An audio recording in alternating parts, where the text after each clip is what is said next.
Hello, hello. Check, check, check. I think I'm all good here. For everybody watching, how's it going? It's very nice to see you. My name is Dustin Cormier, and this is How to Rock Astrology. I'm just setting up the things that I should have set up before I started. It's a pleasure to see everybody. It's been a hot minute, has it not? Today's discussion, we are going to be talking about the one and only Saturn channeling Pluto while Neptune is in... I've got all this as extra stuff. And I didn't make a thing for it. That's okay. Today we are going to be discussing Saturn and Neptune coming to conjunct around the sign of Pisces at first, and eventually it's going to be moving into Aries. Blah. This conjunction happening in Aries is going to be the big, that's where the conjunction's really happening. But there's going to be key themes going on with Saturn being conjunct Neptune in Pisces as kind of an ending and completing of a lot of things that I think have been dragging on for a lot of people for before this transit. And we're going to talk all about it. So, thank you so much for hanging out with me today, folks. Hello, Diana Marin. It's nice to see you. I've already got some people piling in, so I'm glad to see that. It's been a hot minute since I've been on my channel in general. So I'm very glad to be hanging out with you all here and doing this live stream thing. So, Saturn and Neptune coming to conjunct is something that only happens every 36 years. And now, as many of you, as people who watch me may know, I'm a tropical Vedic astrologer. And I'm somebody who combines the ideas of the Western astrology with the ancient ideas of Vedic Indian astrology. I tend to combine them together. So for everybody watching, tropical means I follow the same measurements as Westerners. You know, I follow the equinoxes and solstices. The sun on March 21st is 0 degrees Aries for me. The other sidereal Vedic people will turn the signs back 23 degrees.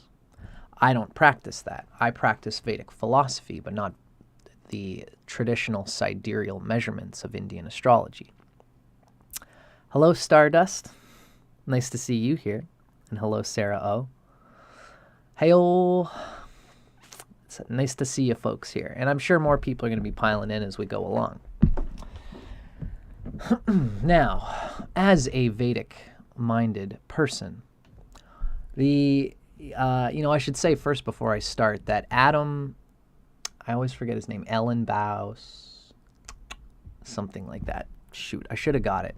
There's a gentleman named Adam, and his last name starts with an E, Ellenbaus, something like that. He did a good little video on Saturn coming to conjunct Neptune, coming into Pisces, and then pinpointing at Aries. And he talks about the squares, and he talks about some stuff that comes from Richard Tarnas's book.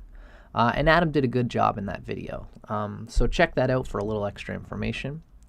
I myself, what he mentions in that video is that ancient astrology considers a conjunction to occur when two planets are in the same sign, even if they're very far away from each other.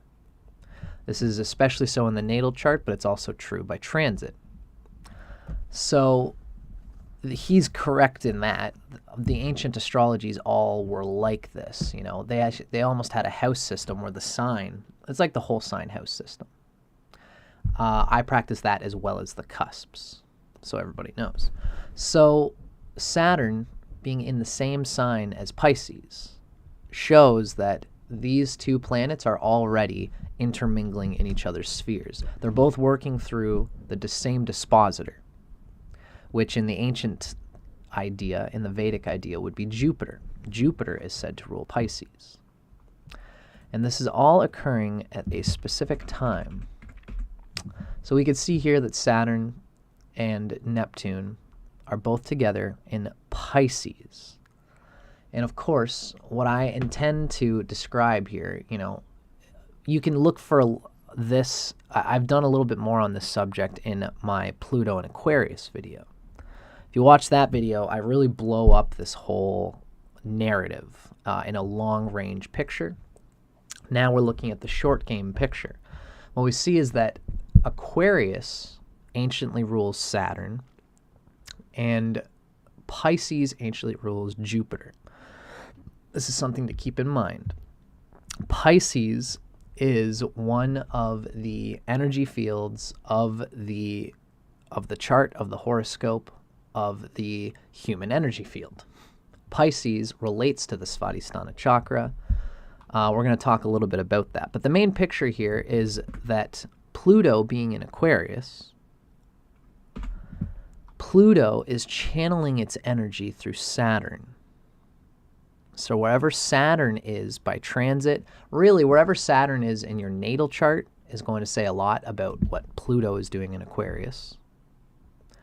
Any other planets in Aquarius, of course, will also similarly be conveyed.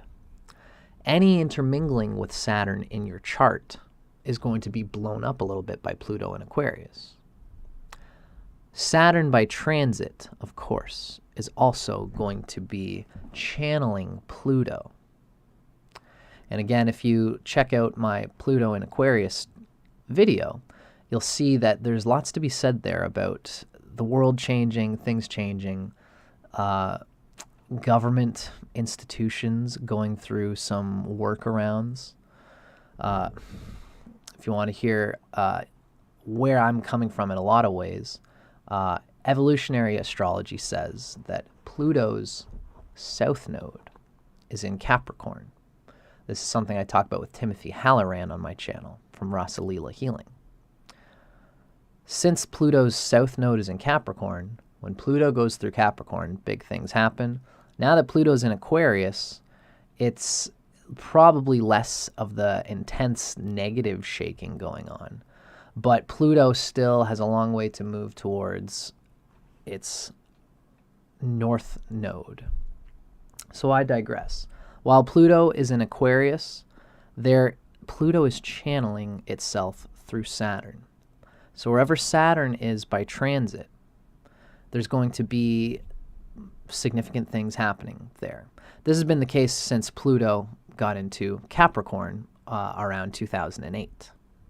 So we've still got lots to move through in terms of the karma of Pluto having been in Capricorn. Now it's in Aquarius. These are being channeled by Saturn as the primary ruler of Aquarius. Now, it's interesting that Saturn is coming to conjunct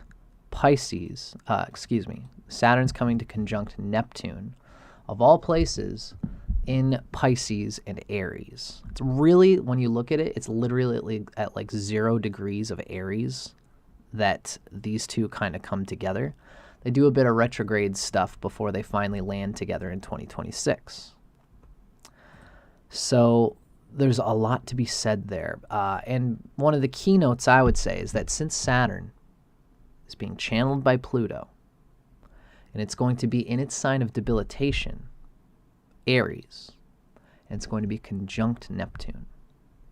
There's a lot to be said there about difficulties related to Saturn for all of us. I would say that there's going to be a collective, ecological, economical, territorial things happening in the global collective that is going to enforce a reckoning of the Aries inside of all of us and the Saturn inside of all of us.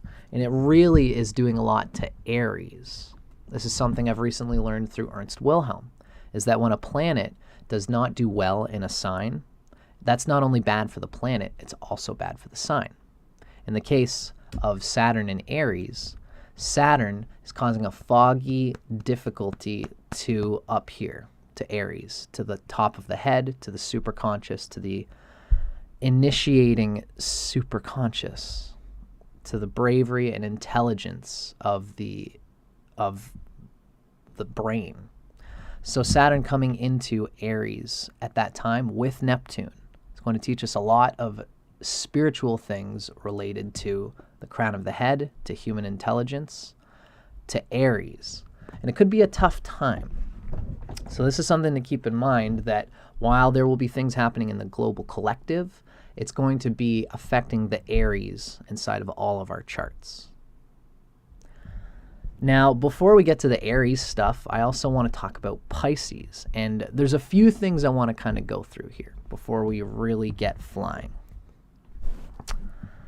So let's start moving through this and see what we can kind of pick up about the themes of Pluto and Aquarius, with it channeling Saturn, coming to conjunct Neptune in Pisces and in Aries. But of course, the main figure here is Saturn and Neptune conjunct in Pisces and Aries. So, again, you can check out my Pluto and Aquarius videos for a little bit more information on what that's all about. Hello, Irene Mack. Nice to see ya.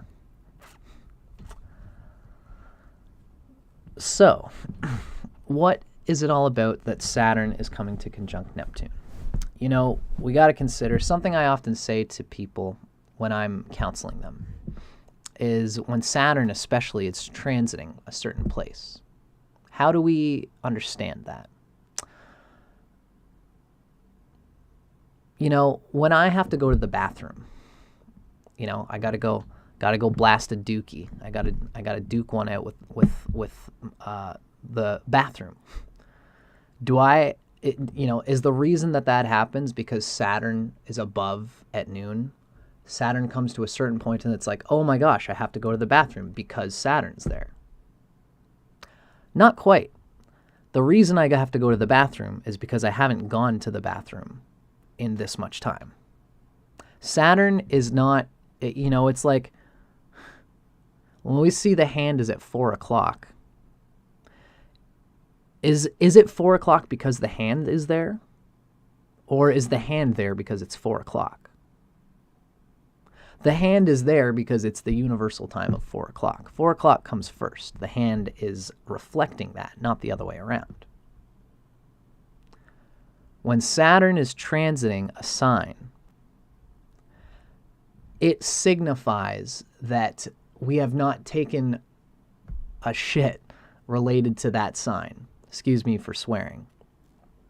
It is what it is. I guess this is my channel.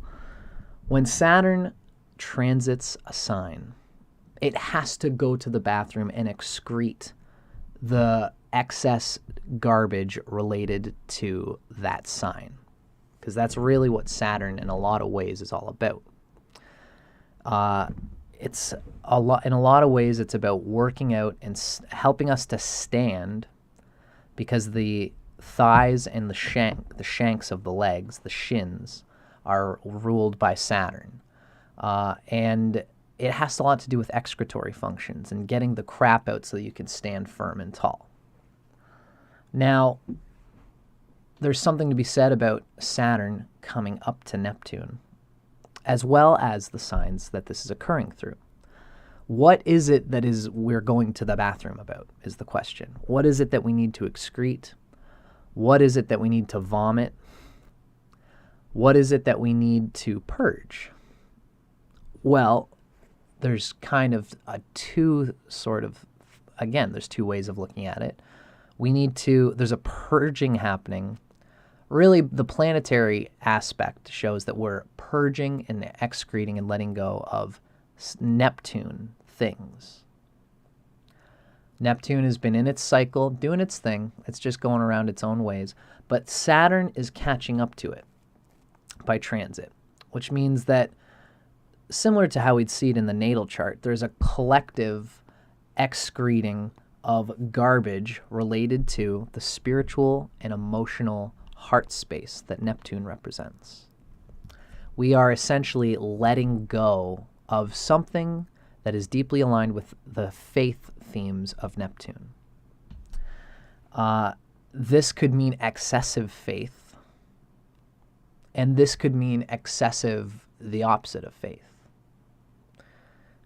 Neptune is this kind of it's centered, it's like the top of the head. a bridging point between the left and right hemispheres of the human brain. The left side is more logic, the right side is more creative. Neptune is ideally trying to bridge the gap between both. That's why Adam Ellenbaus, I believe is his name, mentioned on his video on Saturn coming to conjunct Neptune that there's a religious debate that often happens when Saturn and Neptune come together. Because Saturn is really practical, it's animal, it's earth. When you understand it, Saturn is the furthest planet from the sun in the classical Vedic schema. It's still in the energy field. It rules Capricorn and Aquarius. It is one of the 7 classical planets that can be seen by the physical eye. And there's something to that. We can use telescopes to see Uranus, Neptune, and Pluto. And in a similar way, we'd almost need to use an internal telescope to see them inside ourselves, because they are of a subtler nature than the other gross energy field arbiters of the human chakra field. But the sun in Cancer are at the top, Mercury is the throat, Venus is the heart, Mars is the solar plexus, Jupiter is the Svadhisthana chakra, and Saturn is the root chakra. These are planets that are part of the gross energy field that we move through. The outer planets intermingle through this physical chakra system of the denser human energies. So Saturn is the grossest one. It's at the bottom. It's the root chakra. It's the most dense aspect of the physical cosmos out of which we are formed. So Saturn, being this physical aspect of our embodiment, says something about what it means, about this religious debate that's going on between Neptune and Saturn. Neptune is going to be experienced in the physical cosmos in a certain way, and there's going to be a conversation about that. And that's kind of happening in the collective, and this is going to be interceded into the individual charts of every person with their own rising sign. So we are going to be discussing the rising signs today. We're going to be discussing what this planetary alignment means for everybody's rising sign. And I don't want to go too much ado about the general stuff, but it's relevant for me to just talk about some things. Now, for us personally, this religiousness, this spirituality that we're talking about, how is it going to get a grip on us? Well, one of the ways is through, basically, it's Saturn is coming to manifest Neptune. So, Irene Mack just made a good point. Religion is more of a Jupiter thing. I would say that's really correct, Irene. Religion, dharma, the idea of the ethics of spirituality at a human organizational level are really Jupiter. But how we experience it personally, our personal faith in an experience that goes beyond the rationale of religion, is a little bit more of a Neptune thing. Neptune gives great gains internally because you don't really see them. Jupiter is a manifestation planet. Jupiter is about abundance. Jupiter is about manifesting for real what is inside your spirit. And you can use Jupiter, and if you have a good Jupiter, you'll be aligned with your dharma. And you'll be able to, let's say you want to create a family and you want to help people by being a chiropractor. You'll go to school, you'll even get yourself into a little bit of debt, but you'll start making money.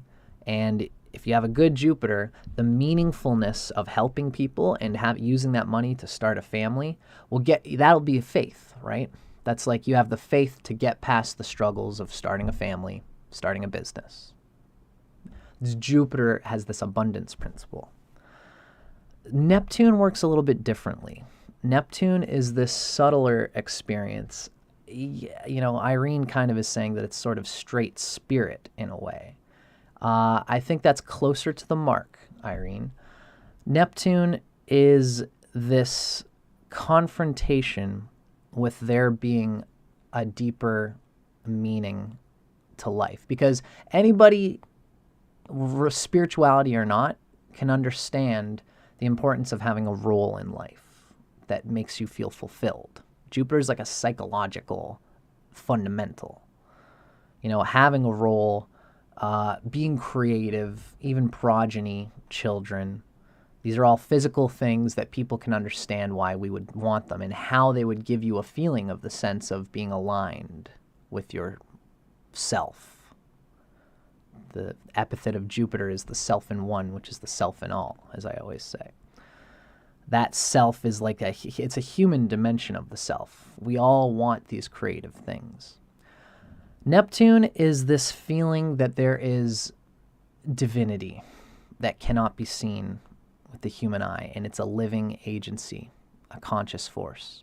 Neptune is what, you know, in my opinion, I'm somebody who's into psychedelics. I'm somebody who's into mysticism, into yoga.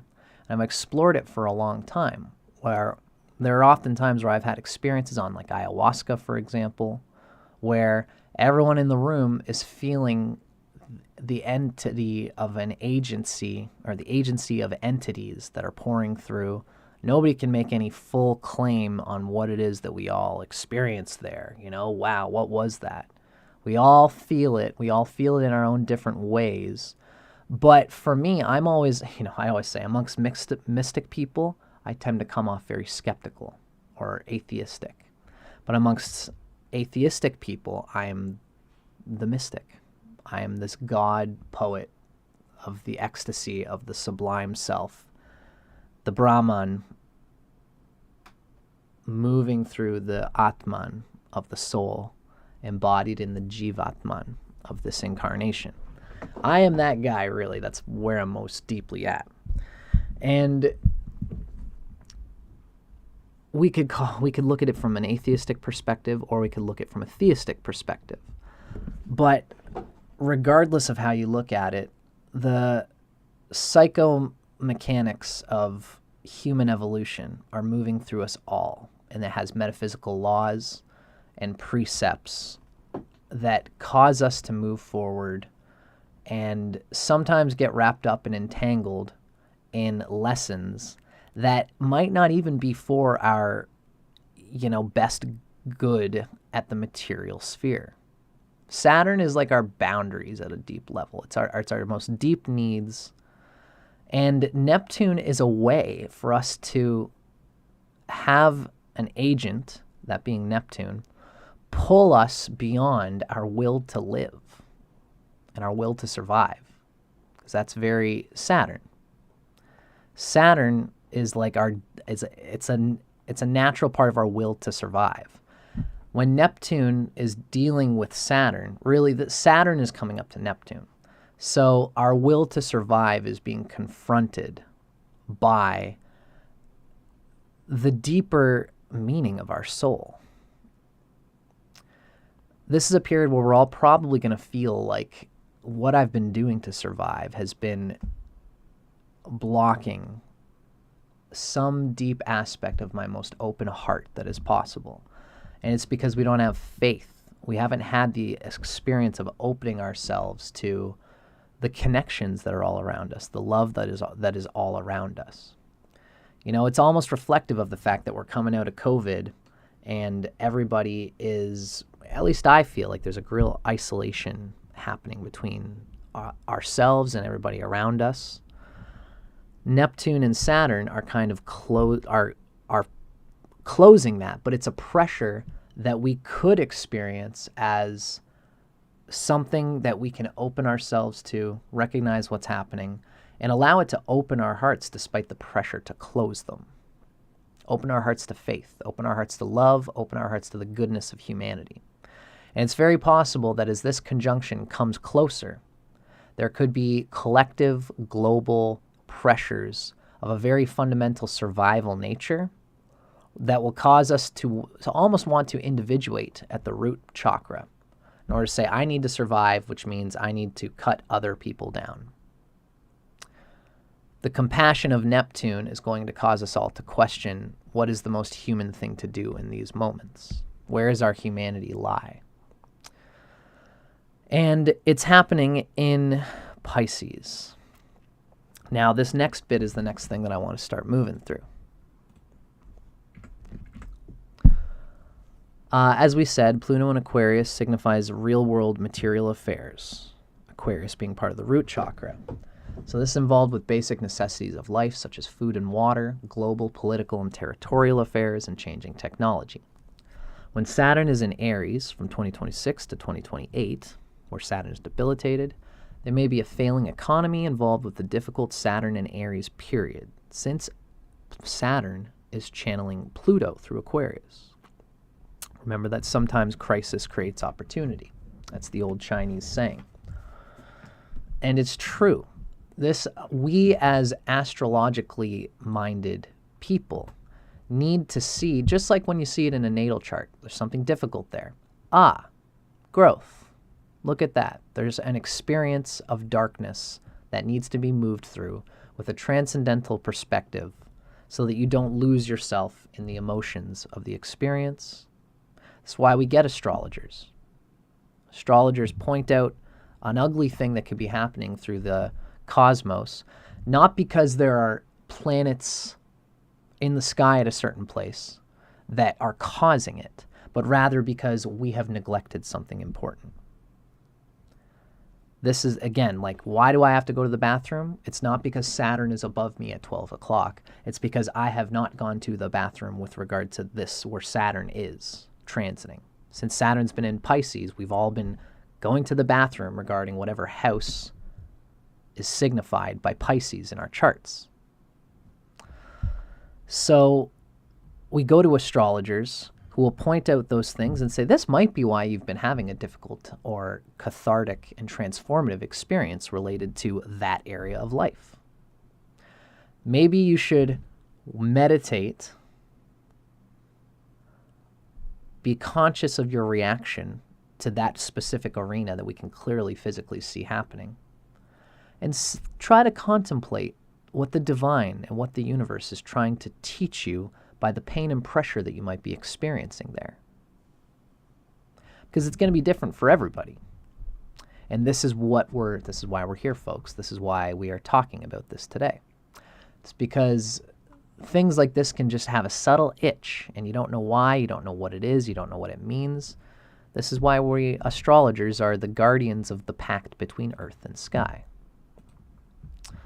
And so we remember that sometimes crisis creates opportunity. The world is going through this because it hasn't taken a shit with regards to Aquarius and whatever Saturn channels. Remember, something I said in my Pluto Aquarius video is that Saturn moves very slow. It's the slowest of all the sign keepers, you know? Like, imagine when Pluto is in Leo. Every month, the sun goes into a new sign and channels Pluto in a different way. The sun is Pluto's dispositor when Pluto's in Leo. So there's a yearly cycle of things changing. Pluto in Aquarius, Pluto in Cancer is very interesting too, because when Pluto is in Cancer, the moon is the dispositor, which means there is transformation happening every month, because the moon goes around the zodiac every month. And this is different. It's almost like Pluto in Cancer changes so much, we get a sense of the soul. We get a sense of the complete soul that I am literally living in, because it's not channeling anything on a specific point. It's constantly fluctuating through the whole body. So when Pluto is in a Capricorn and Aquarius, Saturn is the dispositor, which means Pluto is going to wring its hands into wherever Saturn is in a very strong way. And if Saturn does well in the sign it's transiting, this can be a good thing. When Saturn is in a difficult sign, it causes Plutonian difficulty to the sign that it's in and to what Saturn represents in all our charts. this difficulty is, again, an excretion of something on Earth that the sky wants for us, that the metaphysical truth of human evolution wants for us. Saturn catching up to Neptune signifies completing things that have exhausted your spiritual faith. Certain responsibilities, dreams, and disillusionments break you, forcing you to reckon with forces of consciousness greater than your narrow personal will. We may all be experiencing a certain spiritual or devotional fatigue, like there's no hope for order in this universe other than this nebulous chaos feeling of lacking guides in a world that man has never really known. This is a reference to Pluto and Aquarius. Man has never really known the world outside of himself, and this is technology is a big part of this experience we're moving through, in my opinion. Ultimately, Saturn has been out of touch with Neptune for so long, okay? So think about this. If you're a tourist and you are touring a zone without a guide, you're trying to, if you've ever done it before, it's like you want to look for places to go. It's like, okay, maybe I'll ask the locals. The locals say that this is a cool place to go. Maybe I'll check the little guidebook. It's like, okay, we've only got so much time. Let's just go and try these things. You don't really know exactly what's best. You go and dick around with a few things that are kind of cool. Before you finally find one cool thing, you hang out there. It's good. Once you're done, it's a little exhausting to not have a guide. It's exhausting. It's like, oh man, we got to find more cool. We got to make the most of this experience traveling. And if you have the capacity, if you pay for a guide, if you pay for somebody who's going to do that backlogged work for you, you can relax. Someone is taking me along for the ride. Someone is doing the hard work of guiding my life in this moment in a way that is going to best suit my experience while I'm traveling. When you don't have a guide, it's exhausting. When you don't feel like there's something moving you in a natural, joyous, evolutionary way, then you get exhausted. You're looking for things that, if you go to Mexico and you don't have a guide, or there's great places in Mexico, but Mexico has certain parts that are known to be tough for tourists if you aren't paying attention. If you can take advantage of by wise locals, really not in any place. You can go anywhere and you can get taken advantage of by wise locals who recognize that you're a tourist. So you got to be wary, got to be watching out for hard, difficult things. And that's true, but it's wise to have somebody who knows the terrain, who knows the territory, so you can feel like you can relax a little bit. You can be in the pleasant space of being guided, but still keeping a presence of mind. This is kind of metaphorical of what's going on with Saturn coming to conjunct Neptune, as we are being confronted with the fact that we haven't looked for guidance in ourselves and as a collective. And this is this cycle of spirituality, of metaphysical laws coming in and out of predominance, in and out of faith in the global collective. So this is why we might feel a little bit tired and devotionally exhausted, especially with regards to things related to Pisces and Aries. What's going to be happening with these two signs is that there's going to be a pressure to feel like you're okay, like you're solid, like you're being guided in a benevolent way. I'm looking at my time and realizing that I've already been talking a lot, so I'm going to try to keep moving here. So this is the completion of one cycle and the start of another. The completion relates to things in Pisces, and the new beginning relates to these two landing together in Aries. So there's a real completion of things related to Pisces and a beginning of things happening in Aries, which is very interesting for this conjunction to be happening at like 0 point of Aries, because you know, when you think about it, the 0 point of Aries is like the start of the zodiac. So no matter what, these two coming together at this point, like it doesn't always happen this way. I think last time these two came together, Saturn and Neptune, I believe, was in Capricorn. Sometime in the 90s. My brother, I think, was born with it, and several people I know. I'm 1991, so people born around 1990 had, I think it's like 88 to 90. Those people had had Saturn conjunct Neptune in Capricorn. So now it's almost like a square ahead. Now Neptune and Saturn are coming to conjunct each other in Aries, and it's at the beginning of the zodiac. So there's a real completion of one thing and a new manifestation of another thing coming into Aries related to the Saturn and Neptune cycle, which is intriguing.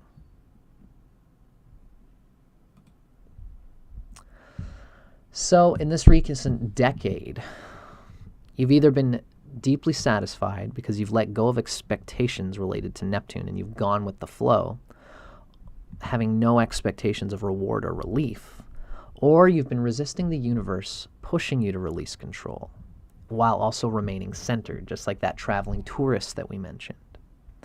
And this is going to relate to things related to Pisces and Taurus. Now, you guys might be wondering, what does Taurus have to do with this? This is a little bit of a Vedic and Western intermingling in my interpretation that I'm using here.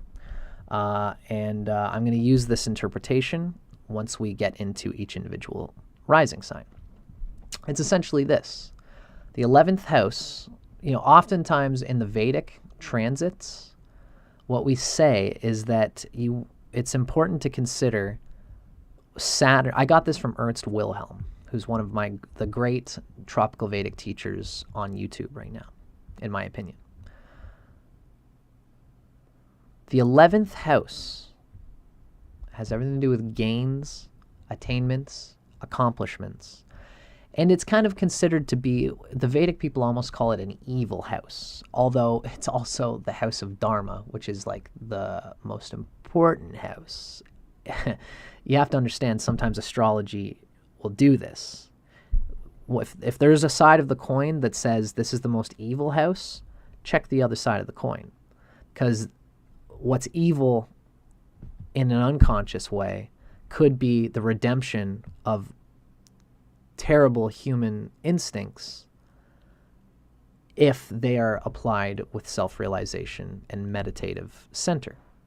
Now, when I say evil, understand, okay, the 11th house, it has to do with the psychological sweet tooth of desiring a certain result.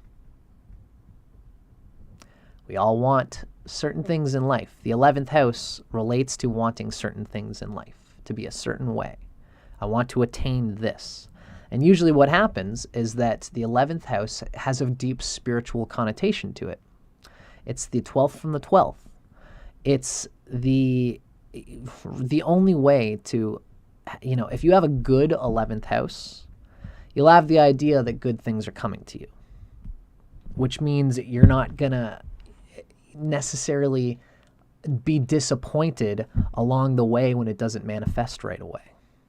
If you have a good 11th house, there's something inside you that knows, like, oh yeah, this is coming. I'm gonna get the accolades that I desire. I'm gonna get the money that I desire. I'm gonna do the networking. It's a financial house as one of the fixed houses.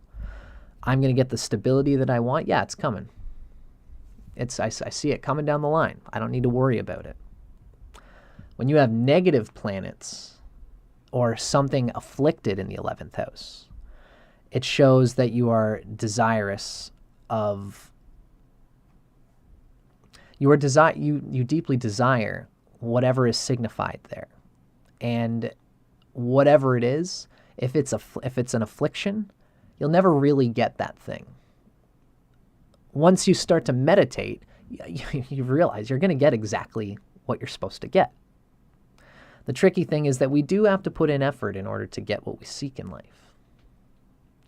We do have to put in effort in order to gain the 11th house. It's like somebody wanting to hit, you've got that big hammer at the carnival. You want to hit the mallet on the little button, and the thing goes whoop, bing, bing, bing, bing, bing, 100, right? So if somebody really wants to hit that thing, someone with a good 11th house will just come along, they'll hit it, and it'll go up to 80, and then they'll go, okay, they'll train, they'll do what they got to do because that's coming. I already see it. I know it's going to happen, and they're not bothered by it. So if they come along, they spend a year training, so eventually, conk, bing, bing, bing, bing, bing, they hit it. Someone with afflictions in the 11th house is going to hit it, and it's going to say 70, and they're going to go, damn, this is frustrating to me. Why am I not good enough to get this 100? Why am I weaker than the other people who got the 100? What is it that's wrong with me? This is why the 11th house can be evil. It can cause this conflation of our desires. It can cause us to be so wrapped up in the getting of the thing that we don't realize that everything that we're supposed to get is coming to us. So again, you have to put in effort to do it, but you don't want to be attached to the results. This is one of the key lessons that we get from the Bhagavad Gita. We are entitled to our actions, not to the fruits of our actions. And this is an important theme that permeates this whole subject, because Neptune resonates in a lot of ways. There's a resonance with the 12th house, of course, but there's really a strong resonance with the 11th house. The 11th house is the true gains that we get. The 12th house is the second from the 11th. It is the 12th house is the actual manifestation of the gains we hope to get. And guess what? It's never what we thought it was going to be. Do you guys understand that? This is how the Vedic people think of things. Houses from houses. What does it mean that the 12th house is the second house from the 11th house? It shows that when we finally manifest second house, our desires, the 11th house, we're actually experiencing loss. The 12th house is a house of loss. It's a house of disillusionment. I thought I was going to get more. But this is what we actually end up getting. The 12th house is the second from the 11th. So the reason I'm saying all this is because how I've conveyed this is that we have to look to, because Saturn is pulling Neptune into manifestation. What it's pulling into manifestation is a confrontation with the evil dimensions of our hopes and expectations for gains and for rewards for our actions. Saturn coming to conjunct Neptune is the manifestation of our misaligned 11th house things in a certain way, in order that we can clean it out, shit out the excess desire, so that we can be happy with what we actually get. So we're not left wondering, it's like, again, if you got a tour guide, you probably saw all the best things that you could see in Mexico, in Africa, in the place that you went to. You don't have to be left wondering, did I get the best experience I could? Well, sometimes also you have to lean into it yourself. This is how I'm thinking about this. So what does this mean in practical terms? Why did I mention Taurus? What does the 11th house and Pisces have to do with Taurus? Can anybody guess? If anybody's listening, please feel free to drop a line in here and let me know if what I'm asking makes sense. What's the relationship between Pisces and the 11th house and Taurus? I wonder if anybody might be able to just venture an idea of what it is that's being put down here. I'll give it a moment, and then we're just going to rock and roll. That's okay, Bea. Thanks for still chiming in. Hopefully someone just gives it a stab and just sees if they can think of it. But I don't want to spend too much time on this, so let's rock and roll. What house from Taurus is Pisces? Pisces is the 11th sign from Taurus. Because remember, I guess, we're talking in Vedic terms here. The signs and houses in the whole sign system are kind of correlated.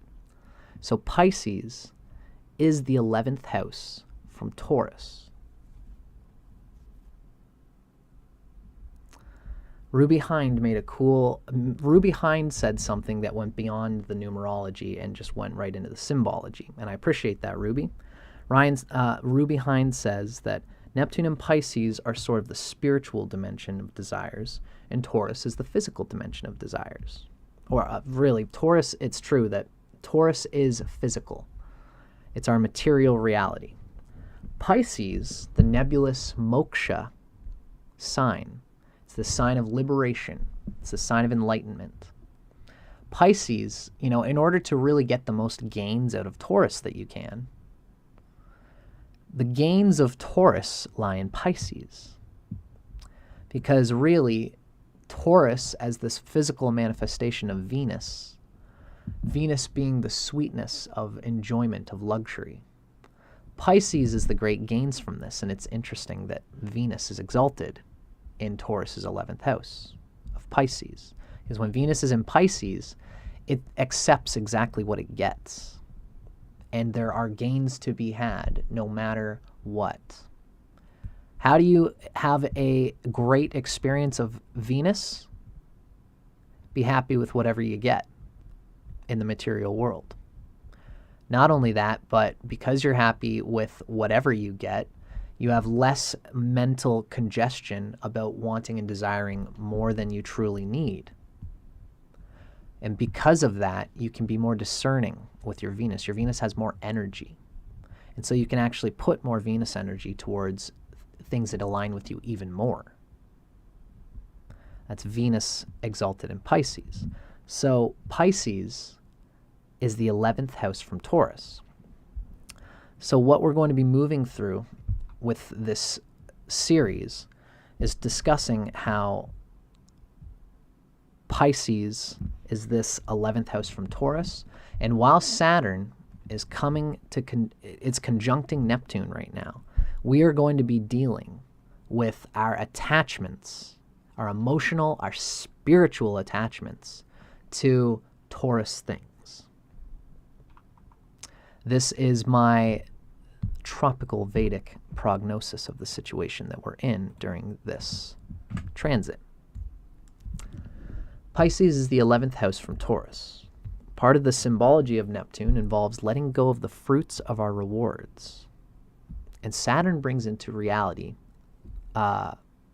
Saturn brings any reality, any spiritual reality, into manifestation.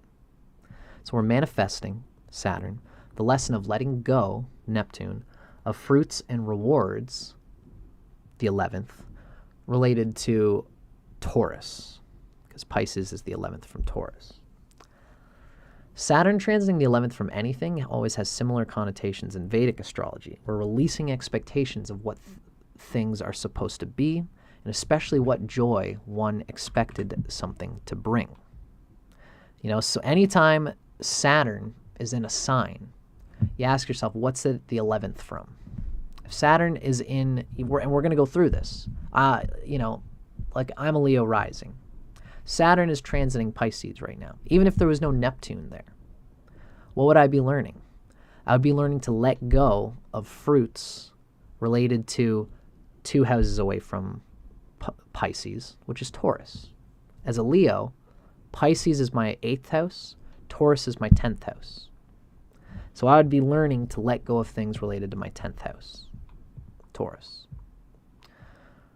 This is going to be different for every rising sign, of course. And this is where I'm getting this logic from. This is how I want you guys to think about this. We could say that now, reminder that Saturn is conjuncting Neptune. It's landing in Aries. So the themes of its landing as they get closer in orb are going to express themselves as disillusionment in Pisces and Taurus as it gets closer. But the second part of this reading is going to show what the crystallized themes and lessons of the previous period are going to morph into in time. You know, so this is another key thing. Basically what this next slide is saying is that Saturn and Neptune, usually how astrology works is that it's not as black and white as people tend to want it to be. Right now, while Saturn is in Pisces with Neptune, there's going to be themes of letting go of Taurus things. And we're going to talk about that. And we're going to see how that is going to bleed into the next cycle, which will be Saturn in Pisces, Saturn and Neptune in Aries, letting go of Gemini things. And that's going to be a key part of the next Saturn-Neptune cycle. So the themes of the coming Saturn and Neptune and Aries period should be seen to be seeded with the actions we're pursuing right now during the previous Pisces cycle. They cannot be untied, just as ash cannot be untied from the fire that created it. They are two beyond time. They are two in time, yet one beyond time. Aries is the 11th house from Gemini, and so we'll do a reading to see what we can expect from that period as relates to loss and whatever's happening in Gemini for each of us.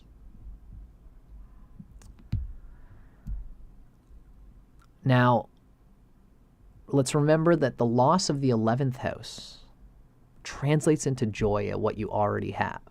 If you unite with that truth, you can catch this transit before it catches you. This is the big message that I want to leave here. The loss of the 11th house translates into joy at what you already have. If you unite with that truth, you can catch this transit before it catches you. There is a joy implied in this situation for each rising sign that is only going to come by letting go of your expectation of the results. It's going to relate to Taurus. So let's start moving through this stuff, y'all.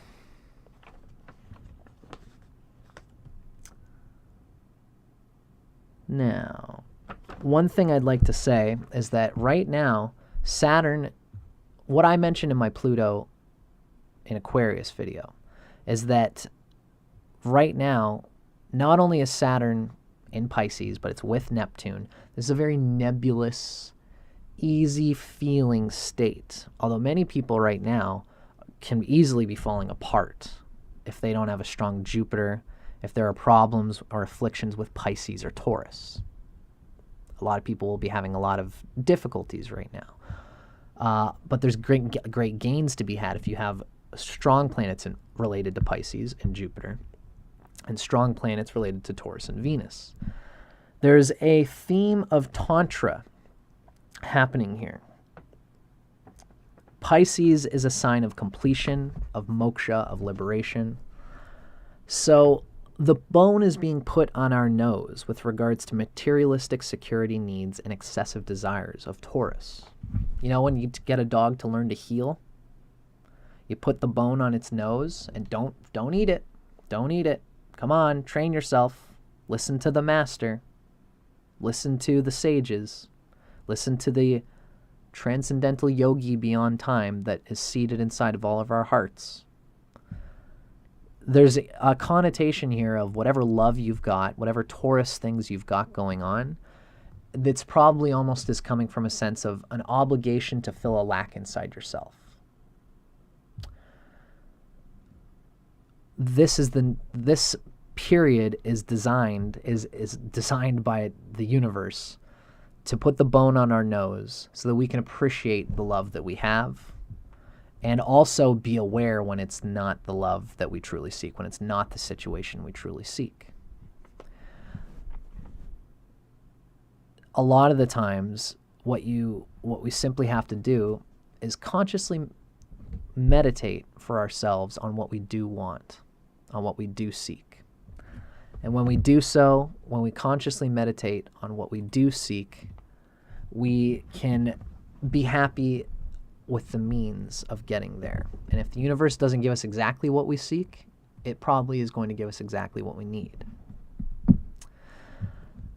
Now, part of this is a tantric thing, especially while this is happening in Pisces. Right now, there's a gestation period where we're all seeking to enjoy the Piscean nebulousness that's supposed to be a recharge station. That's going to allow us to have energy for when the more dire period comes, when Saturn and Neptune are conjunct in Aries. So there's a victimization in Pisces of guilt, of Svadhisthana chakra. Remember that there's a signification of guilt here related to the Svadhisthana chakra. Because when we look at this, we see that Pisces rules the second chakra. This is how the Vedic people convey the energies of the chakras through the signs. And there are other ways to convey the chakras too, but this is one of the bones of how it's conveyed in Vedic astrology. While Saturn and Neptune are in Pisces, there will be experiences related to guilt. I feel guilty for wanting the things I do. Either that or I want too much. This is the axis of Neptune on the second chakra. If the second chakra is overblown, it's I don't feel guilty enough. I feel like I can just get everything and I become a nebulous, abysmal suckhole of desire that doesn't satisfy anything for anyone. This is reflected in a lot of the stuff related to, pornography these days, cheap food that has no nutrition. It's almost like, there's been times in my life when I was very young where I used to smoke a lot of weed, and I'd think, I love stupid things like granola bars and Rice Krispie Squares and pizza pockets because they're not really like McDonald's, because it's not fully filling. So you eat it and you get a hit and you're almost excited that this thing's going to move through you. There's not enough nutrition value to really hit. So I'm going to be hungry again later, and it's going to be even more delicious because I'm never really feeding myself. This is kind of an example of a second chakra being, the second chakra, the Svadhisthana chakra, being kind of overblown. I don't feel enough guilt about being careless with the things that nurture me and the things that are good for me and the things that I enjoy. On the other hand, there's going to be probably plenty of people that experience the opposite, which is, true love is really good for me. I almost feel guilty or victimized or incapable of getting true love, so I'm going to get an AI robot with big titties and a beautiful, perfect face, and she never yells at me. And, everybody feels more of a deep desire for something that's realer than that. But if you have any victimization complexes going on, where you feel like, for whatever reason, my life has not been aligned in a way where I could really get true love that means something to me, then you're going to feel guilty about trying. And you might have a deep desire, look inside your unconscious and ask yourself, what are some deep desires that I just have not been having, which I express behaviors that tap into this desire in unconscious ways, in delusional ways. If you're addicted to sex, if you're like somebody who wants a real relationship, but you, instead of really doing that, you look on apps like, for me as a guy, there's like Grindr, for example. You can go on Grindr and find a bunch of horny guys who just want to have, sexual relations with somebody without necessarily having anything deeper. And, if I'm somebody, for example, who wants to have a true relationship, and so I don't get into alignment with my sensuality, then I could just, I want a relationship, I want a true relationship, and I'm going to sublimate my sexuality. I'm not going to masturbate, and I'm just going to try to look for a real woman who's a real connection. And if I don't align myself with that intention and just let it stew, and then if I was to go and just instead go and have the experience of like a grinder or a Tinder, or go to the bar, just buy somebody a bunch of drinks and take them home, and, you know, not just a guy, but a girl, anybody. And I do this behavior that gives me the shell of the experience that I truly want. You know, I'm eating the menu of life and not actually ordering the food. This is very typical of an undercut Svadhisthana chakra. It's like, I don't know if I can put all my resources towards what I actually want to manifest. And if I don't get it right away, I get frustrated. Maybe I'm saying this because Pisces and Saturn are happening in Saturn and Neptune are happening in my 8th house. And I've experienced things that I'm talking about. Somewhere along the lines, as Neptune has been in Pisces. This, you know, this is a decade, like Neptune's been in Pisces for like a decade, I think, for a long time. So Saturn is bringing out what has been happening in the last decade while Neptune has been in Pisces. These themes are going to, again, sublimate themselves into Aries and Gemini, right? Now, for me as a Leo, this is happening in my 8th house, which is an added tone of sensuality and sexuality. But for everybody, Pisces is a water sign. It's the Svadhisthana chakra. And these themes probably can be related in some way to most people's experience. So what's happening here is we're excreting all that which does not keep the Svadhisthana chakra in balance, meaning not too much and not too little. Not under guilty, but not over guilty. Guilty is not really it wouldn't be a bad thing to be under guilty, but it's more brahmacharya, aligning your vitals with what you deeply truly seek. If you feel like that's a hard thing for you to do, or you're just unconscious of it, this period is going to bring themes related to this out.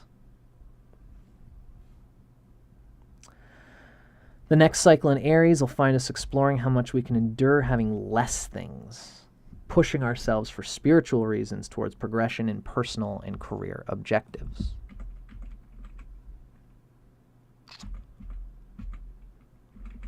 I got all sorts of things still here.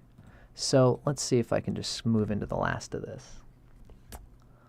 Saturn conjunct Neptune and Aries themes will come on strong, particularly from 2026 to 2028, and then they'll suddenly return back to the subliminal when Saturn comes into Taurus in 2028. Because Saturn will be in Taurus and Neptune will still be in Aries.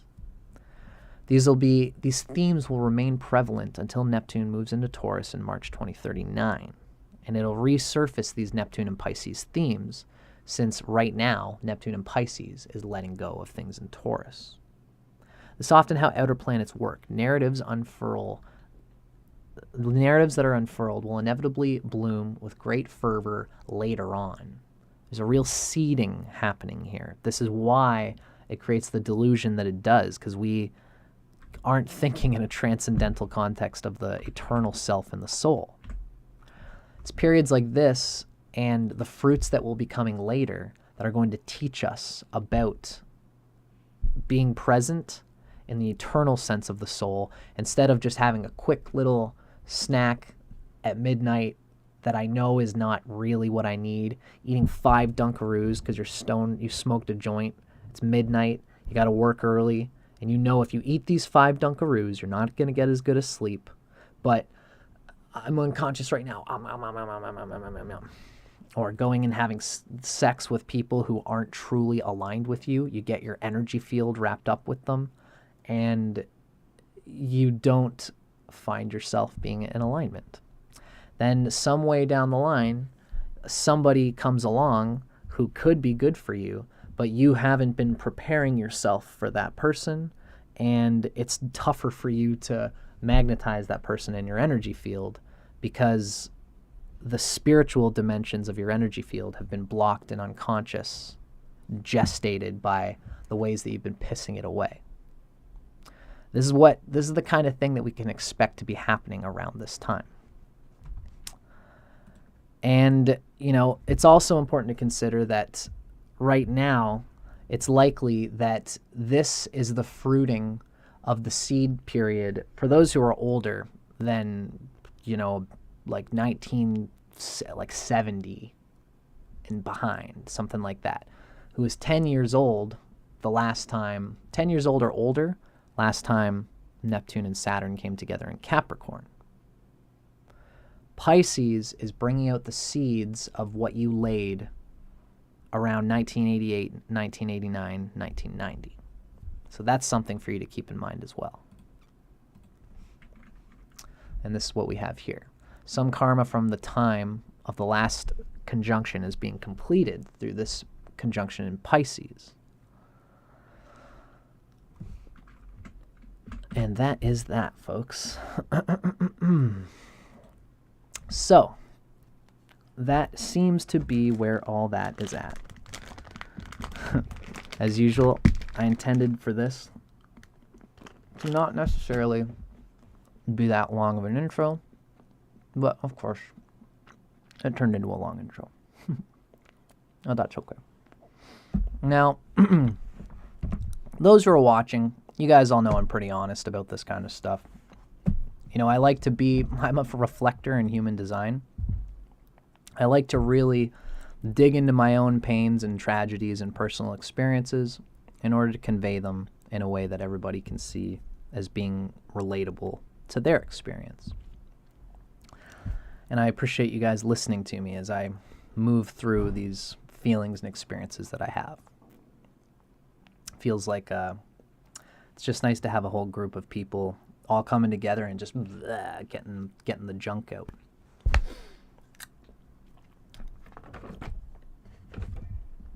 Now, the last thing I want to say before we move into the stuff is to consider the planets, the signs and the planets ruling the signs that we're dealing with here. Oh, I didn't realize. Hello, MB. Nice to see you from Texas. We've got Schmidi from Germany. Nice to see you. And Paige Hodges is here. Genius POV. And Ruby Hind, as well as Stardust. So I'm glad to see y'all here. Now, one last thing I want to say before we get into the specific signs is from an astrology perspective, everybody likes to talk in generalized terms about these, about any transit. Something I like to recommend you consider is that these transits are neutral. Saturn and Neptune is not good or bad, especially with the outer planets. This is how I understand things from a tropical Vedic perspective. The outer planets do not have a home in the physical dense energy field, so they don't conflict with each other. Like, in my understanding, Neptune doesn't have an exaltation, and it doesn't have a debilitation. Uranus and Pluto don't have exaltations, and they don't have debilitations. There's not, you know, in the Vedic system, for example, every planet up to Saturn has friends and enemies. Saturn is not a friend to the sun. So Saturn actually gets damaged in Leo, and it also damages Leo, because the sun is the king and Saturn is the slave. When you have the slave in the seat of the king always, the kingdom that you try to build will always have this feeling of pushing with authority because you feel like a slave. And you're trying to prove to everybody that I'm not a slave. And that's not how a good king rules. So Saturn is damaging Leo as much as Leo is damaging Saturn. Because then Saturn, which is this easy, slavish animal who wants to just go and do its work and not think too hard about it, needs to be put in the seat of a king. And when Saturn is in the seat of a king, it stresses about it. So the first 7 planets up to Saturn have friendships and enemies. They are antagonistic to each other, or they delight each other. The outer planets are not conveyed by the dense energy field of the chakras. And so whatever goes on with the outer planets is neutral. So Saturn coming to conjunct Neptune is a neutral phenomenon. It's not good or bad, but there will be experiences of good or bad depending on if there are afflictions to Pisces or to Taurus for this first part of the reading, as well as if there are afflictions to Aries or Gemini, which will be the culmination of this reading, as well as their ruling planets. So if Jupiter, which rules Pisces, Aries, Mars, which rules Aries, Venus, which rules Taurus, and Gemini, which rules Mercury, which rules Gemini. If there are afflictions anywhere in the chart, somewhere along the line, this period from 2023 to 2028 is going to have difficulty for you. But if you have delight anywhere along there, then it won't be the same. It'll be a more positive experience. If you've got Jupiter in Pisces, it's in its own sign. It's very happy there. If it has no afflictions, this Pisces period will bring you good spiritual things. If the moon is in Taurus, you've still got to deal with Pisces, but this period of Saturn conjuncting Neptune coming up to Pisces will help you to richly appreciate the good things that you get out of Taurus, the moon in Taurus, because the moon is exalted in Taurus and it does well there. If you have Mercury in Taurus, Mercury has Venus for a friend. So Mercury is going to give goods, you'll appreciate the goodness of Mercury in Taurus during the Saturn-Neptune conjunction in Pisces and all the themes related there. And this will make the seed easier when Saturn and Neptune come into Aries. It's because they're all blended in this way.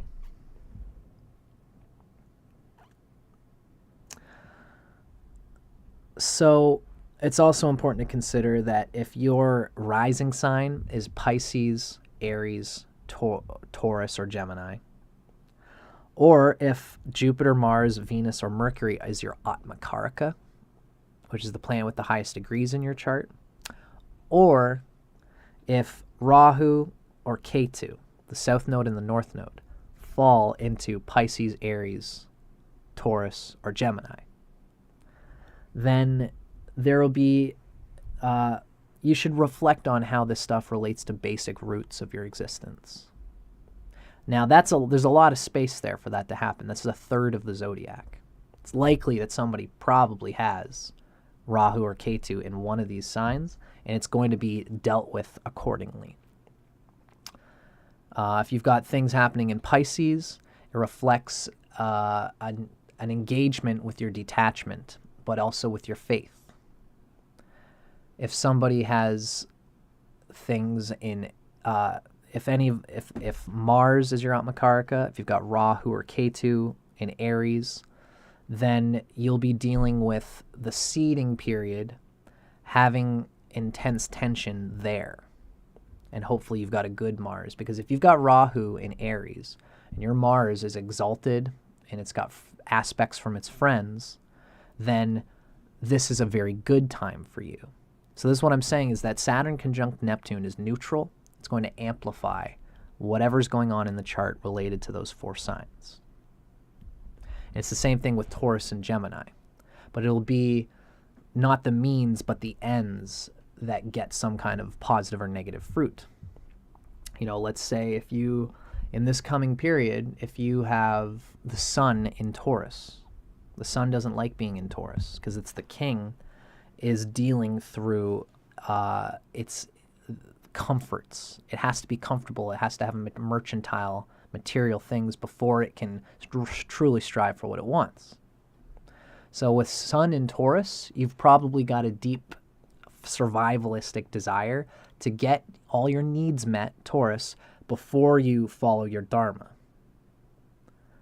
This period of Saturn and Neptune coming together is going to force you to reckon with being at the center of your sun even when your needs aren't met, and to let go of some of the needs that you think you need, which will be painful on the surface. But this period can bring you great gains if you can let go of your perceived needs in Taurus. At the same time, don't let this make you somebody who completely neglects your need to listen to the dire needs of your unconscious and of your sexual needs, of your food needs, of your gratification. Just develop a centered and balanced relationship with it, especially by meditating and letting it go into the divine, and even praying, in my experience, engaging with your unconscious, telling it that it's not a bad thing. I love you. You've allowed me to survive all this time. And you'll notice that developing rapport between your conscious mind and your unconscious mind is part of what we are going to be moving through in each one of these signs. It's going to be a key theme the whole way through. So, hello there, hey Paige. Nice to see you. Thank you, MB. MB is thinking I should establish an astrology school. And then we could all meet virtually and talk about this cool stuff. You know, I've been thinking about doing that kind of thing, MB, and I appreciate you mentioning it, because I think that could be interesting as well. So, this has been a huge chunk of our time thus far. I expected it might go about as such.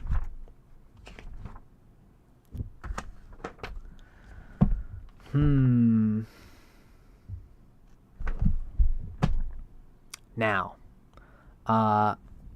we've talked a lot about all this stuff, folks. I think it is now finally time for us to start getting into this video. I'm glad that we're only doing half of it today.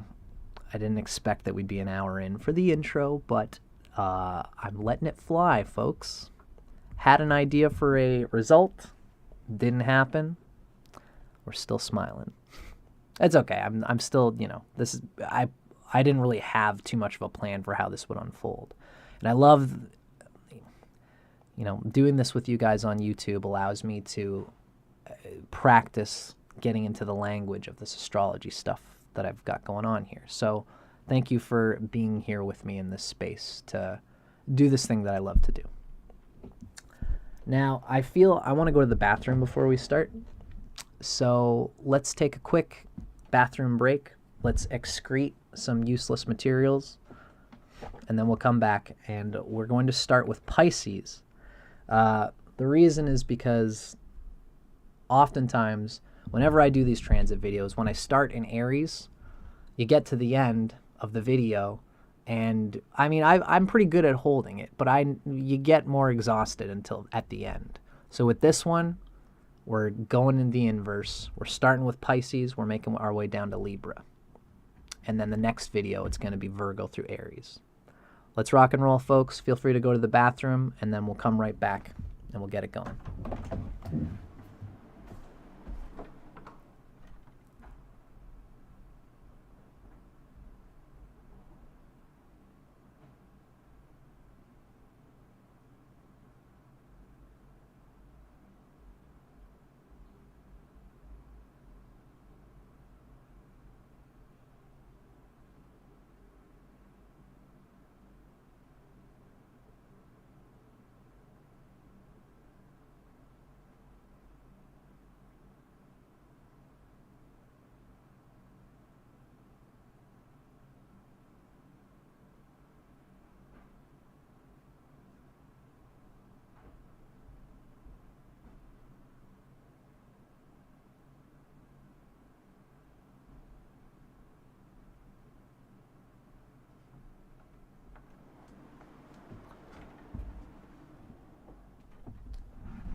Hello, hello. Greetings, folks. So I was kind of thinking that I might separate the intro into a new video because it turned out pretty long. That way the next time we come together, I can give a little bit of an intro, but this will be our main intro, I think, for this video series.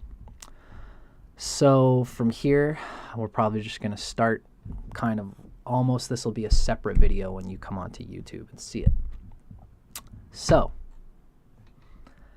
greetings, ladies and gentlemen, and everything in between. I'm Dustin Cormier. This is How to Rock Astrology. We've just completed our intro video. You can see it in the intro video of this series. Now, today we're going to be discussing, we're going to be coming from Pisces Rising all the way to Libra Rising, discussing the Saturn-Neptune conjunction of 2026. And this is going to have themes related to Pisces as well as Aries, because really Neptune has been in Pisces for like a decade. Saturn is coming to manifest and bring to a completion and a cohesion everything that Neptune has been doing in this period. And a huge part of what's happening here especially is related to faith, related to the feeling that, you know, as we talked about in our intro video, kind of feeling like you're a tourist and you want to relax because there's a guide, because there's some positive force in the universe, a tour guide who's taking you through, making sure you're safe. Don't go over to this place. There's the locals there, take advantage of people. But check out this. We'll go to Machu Picchu. We'll check out this place. This restaurant has the best stuff, so you'll know that you're getting the best food experience. If you have a tour guide, then you can kind of relax into the experience more. And life is a little bit like this. Neptune pushes us to have this feeling that we can kind of release our grip. When Neptune is overdone, we release our grip so much that we are not discerning about our reality. If you think I know the answer, how to completely figure that out, it's a tough go.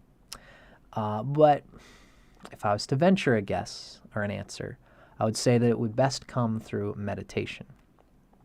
Two things that are main themes in this period for us. Number one is meditating, releasing the compulsions of your mind so you can see where the ebb and flow moves of its own animal accord, its own spiritual accord, especially because Saturn relates to this. Saturn is an animal planet. Tuning into our nature, tuning into the guilt complexes that stop us from allowing to accept what is truly needed for our physical, mental, emotional, and spiritual bodies. This is partly what's going on here, and the two paths are, number one, to meditate, reduce the compulsions of our mind so we can see things more clearly. Number two, I would say prayer is almost a way to say this, but let me put it to you in an atheistic way for those who are inclined that way, because prayer is atheistic to the left brain and mystical to the right brain. You can convey it however you like. The second path is to develop a conscious rapport between our conscious mind and our unconscious mind, because our unconscious mind elicits behaviors that are truly deeply desiring something. It's a survival mechanism of something inside of ourselves, which our programming since childhood may have made us dodge or keep this deeper libidinal impulse tucked away. There we go. So developing a conscious rapport between your conscious mind and your unconscious mind is the real key to feeling like you've got the guide.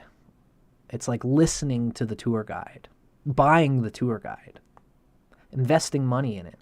Praying is like, I could be doing a million things right now. I could be scrolling. I could be watching stupid things. But when you sit and you pray and you develop a conscious connection to the forces that are and agencies that are moving us through our experience, including Neptune, including Pluto. You know, these planets are really just arbiters for our relationship for the transcendental agencies that move through and above us and beyond us, and of which we are a part. When you pray, when you meditate, when you submit your own will to forces larger than yourself, you reduce the compulsion, you tune in, And you develop a relationship with your unconscious so you can see clearly for yourself which of these libidinal impulses are good for you and which are bad. And that's like paying for the tour guide. Got to put intention and time into it.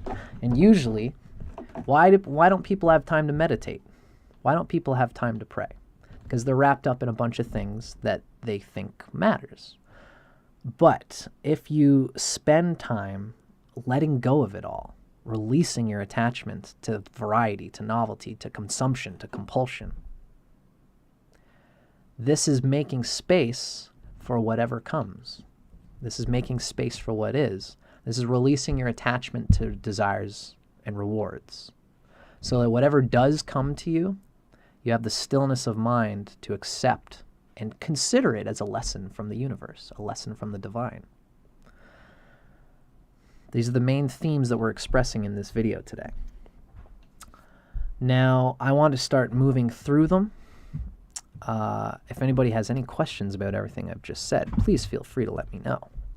But this is the language, this is the stuff I'm moving through lately. I recently did an NLP session. NLP can be a whack world, but I did it with a lady. I did her Vedic astrology chart, and then we spent a lot of time on it. I didn't think of her. I knew she was a healer too, so we just said, "You want to do an energy exchange?" She said, "Sure." So I did her chart, and it was very informative for her. We did it for a long time in my backyard, and then she came over and did the same thing for me with her NLP training. And it was very informative. It's what got me in tune with this conscious mind developing rapport with the unconscious mind. I recommend it for anybody who's interested in exploring it. Just know that it's mysticism trying to marry rational psychology, which is they're strange bedfellows, but it's very Saturn and Neptune when you think about it. I digress. Thanks everybody for hanging out with me. Let's start moving through our video today.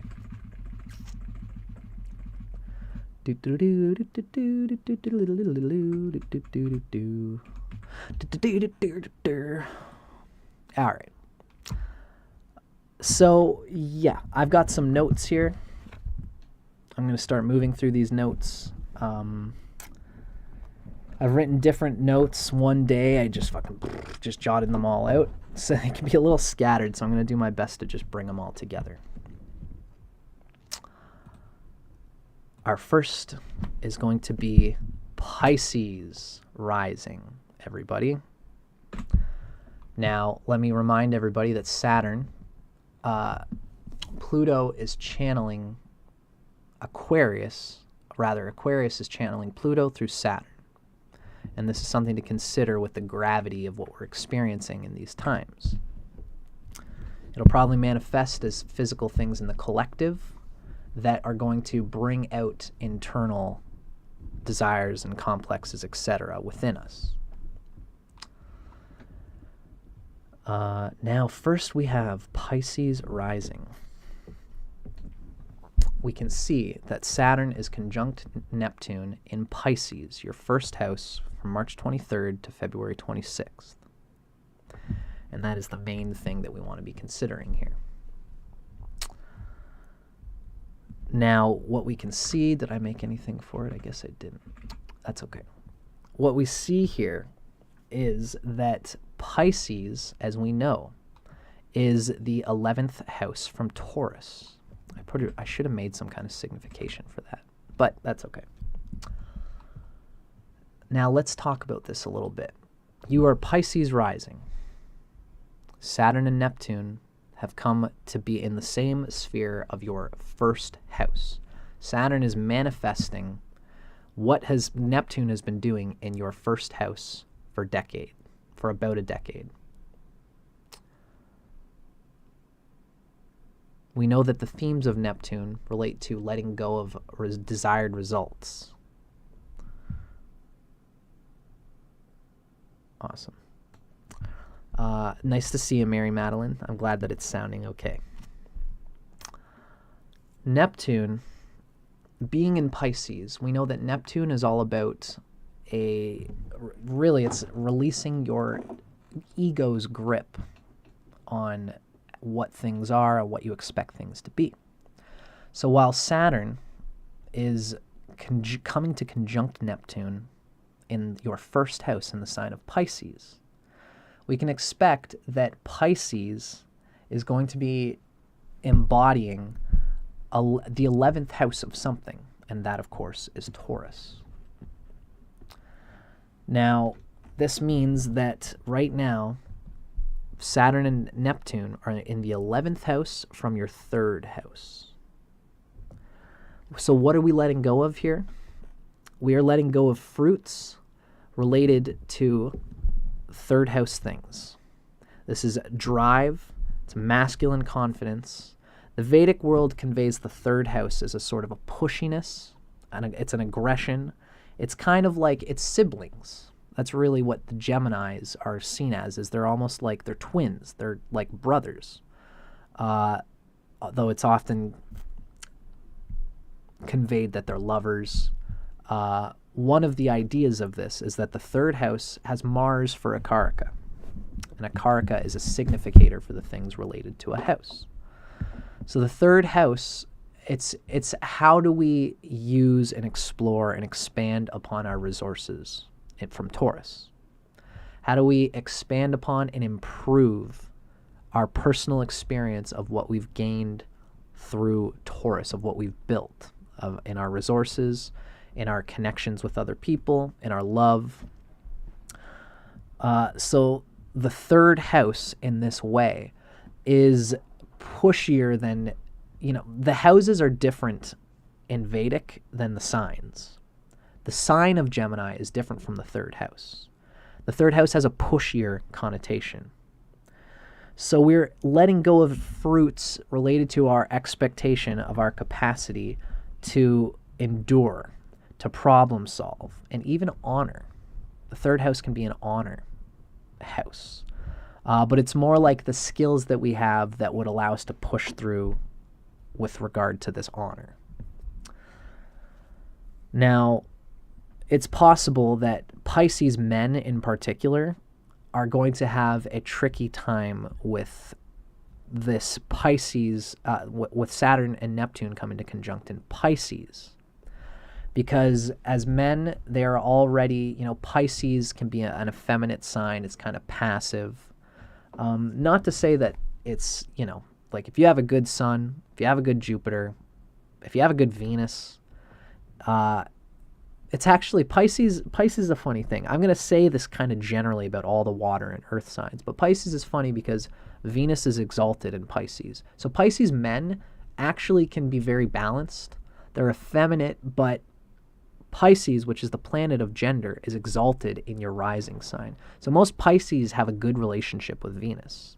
So Venus being, again, our engenderment, most Pisces men don't have too much trouble with being masculine, even though they're a water sign. But there will be a need to let go of fruits related to the 3rd house of Taurus. So this would be the experience of, almost like jealousy and love, of fighting to get a certain type of lover or keep a certain type of lover, or a status or a position, because these are Taurus things. Taurus as the 3rd house is like something Pisces kind of has to fight for, because Pisces is so nebulous. Taurus, material things, would be something that you've kind of get out of your natural nebulousness in order to grip, in order to keep. So, fighting for something you or your loved ones deserve. Lawsuits, business proposals, strategies, managements, and plans. Managing things, analyzing future business potentials of the possessions that you have. These are things that can be, because that's Taurus, these things in this period, you might not get the chance to really plan things out in the way that you'd like, or you might not feel like you really own the things in Taurus. The universe is conspiring to make you have boundaries and to not waste too much time planning things that you think you own in Taurus. This period could cause you to piss away a lot of energy planning and organizing things in the material world that you think you have, but as this conjunction comes to a head, you will find that you wasted a lot of time planning meaningless things that never came to fruition. So keep that in mind. Taurus as the third house is going to have a desire for a freedom to explore capacities in some regard. They like to travel. Taurus as the third house kind of relates to travel, even having vehicles that can help you travel short distances. The third house is the physical gate and also physical health, the ability to push. This is a martial art kind of pushing that you might even have an attachment to not doing that so much. But this period is going to push you to do this a little bit, to have some kind of martial endurance. And energy to continue exploring some important beloved task, some kind of vitality. Now, there's a self-esteem that comes from owning the things that you want to explore, owning the vehicle. It's like if you're learning to drive for the first time and your mom is in the side seat and she's being a backseat driver. No, don't do this, don't do this. And she's kind of yelling at you, and there's a desire to express boundaries. But also sometimes, if your mother's the only one teaching you to drive, you've got to experience sitting with her while they micromanage your process in order for you to learn ultimately how to drive. This experience can amplify that. In the same way of having anything that you own that's yours and you want to explore, but something or someone is micromanaging or causing you to have patient endurance in getting through the management of this thing, the growth of this thing, the exploration of this thing. Just be patient. Don't have expectations for it being easy. The third house is a complicated, skilled house. You might have expectations of it being easy to express and experience your complicated skill. And this period is going to release that expectation. Now, what's our trigger check? How do we check for triggers to make sure that you aren't getting triggered by this transit? The trigger check is this. Have you said to yourself, especially from 2023 to 2026, because we're only in 2023 right now, from the next 3 years, look for this phrase inside of your unconscious. I've proven in the past to be incapable. I'm useless. I'm a piece of shit. I'm a nobody. I have no power. I can't develop on skills. I just don't have I just don't have the fingers for it. I just don't have the mind to sit and learn things. I'm stupid. Any of these thoughts and feelings related to Taurus, this is for Pisces people, not just Pisces men, but Pisces women. And I should have mentioned at some point that everything I've said up to this point is for both Pisces men and Pisces women and everything in between, transgender people. I should have mentioned that when I started talking about Pisces men. These feelings of incapacity, especially with regard to Taurus things. Pisces in the first house, this is the reason why we're getting this, is the basic identity is the first house is the 11th of the third house. So when you're not really getting the third house, the first house is kind of going to be the vessel of affectation. It's like your identity. You identify with not being able to just hold the pressure of what is being done in the third house. The third house being Taurus can relate to romance. It can relate to houses. It can relate to material things. It can relate to luxuries. Why can't I hold these things? Why can't I sustain these things? Why am I having trouble with my lover, communicating with them, and establishing boundaries? Why do I have trouble establishing boundaries with my lover? I must be stupid. I must be a piece of shit. Must have something to do with my identity. Because Neptune is purging the identity for the past 10 years you've probably been experiencing. And Taurus is the anchor to you validating that you should feel like a piece of shit. you shouldn't, but if you've been feeling like you're a piece of shit, think about how it might relate to things in the third house and in Taurus, especially if you've got things in Taurus. If you've got the sun, especially if you've got the sun or Jupiter in Taurus. If you've got the sun or Jupiter in Taurus, you might be feeling these feelings, and it's going to affect your first house, because Pisces is the gains of Taurus. I don't deserve those things. I don't deserve the things that I desire. Or I desire, it's going to work out two ways. You could have completely a good Taurus, but you just feel like you're incapable of getting them.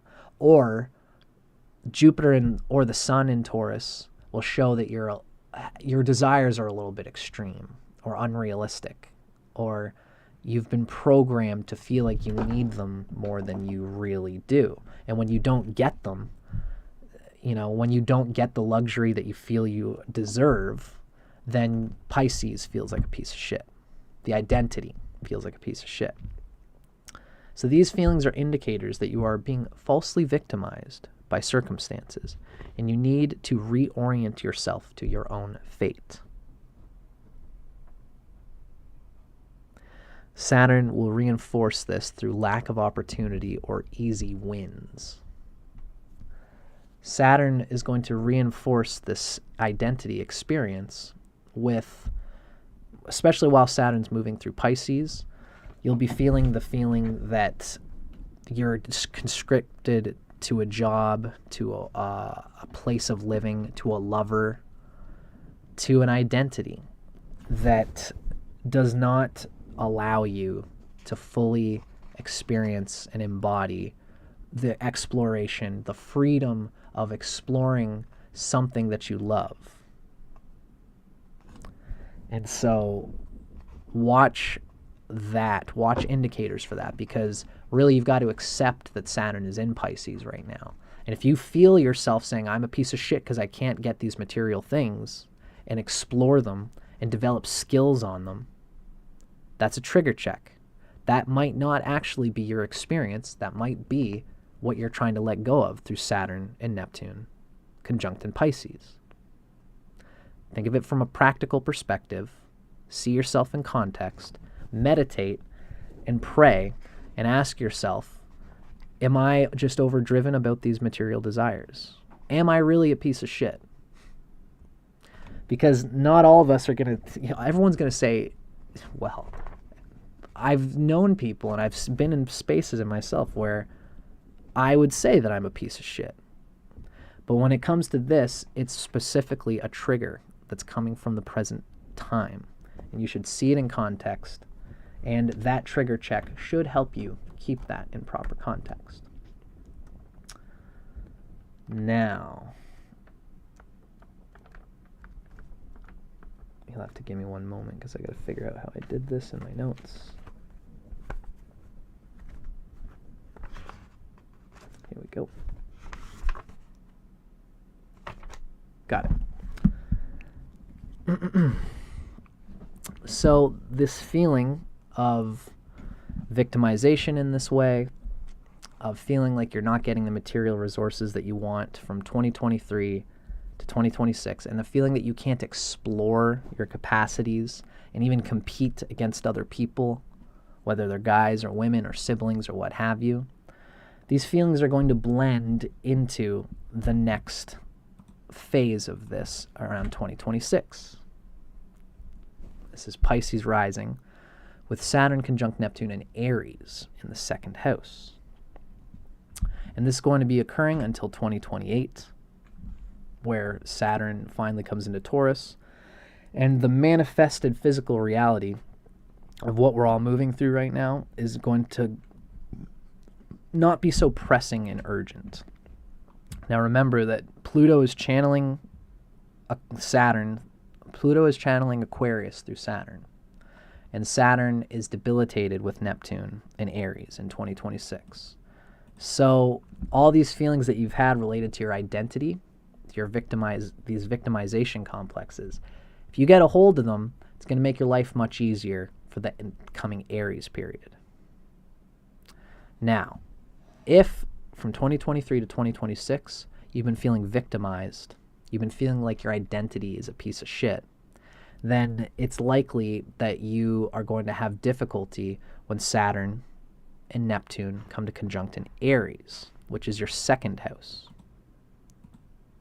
Because you can't really develop the best second house possible if your first house is lacking. The first house is the foundation of the second house. So this next coming period with Saturn and Neptune in Aries, it's going to involve faith and letting go related to Gemini, which is the fourth house.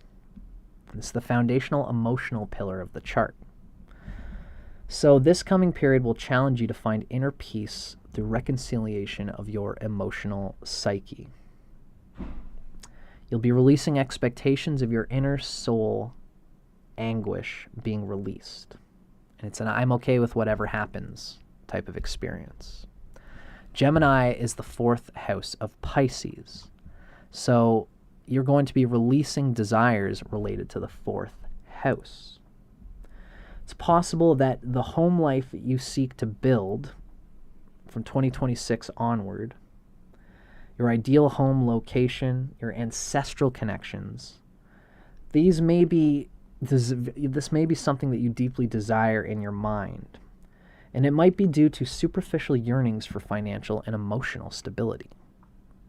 So this whole period of you feeling like a victimized piece of crap is going to manifest in 2026 as, I guess, interestingly, in the second house of feeling like you haven't taken the initiative to develop on resources that you really want. So now you might feel when Saturn is debilitated with Neptune in Aries that you're lacking resources, that you're lacking the networking, especially because Saturn rules the 12th and 11th house for Pisces. You're lacking the networking, and really it's the sweet tooth of Saturn being debilitated in your second house in Aries. It's a sweet tooth feeling that I identify with not having enough. I identify with feeling that I want more. I want some kind of richness that's really gratifies me, but also solidifies my emotional center. Because Gemini is the place that Aries is the 11th from. Aries is going to be teaching us to let go of expectations related to emotions. And it's even going to teach you, Pisces, to own your capacity to just get what you need in the second house. Instigate it, develop on it, despite the fact that the world economically and everything is going to be kind of in a hard go during this period of 2026 onward up till about 2028. You'll be in the furnace here developing your needs based on what you are. Pisces' needs, second house, comes through what they are, Aries, I am. By owning what your needs essentially are, you'll find a balance of your emotional life of Gemini. And so it's likely that you've been stuck and unable to expand personally and in mobility and vehicles in this past decade. Remember, because that was the third house thing. So now a desire remains to become settled, to find a permanent zone, as well as things that fulfill the heart. You might feel that a disappointment and be feeling robbed of having some deep foundation to build on in the Aries period, from 2026 to 2028. There's disappointment, feeling robbed of having some deep foundation to build things on.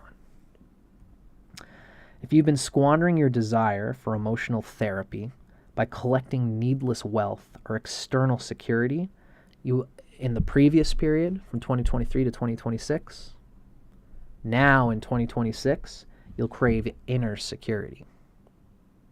True, deep inner security, because that's the second house being the 11th from the fourth house. You're going to be craving the experience of having the soul, what the soul deeply desires. And you're going to be craving what the soul deeply desires, partly because you don't have the resources. You haven't owned your capacity to take what you need in order to have resources so that you can stabilize yourself and then feel confident enough to attract the emotional things that you truly seek.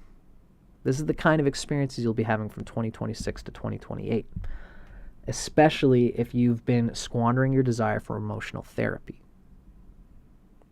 Because this is what really all of us kind of need at some level, generally all the time. But specifically for you, Pisces, because of the second house and the fourth house emphasis going on here in both periods.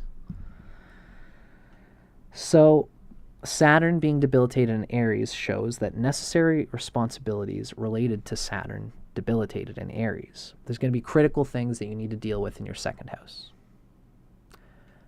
While Saturn was in Pisces, you could kind of lollygag. You might have felt like you're neglecting the need to develop the sound foundation that you have materially, emotionally, and erotically while Saturn is in Pisces. And it doesn't feel pressing right now. But you need to own the transcendental needs of the whole chakra system. And there might be something juicier related to your identity, related to playing with toys, third house things, exploring, being in competition romantically with other people. All this shit that's external could be distracting you now because you don't feel the flags coming up of the dire needs that are going to come from the Saturn Neptune conjunction in Aries period. And then when that comes, it'll be too late. And then you've got to deal with the second house in a critical way. And this is going to make you crave fourth house soul nourishment. So these Saturn debilitated Aries will take you even farther away from inner peace due to distracting emotional trauma, erotic confidence issues, especially. So watch for red flags of seeming comfort, of laziness, of ease, of luxury, liquid wealth that obscures what you seek to truly live for. It's like the desire for material things is reflecting a lack of deeper soul nourishment. This is what can be expected. Really, that's a condensed way of saying what's going to be happening from 2023 to 2026. And then from 2026, there's going to be an urgent material responsibilities that you need to take care of. Saturn. There's no choice. And while those things are happening, you might feel a gap in your soul. It's going to say, oh, I could have been, in the last 3 years, I could have been developing on these emotional needs, but I didn't think I needed to. But now there's material desires that I have to deal with, and all I can think about is the hole in my soul that was caused by the stupid victimization complex I had from 2023 to 2026. Now 2026 is here. For the next few years, I have to stew and not get the experience emotionally that I seek. So that was Pisces Rising. And this has been Saturn and Neptune coming conjunct in Aries for Pisces Rising. Hope you guys enjoyed that. Let me know in the comments what you think. Stay tuned because we got more coming here now. The next one we're going to be coming to is Aquarius Rising. I'd love to know what you guys think. This is my first time doing a specific Saturn-Neptune conjunction video like this. So I'm all ears, folks. I'd love to hear how this is vibing with you guys. Next, we have Aquarius Rising. And of course, something interesting is happening for Aquarius Rising because they have Pluto in Aquarius in the first house.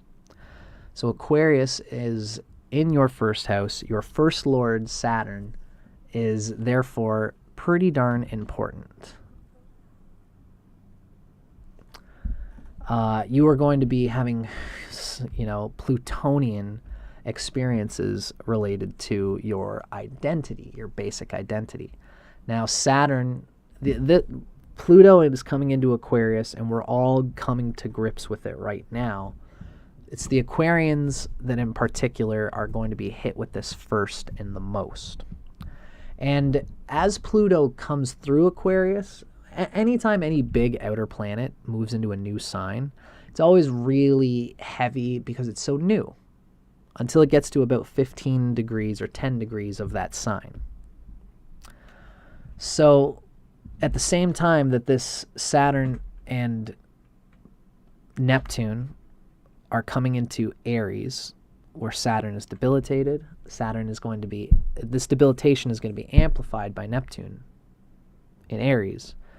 And at the same time, Aquarians are taking the brunt of the Pluto coming through the first few degrees of Aquarius and the world changing, and Aquarius being very sensitive to that.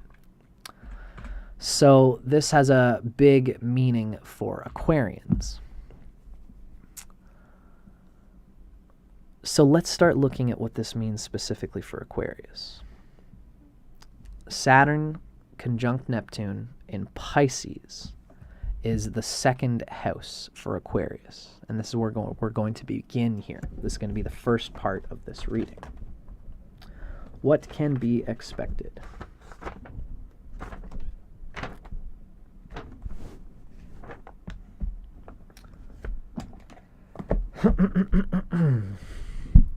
If you've been watching the intro to this video series, what you'll learn is that a big part of what we're talking about in this series, as I've already kind of stated, is Neptune relates to letting go of desires and of expectations of reward.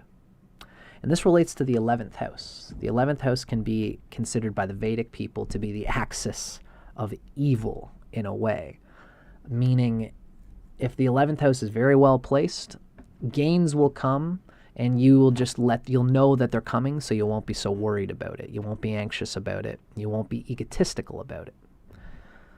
If there are afflictions in the 11th house, it shows that you really want gains. You want the rewards for your action. But as the Bhagavad Gita tells us, we are not obligated to the rewards or fruits of our actions. We're only entitled to our actions.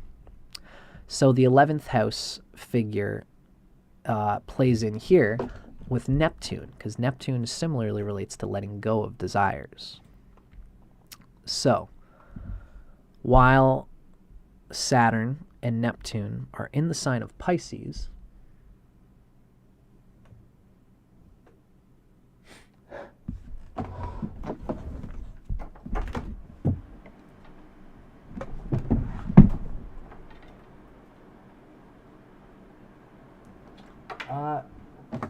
give me one sec here, folks. There's a weird smell coming from my house. I'm just checking. It feels like there could be a fire or something. Just give me one sec here.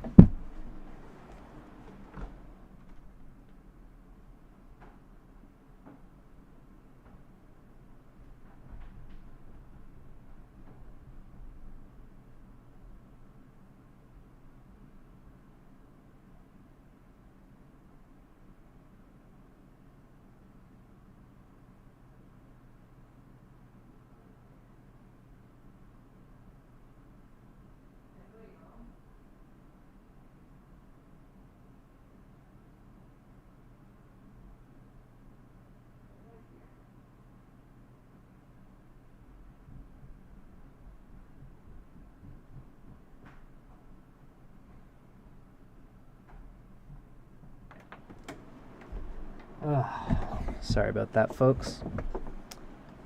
It would seem that someone's cleaning out the oven. I guess they've just turned it on really high and are just letting it do its thing.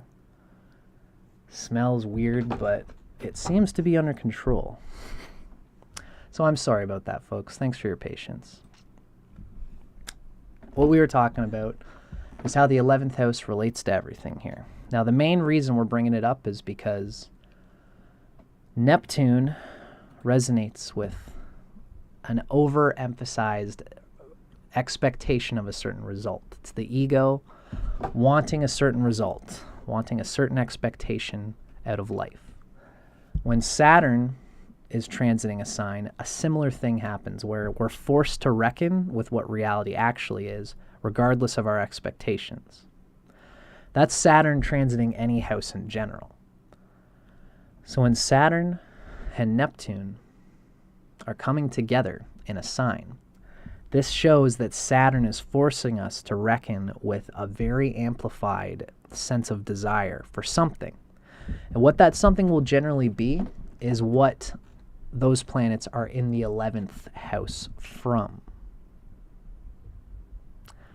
In this case, Saturn and Neptune are in Pisces first, which is the 11th house from Taurus.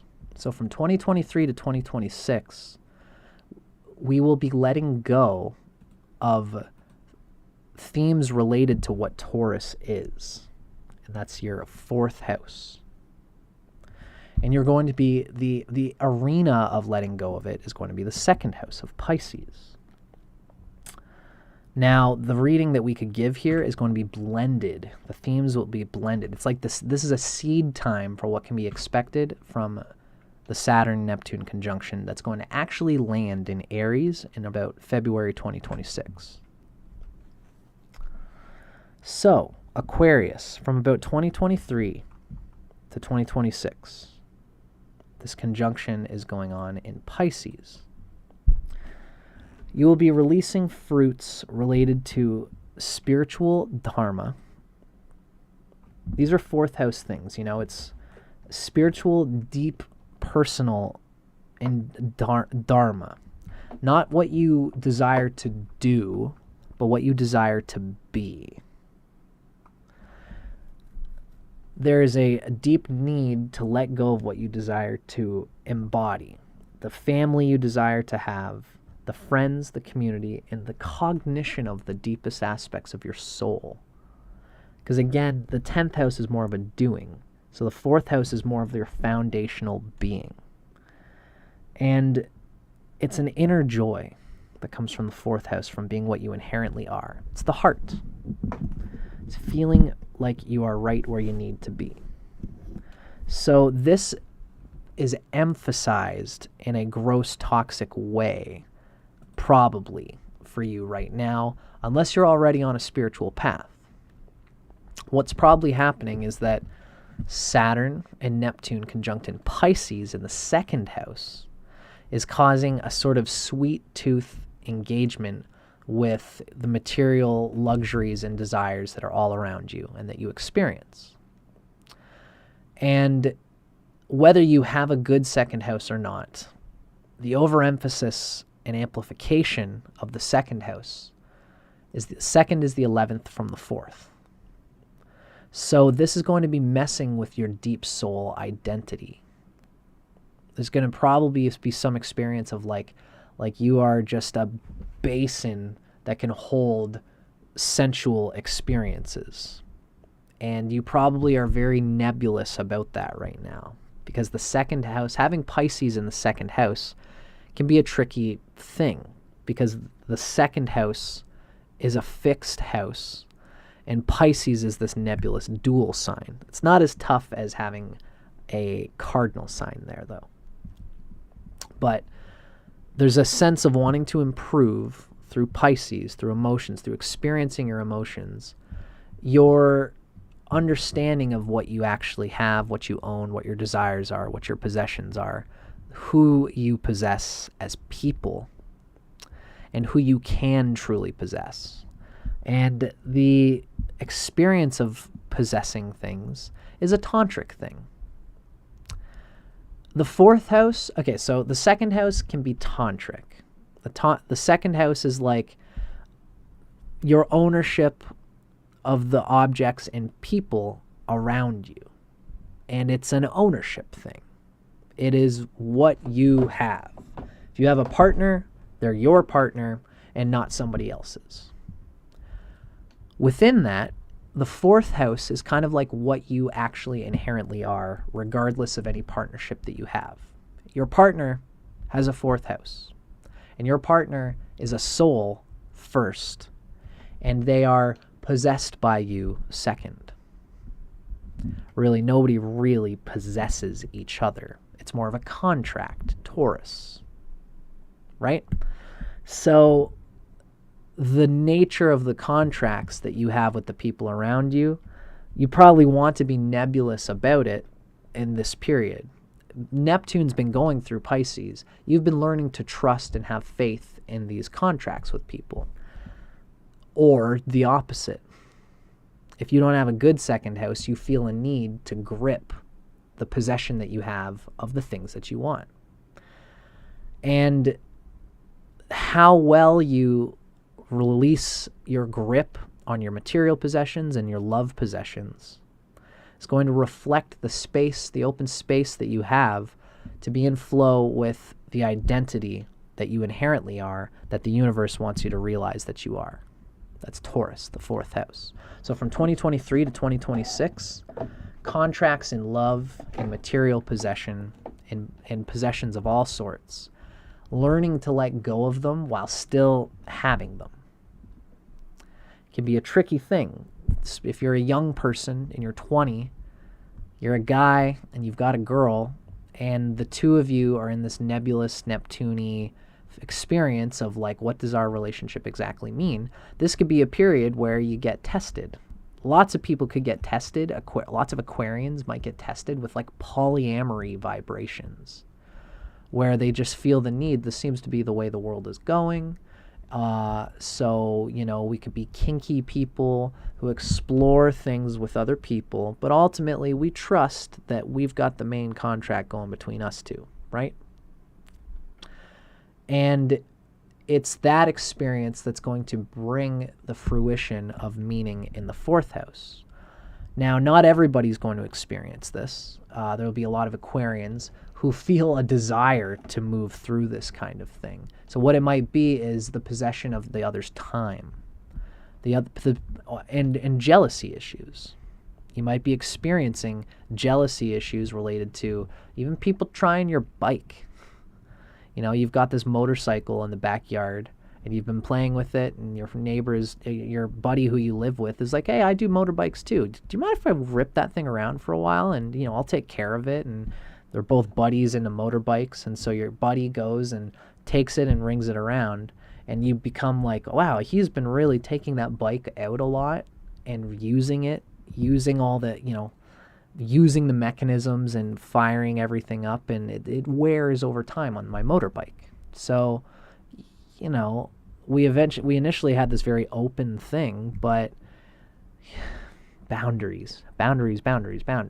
This is what this period is really teaching us all, communicating intentions and boundaries with regard to material possession. And it's through this, when you can express boundaries and come into cohesion with what this is all about, you might find that there are glimpses of who you deeply identify as truly. What is the type of love that I seek to have? What is the type of relationship I seek to have with my motorcycle, with my possessions, with all of the things that I consider mine? Are these mine or are these me? It's through this experience that you'll be experiencing a letting go of soul identities that you thought you identified with that are very fixed. Because Taurus on the 4th house for Aquarius tends to have a fixed idea of who they think they are. The nebulousness of this period is going to challenge who you think you are. Remember, Pisces is where Venus, which rules Taurus, is exalted. So this period could give you positive glimpses on deeper feelings of who you are in the 4th house, of the lover that you'd like to keep, and etc., these kinds of things. Now, it's possible, there's a feeling, what you're reducing your attachment to is the 4th house, which is where you want to be, where you need to be. It's an angular house. You're releasing your attachment to the 4th house, which is an angular house. Saturn has likely reinforced your understanding of where you need to be and where you want to be in your environment, and where you want to live. Saturn has reinforced this experience of checking it and discerning it, but by putting you where you don't really need to be. Especially Neptune having been in the second house for so long, it's possible that fleeting luxuries, desires, promises, promised contracts, promised things that are going to give you material splendor have sequestered your feeling of what you actually deeply emotionally need. Second house things have popped up as promised opportunities. And if you are neglecting your deepest emotional needs but maybe if I go and live here, maybe I will get that new job. Maybe I'm being promised that this powerful person will take me over there and allow me to develop more money so I can have more material, so that I can finally start to unfold my emotional therapy and my emotional expansion and my self-reflection. And you might get duped by materials, the promise of material security, second house for Aquarius. The promise of material security might leave you feeling duped and emotionally not whole. And this is really the theme from 2023 to 2026. By chasing where you think you should be, you might be running from where you are, which is where your heart actually is right now. Now. So there's a theme here of Cancer, which is what you're learning about right now. The fourth house being Taurus. There's a theme there relating to, a crab brings his home wherever it goes. It's happy with whatever house, with whatever home it has. Being in the wrong material place is bringing out this desire to, think to myself, I'd like to be where I want to be emotionally. You need to own that right now, because the next 2026 period is only going to drag you farther from that emotional experience. It's the temptation of the second house things that are keeping you from emotional consolidation, from understanding who and what you truly are, the emotions that you seek to truly align yourself with. Rogue and reemerged, we are at Aquarius right now. We're looking at Aquarius Rising. It's the teasing things in the second house that are keeping Aquariuses from the emotional authenticity that they seek to embody now and forever. Now, there's a desire to share time with beloved friends, family, and soulmates. And indeed, even identifying past soulmates may feel scarce right now. The Piscean thing may feel like you don't have enough of it, or that you've got so much of it that you don't appreciate it and you don't discern. If you've got an overabundant, if you've got like Jupiter in Taurus or the Sun in Taurus, you've probably been very hard about collecting family members and soulmates and people who you identify with in a transcendental way.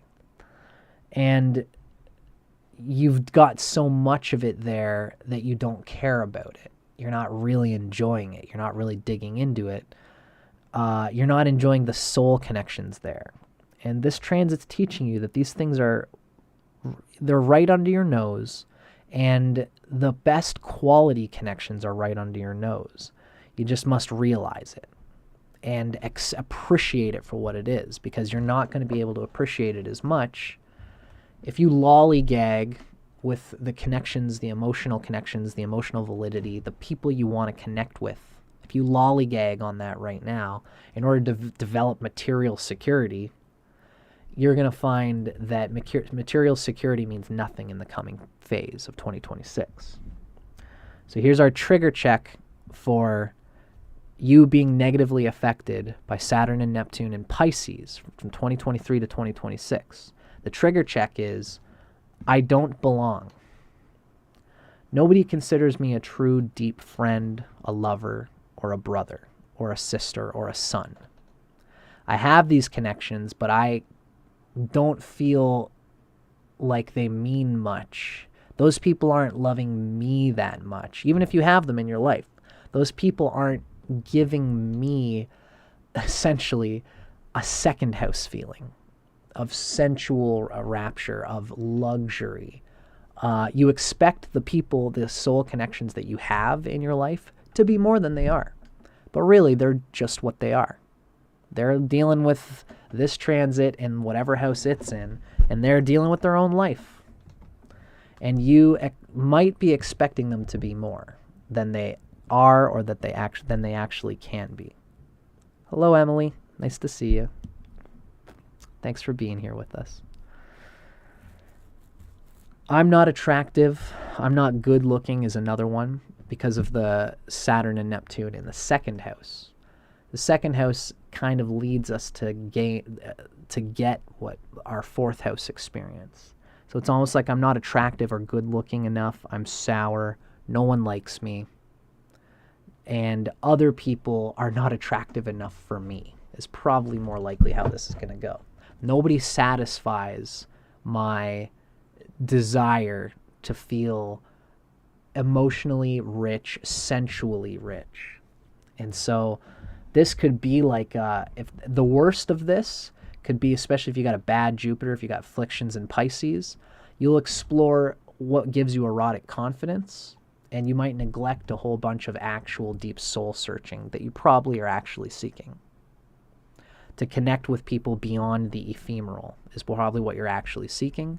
You're going to explore second house ways of developing status, money, grandeur, partying, being able to do drugs, and I can do the most drugs, and all these things that make you seem like a real rock star, but actually don't have any. It's pithy. Doesn't have any real soul connections with any of those people. Check for these things.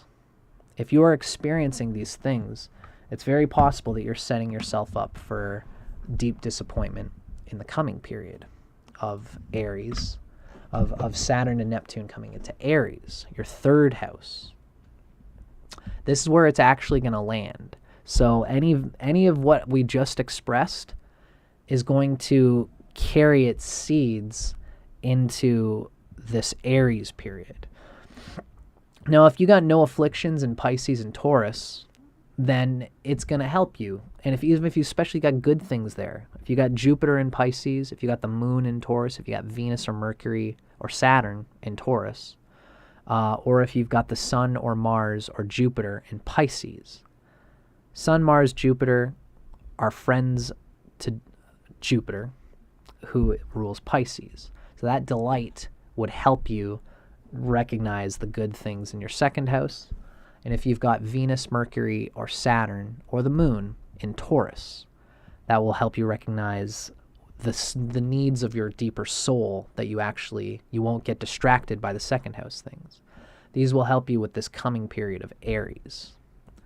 And if there are afflictions there, it's going to carry the affliction where you'll feel duped. And now you feeling duped in the fourth house is going to make you further constrained from the desires that you'll truly seek in the fifth house from 2026 to 2028. So this cycle, this part of this cycle is going to involve faith and letting go of fifth house themes. So you'll be needing to let go of the Gemini things of the fifth house for Aquarius. So this means having a soul-satisfying talent or pursuit in life, using your creative intelligence to its fullest potential. You will feel like you are blocked in your fullest, in your talent or pursuit. Really what it is that the third house, being Aries, where Saturn and Neptune are, if you're lazy there, if you're neglectful there, or if you've got too much going on there, you're going to experience a lack of what you truly desire to do. The fifth house is a fixed action house because it's a fire house, but it's fixed. So it's like, what is my kingdom? What is my creative life path that I've established for myself?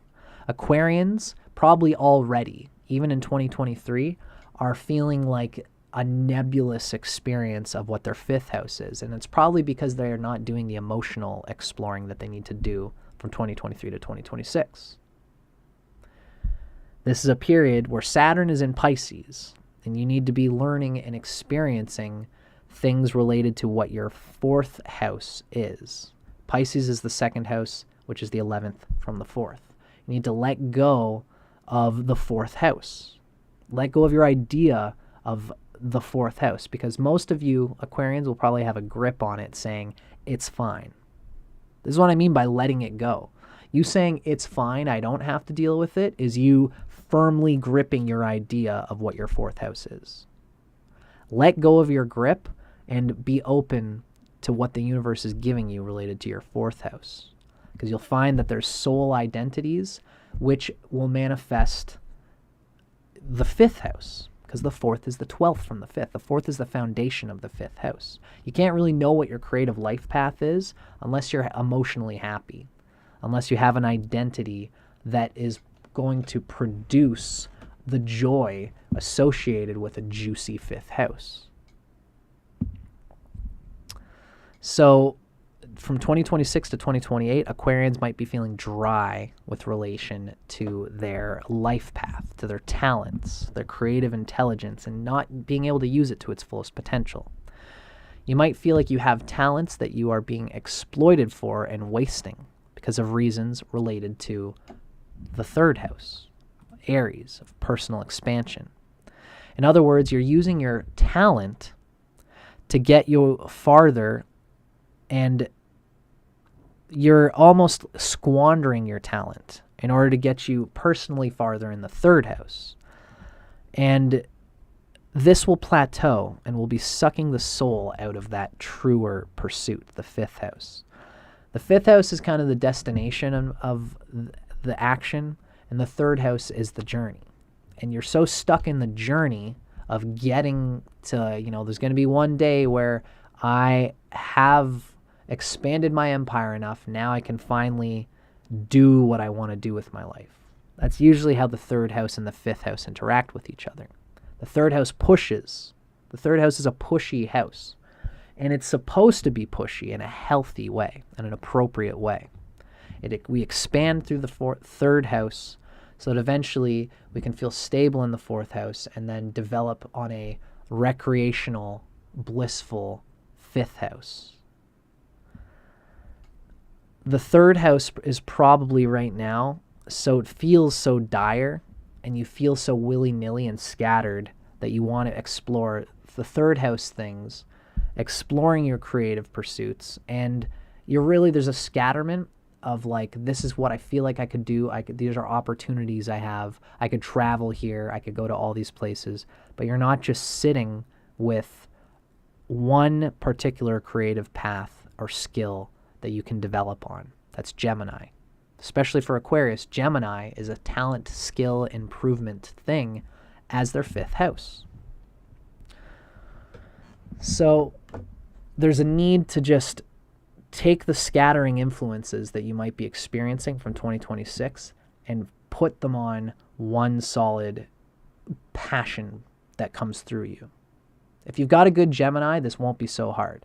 And if you've got a good Mars, this is going to help you not feel so scattered, not feel like there's a million responsibilities that you can't keep a hold of. Pick the ones that are most prudent. Have faith that the universe is going to give you exactly what you need. Use your Mars and do what you got to do. But don't let your will to survive cloud the enjoyment of creative fifth house skills and pursuits and talents that could enrich your life further down the road. Because this is a period where you could really be getting the gains of your fifth house. Saturn and Neptune in Aries shows that you are getting the gains and establishing the networking that's eventually going to lead to the fifth house talents and passion and creative path. You've been solidifying fourth house themes by seeking inner peace through mastering your sense desires and erotic confidence in the second house. That was 2023 to 2026.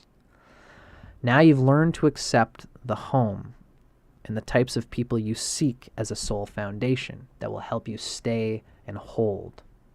That's what the previous period and Neptune going through Pisces for 10 years has been teaching you, to feel like you're home. And you don't need to be scattered. You don't need to go and chase luxuries in the second house. You feel at home with the people that you have. You're developing and having faith in Neptune that I can give love to these people that are close to me. And it might not be as tasty as a McDonald's burger experience of the second house, but this is a quality meal that is going to nurture me and my soul further down the road. And that's the people around you, that who you have and who you can and who you feel in the heart are worth exploring and developing into. It's an organic heart opening that the previous period was supposed to give you. The organic heart opening from 2023 to 2026 is leading to a similar theme of being open-hearted to the action of a specific talent that you love.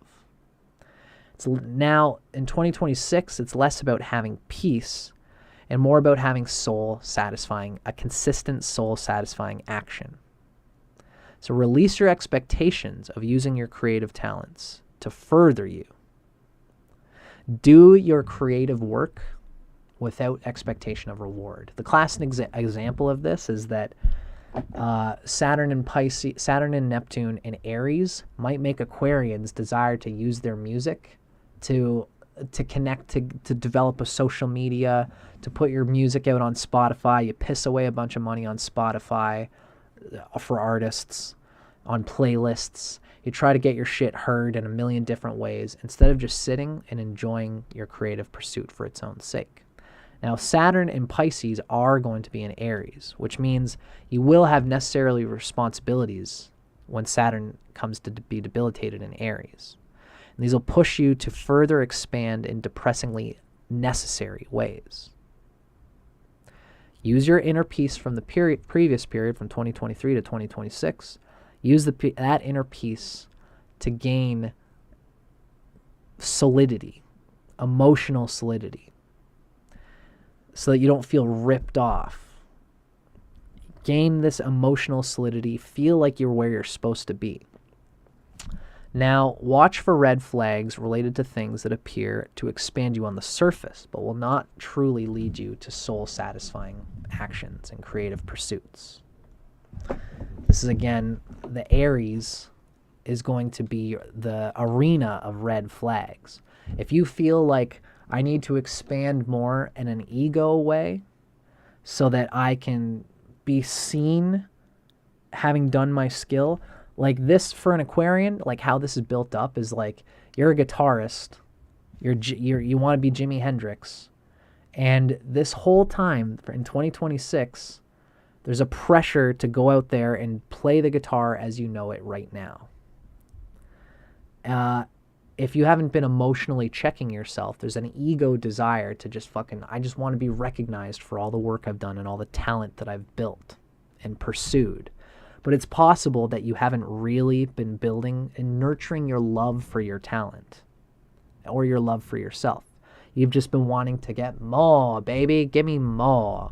So you'll go and you'll set up a whole bunch of, from 2026 to 2028, you'll set up a whole bunch of dates and gigs for shows, and you'll play them, and you'll find that you're just not getting anything out of them. You're getting enough money to survive.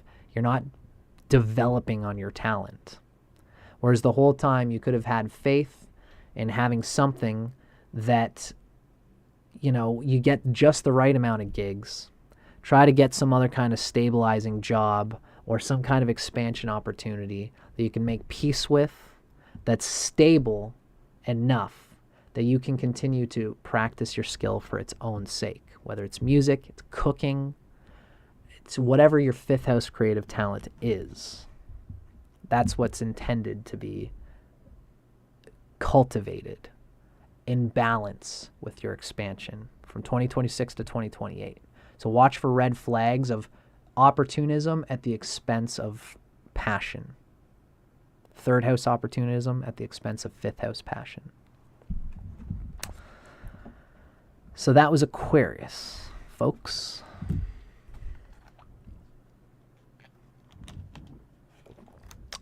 Now I'm all fired and wired up. I'm going to have a little bit more of this chocolate.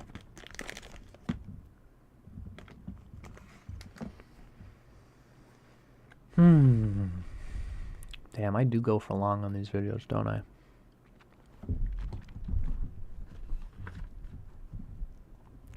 I knew it would be long, but well, this is just how it goes.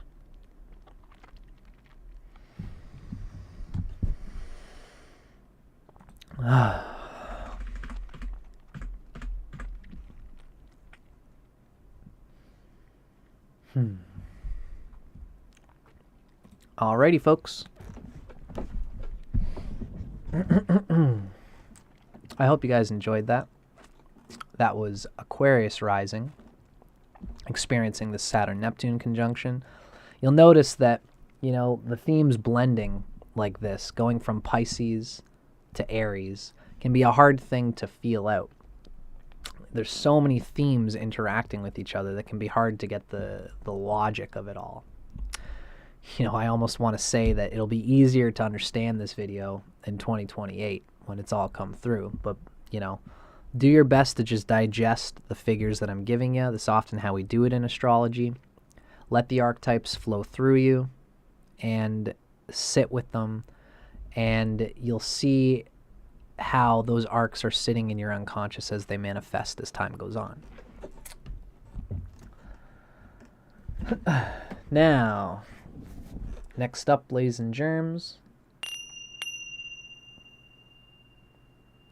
we have our next sign coming up, and this is going to be Capricorn Rising.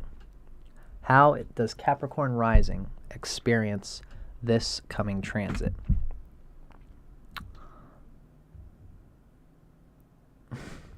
Thank you, MB. MB has given me a wonderful comment, and I appreciate it. Now, folks, this is Saturn coming to conjunct Neptune in the sign of Pisces for Capricorn Rising. At the start of all of these, I've been reminding everybody that Pluto is in Aquarius. So Pluto is early in Aquarius, which means every time an outer planet moves into a sign, it has big tectonic plate shifts for the collective, typically, until it's about 10 to 15 degrees into that sign. And then things start to chill. You know, at this point in 2023, Saturn is still moving through Pisces and causing big fluctuations and changes. It's not till an outer planet, or Saturn, because Saturn also moves quite slow, it's not till these planets get to about 10 to 15 degrees into their sign that we start to get used to them. Pluto, being in Aquarius, is causing changes in the world, and it's channeling it through Aquarius's dispositor, which anciently was considered to be Saturn. Oh, thank you, Stardust. So Saturn is channeling Pluto in Aquarius, which is going to give a lot of extra sauce to what we can expect to experience with Saturn and Neptune as it comes to conjunct. Now, it's important always to remember, as we've said, a big key theme in this video series is the fact that Neptune relates with, it's like, I've mentioned it as like being this tour guide that's going to be, you know, spirituality, the feeling that things are being guided in exactly the right way that they're supposed to be guided. So we don't have to feel fearful when we're traveling. We've got a tour guide who's going to say, this is the best restaurant, this is the best place to go. You are doing everything correctly on your travel through this life. Because everything that you do is on the itinerary. If you don't develop a faith, if you don't pray, if you don't develop a rapport between your conscious mind and your unconscious mind, you might feel that your unconscious mind is trying to take you through things, this tour guide, and you're not listening to the tour guide. And so once you start to feel like there's no tour guide, you're in unfamiliar territory, and no one is there to guide you, and so you get spooked, and you do things out of a compulsive energy nature that is not based on the faith that everything is supposed to be going the way it's supposed to go. This is what causes needless wastes of energy in whatever pocket, especially that Neptune is in. And this is the same thing when Saturn is transiting a sign. Now, the main key here is that Neptune especially is going to relate to having a specific desired result for things. You expect to go to Spain and you expect to see bullfights. I demand to be able to see bullfights. That's the reason why I came to Spain. And you get there, you don't realize that it's the winter. The bulls are too cold to do the bullfighting, so they don't do the bullfight.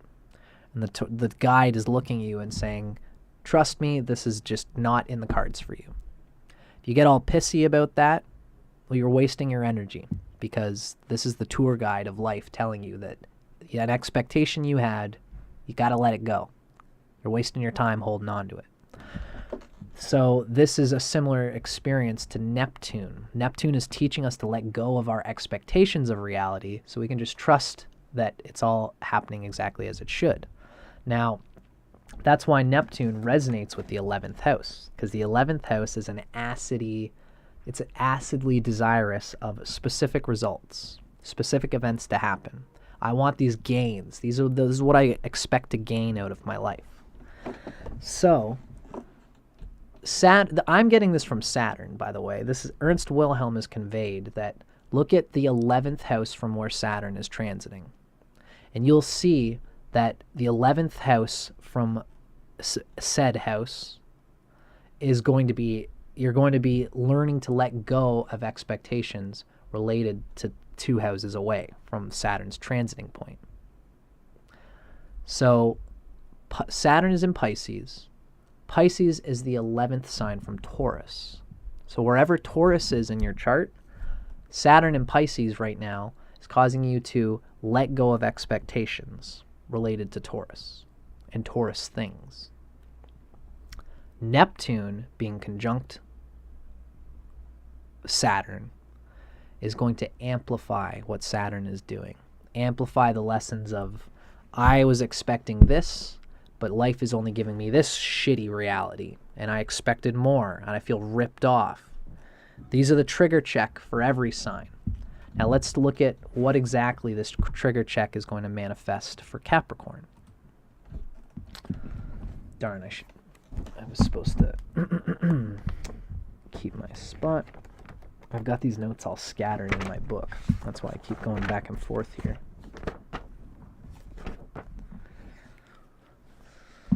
So, what we see with Capricorn Rising, Pluto's in their second house. But more importantly for this video, because you can check out my Pluto video to see what Pluto's doing. I did a Pluto in Aquarius for all 12 signs, and you can check that out. So now, Saturn and Neptune are in Pisces, which is your third house. And so the third house is the 11th from the fifth house. Now, what this means is that you are going to be letting go of fruits related to the fifth house. Because Pisces is the 11th from Taurus. Therefore, what's happening is that Saturn and Neptune are transiting the 11th from the fifth house, which is the third house. I know that's a lot to take in, but feel free to take a moment to digest it, and we're going to move through what we can expect here. Saturn and Neptune being in this period from 2023 to 2026, because this is a seeding period for an even deeper lack experience that's going to happen in 2026 onward, where there's going to be world, collective, economic, ecological things that will frustrate your ability to do things that you want in 2026. In 2023, it's internal realities that are blocking you from experiencing the fifth house. 2026 is going to be a material manifestation of some kind of responsibility that's going to block you from having all of what you want. So let's explore this a little bit. 2023 to 2026, we are going to be Capricorn Rising is going to be letting go of fruits related to the fifth house. It's creation, progeny, children, passion, passionate talents, tasks that you enjoy doing, your creative life path and using your creative intelligence to its fullest potential. It also relates to romance. It's the fire of life. It's a relish for actions and satisfying action, action, action. The third house is an expansive, opportunistic house that will take you away from the fixed idea of the house, of the passion path that you want to experience. Because the third house is a mutable house, scattering, whereas the fifth house is fixed. The fifth house is a fixed idea of the passion path that we want to explore. So,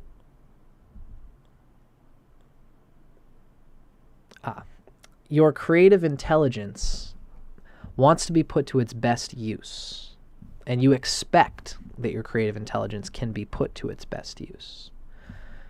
You want to be appreciated for your karmic talents and gifts from past lives. You may feel talented, and you're pining for moments of being in the right place at the right time with the right skills to be regarded and respected for your talent. This is what you expect. This is what you want. And when you don't get it, if you don't get it, this is the axis here, folks. You have to understand.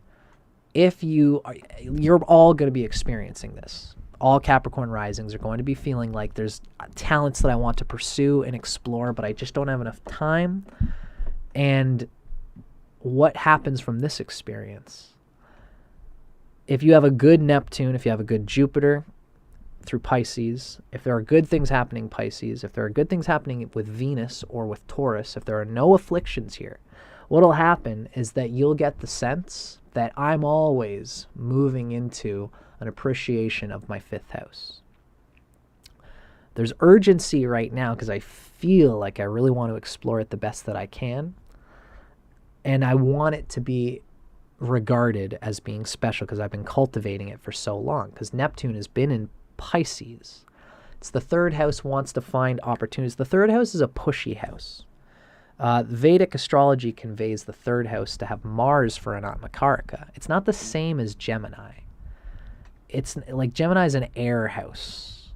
Gemini is an air sign, I should say. The third house is the houses are different in Vedic. The third house is pushy. It's like siblings competing in order to fully flesh out and explore the things you own in the second house. So the third house is like, I've been cultivating these things, now I want to explore what I can do with them and how these things can expand me and my purpose and my potential.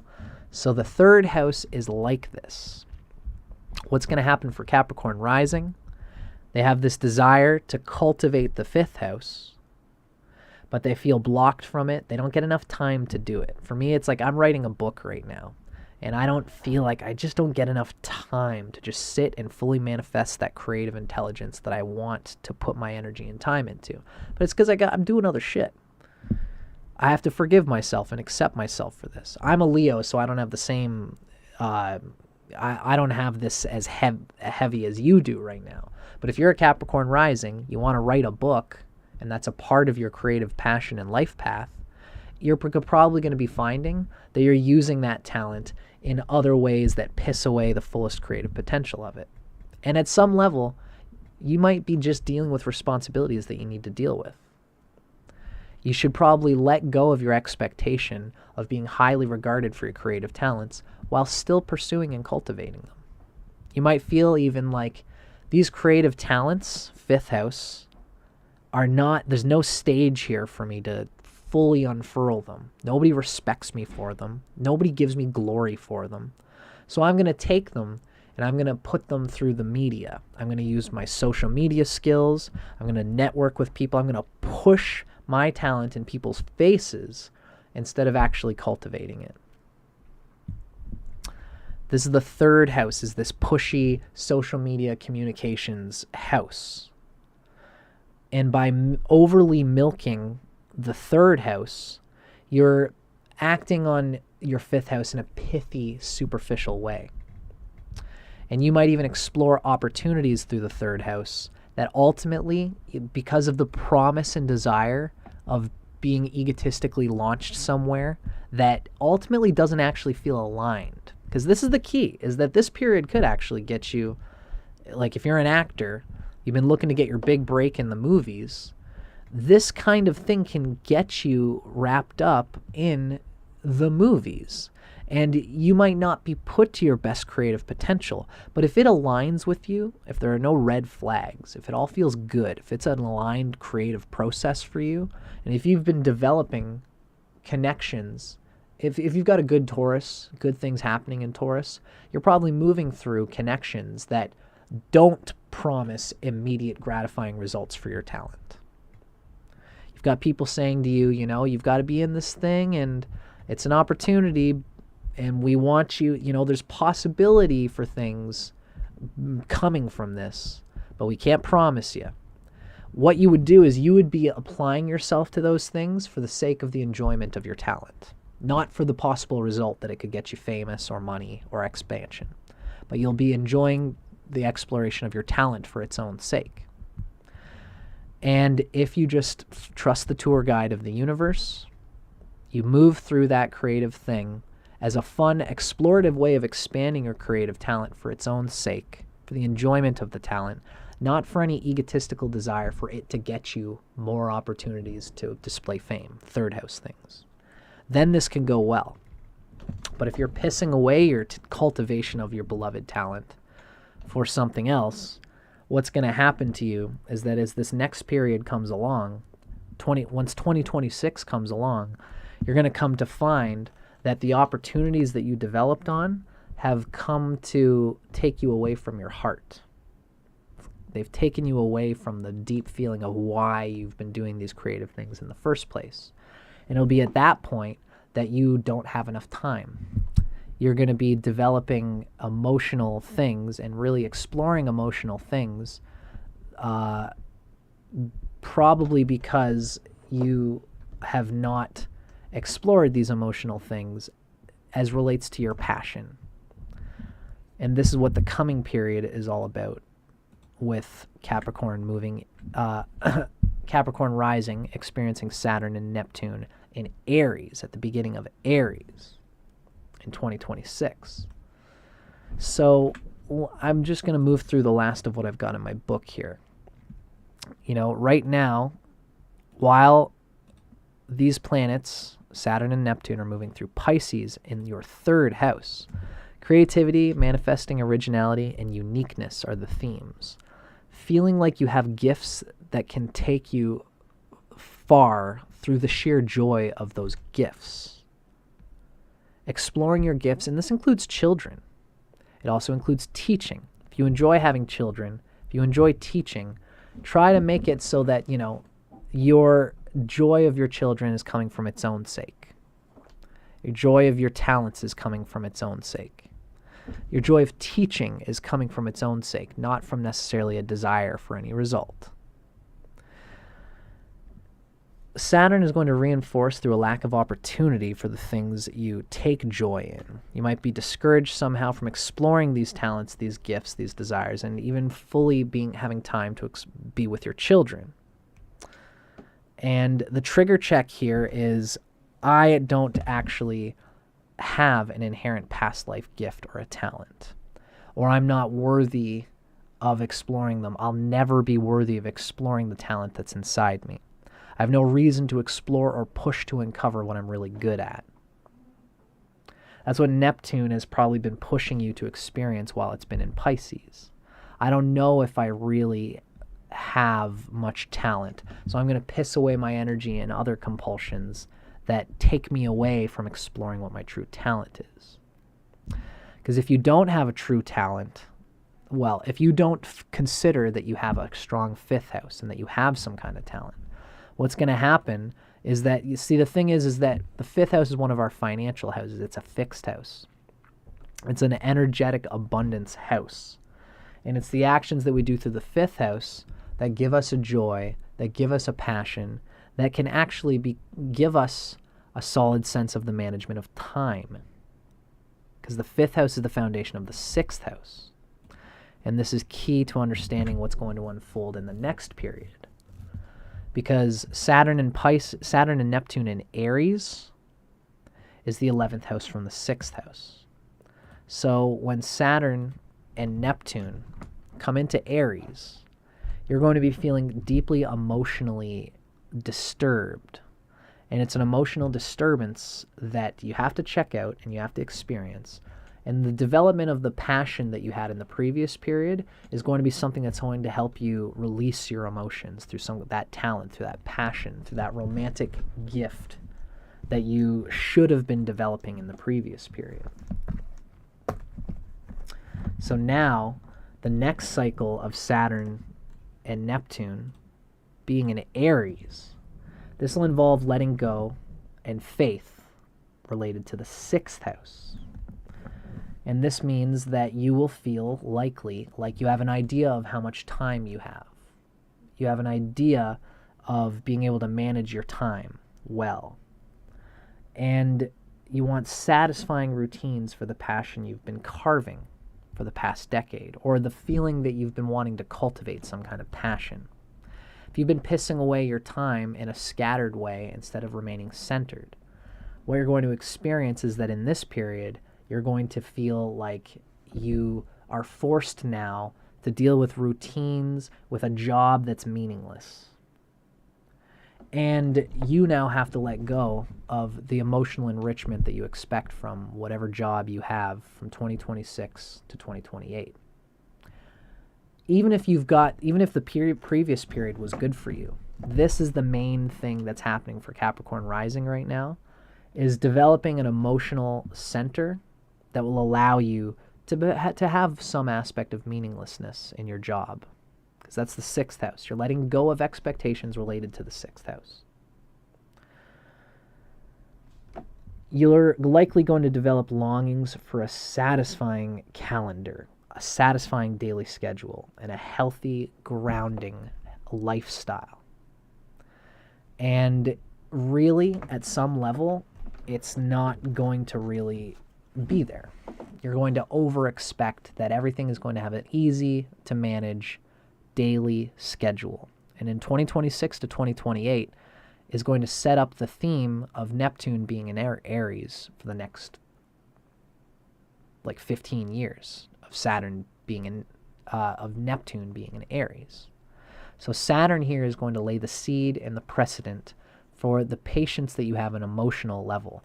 This is going to be a period of the great importance of meditation and dedicating yourself to releasing your expectations of time, of having enough time, and really also pruning things that don't serve your emotional interests, that don't serve that talent, the passion that you've been getting from the talents that you've been perceiving. If your 6th house is naturally supported, if Mercury is supported in your chart, this is especially the case because Mercury resonates with the 6th house, but also, of course, Gemini rules the 6th house for Capricorn. So having a good Mercury is going to be very important for you for being able to manage your time natally as a Capricorn rising. So if if your Mercury is not afflicted, then it's likely you've developed a proper schedule, you've sustained it, and you're probably going to actually experience a richness in this period. Ideally, though, you need to have a good Mars and a good 4th house with no affliction in order to feel deeply emotionally, spiritually satisfied, because this is really what this is looking to set up for you, is to have deep emotional enrichment in the 4th house. Saturn and Neptune are going to check you to make sure that you can be capable of that deep emotional enrichment at a deep level, which is not Capricorn's strongest suit, as we all know, because it's opposite Cancer. Mars is an enemy to Capricorn. Although Mars, which rules Aries, is exalted in Capricorn, interestingly, I should say Mars is an enemy to Saturn. But Mars is exalted in Capricorn. It's one of those funny quandaries. How should I say it, just to be clear? Saturn hates Mars. If you have Saturn in Scorpio or Saturn in Aries, Saturn is not doing well because Saturn hates Mars. Mars pushes Saturn too hard because Saturn's a natural animal. Saturn's a gardener. If you put a gardener on a battlefield, Mars, Saturn's a gardener. It takes its time. I need to do only exactly as amount that I need to do in my time because that's me. That's my boundary. That's what the pace that works for me. Saturn. Saturn, the gardener, hates being on the battlefield where Mars rules. But you could take a soldier like Mars and put them in a garden and they'll be okay. They're not going to hate it. They prefer to be on the battlefield, but they're not going to absolutely loathe it. They're going to just be neutral. Mars experiences Saturn as neutral, and Mars is exalted in Capricorn. So there is a capacity for Capricorn to actually have a rich emotional experience in general in their lives. And this period is going to push you to exercise Mars's ability to go and grip the emotional needs that it needs. It's tough having a cardinal sign on a cardinal angle. The cardinal signs are the ones that have the toughest time, according to Vedic astrology.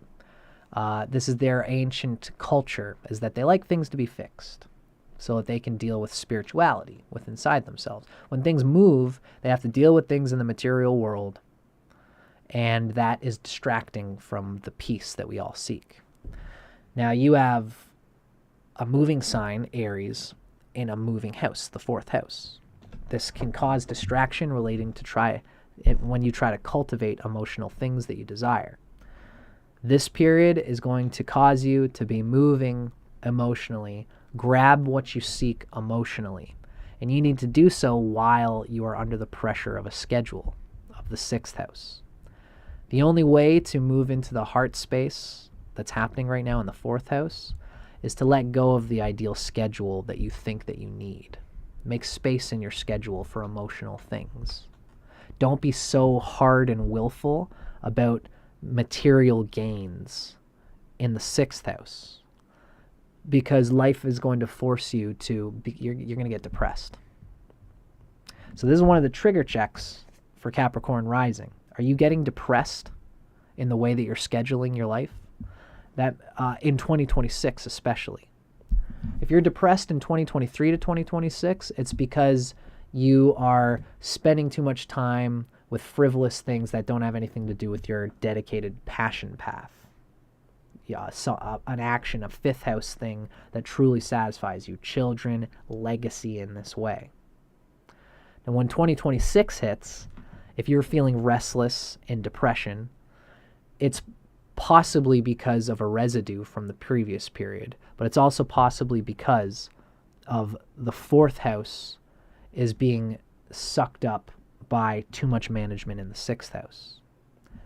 You're over managing how much time you make for yourself emotionally. But if you're wise, if you have a strong fourth house, you don't even really need a strong sixth house. What you want is a strong fourth house in order to develop on the need to cultivate the emotional things that you desire. Then if your sixth house goes awry, it's like, okay, there's an emergency happening, but I can deal with it. My management of my time is all fucked up, but I can deal with it because I feel like I have the emotional resources to chill. I don't feel urgency. I can observe how I can fix what's going wrong in the sixth house. So this is how it should be understood for Capricorn.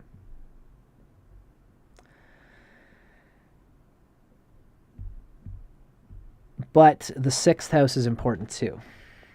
If you don't if you don't let go of your expectation of how your routines are supposed to go, then your desire to unbuckle your soul passions could mess with organizing and managing solid habits, routines, and lifestyle.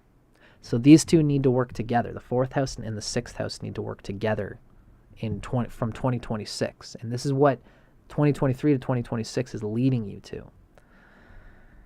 Either way, you should watch for perfectionism and time management. you may become overwhelmed, especially between 2026 and 2028, when your rising lord of Capricorn, that's Saturn, your rising sign lord is transiting in its debilitation point. I'm glad I made that note. Be sure your perfectionism doesn't ignore practical or emotional responsibilities. Practical emotional responsibilities. Yes, Capricorn, emotions are a practical thing. Say it again for those in the back. Your emotions will fuck you up if you are not taking care of them in a practical and logical and consistent, systematic way. And the systematicness of it, you need to systematically put yourself in the fourth house space of unsystematic, emotional, spontaneous expression and experience. So what exactly does this mean? Schedule time during the week to do spontaneous, heart-opening things with loved ones. Put it in your calendar. Make time for it. Because it's what you move through in an open-hearted way in the fourth house that is going to allow you're going to remove the brain gunk that's happening, because Saturn is a crystallizing influence on Aries, which is the forehead. You're not going to be able to think clearly about your whole basic idea of what you want to do with your life. So when you're trying to manage time, it's like, how do I manage time when I don't even know my intention? Time is at the service of your intention. And the bottom of your chart, being Aries, is your intention. So make space for the spontaneity of exploring what you are emotionally with friends and people that you love. And you will find that your time at some level will open in a way that you have to be open to. And you'll explore and wrangle your time in a way that comes from the heart. And you'll feel good about managing things. And you'll feel good when things in your scheduling don't go the way you thought they would, because they won't in this period of 2026 to 2028. You're going to feel frustrated, and you're going to feel like, what should happen for Capricorn is, there's annoying emotions that I have to explore. How annoying. That is where the expectation of time is going to manifest. I don't have enough time for the things that I want to manage. I want to reduce my debt. I want to increase my health. I want to spend time going to my job, making money so I can eat good vegetables and these sorts of things. But I can't because of these annoying emotional issues. I'm getting depressed and I can't even think straight at my job, and I'm going to get fired, and I'm going to have no time management if I get fired. And all these things are happening and getting fucked up because emotions are causing your brain to actually think in a clouded way. So the red flags you want to watch are an abysmal desire for inner peace, wasted on things that cannot be realistically managed. You need to open to the emotional things that you want to explore in a realistic time-based way. If you completely go nuts with exploring your emotions, then this will all get blown up as well. But if you completely constrain yourself from exploring your emotions, this is going to get blown up as well. You need to use your time management to practically plan calendar dates for spontaneous heart exploration. This will be tied into the joys that you've experienced in cultivating your fifth house in the previous period. And this is going to set the tone for you being able to deal with emotional depression that's going to happen probably a lot for you while Neptune is in Aries for the next 15 years. Now is the time for you to set the seeds that are going to give you the tools so that you don't get clouded with Neptune in Aries, which is where your Lord, your rising sign Lord of Capricorn, Saturn, Neptune is in the space where your first sign Lord is debilitated. It's going to be there for 15 years. So now it's very important to cultivate the emotional tools, the identifying with the need for emotional things in your calendar in a consistent way now, so that it gets easier to in this coming period. This is a very important period for doing so.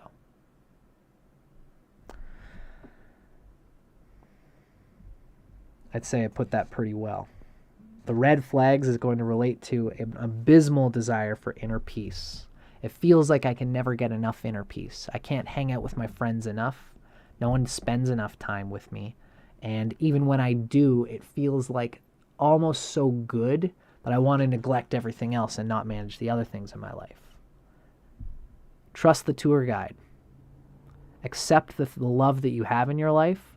Take it when you can and hold on to your boundaries. Mercury, 6th house. I've spent enough time here, guys. We had a nice little drink. We smoked a little bit of weed. Or even if you don't do those things, we hung out. Now I got to go home, wake up early, and keep my time management sharp. But I've loved hanging with you guys. It's meant so much to me. I can't wait to see you next week. This is what should be coming through you at this period. If you set it up now, it won't make you go fucking nuts in the coming 15 years of Saturn, of Neptune and Aries.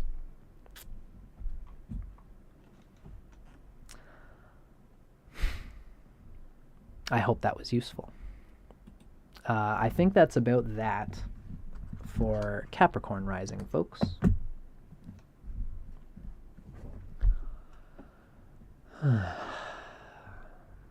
That was a good one. I feel I was really tuned in for that one.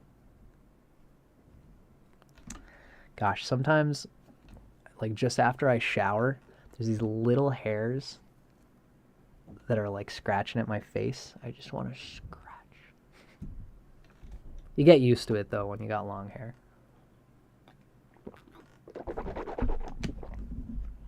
Usually. Oh, thank you, Avanti Saram. I'm glad that you enjoyed that. And for everybody watching, I'm glad you enjoyed as well. I hope this has given you guys a picture of how astrology actually works. It's, you know, it's so, like it's liquidy, you know, especially with transits. These transits occur. There's so much material happening with the Pisces period, and it's the seeds for what could be taken on in the Saturn and Neptune and Aries period. So when people talk about Saturn and Neptune conjuncting in Aries, if they're not talking about the previous period, and if they're not talking about Pisces having, Neptune having been in Pisces for like a decade, and Saturn manifesting what's been building there, and then this coming to transmute into a new reality in Aries, then you're not getting the full picture, you know?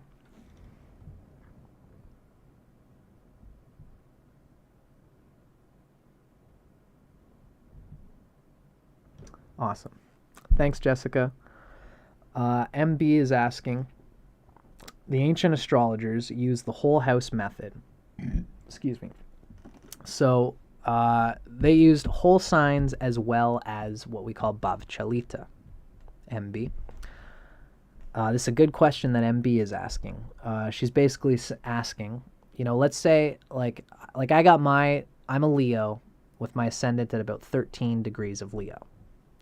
So if Saturn comes to transit 1 degree of Leo, yes, in the whole sign system, which is half of the Vedic experience, Saturn is going to be in the first house. Because the first house cusp falls in Leo, therefore, when any planets are transiting Leo, the first house cusp is going to be activated. Now, if the 12th house cusp also falls in Leo, at let's say at 3 degrees of Leo, then when Saturn enters Leo, the first house cusp and the 12th house cusp are going to be activated because it's in the Saturn is activating Leo when it comes into Leo. All the cusps and all the planets inside of Leo are going to be opened up at that point. Even as Saturn comes down to 27 degrees of Leo, the 12th house cusp is still channeling through the dispositor of Leo, which is the sun. So all of the cusps in a sign are lit up the whole time a planet is transiting that sign. But generally speaking, the main material to be understood is the whole sign system, which means that's mostly, it's almost like The sun for a Leo is the dispositor of the ascendant, of the first house. All the signs after that are going to be the dispositors of the whole sign system, and they are the active agents of that. The sun is the active agent of the first house. Now, Virgo is the second house for Leo. Libra is the third house for Leo. If there are no cusps falling into Libra, let's say the third cusp falls into Virgo and the fourth cusp falls into Scorpio. If there are no cusps in a sign, and a planet is moving through that sign, the third lord, which is Venus in the case of Libra, is going to be activated. Leo always does things for its third house through Venus.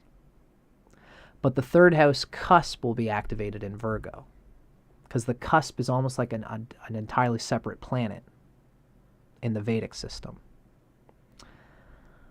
I hope that's clarifying. I think that I have a video that you can check out on my channel, MB. If you wanted to dig a little bit further into that, I go into greater detail in my video talking about Bhava's house cusps. It's in my Asheville Vedic Astrology series where I explain all the different things that I do on my channel. I hope that's a bit clarifying, MB. But to answer you directly, if your ascendant is in 15 degrees Leo, you still assume your ascendant is 1 degree Leo. Is that correct? Not quite. I would say Leo would be the rising sign, but the ascendant would be at 15 degrees Leo. When Saturn comes into 0 degrees Leo, it's in your first house, but you'll feel it most when Saturn is right on the fifth, at 15 degrees Leo, on the cusp. Once Saturn goes to about 29 degrees of Leo, it's still in the first house, still working through the sun, which is where the first cusp is placed in Leo. But it won't be as intense as when Saturn is on the cusp. We have orbs and the whole house system in tropical Vedic astrology.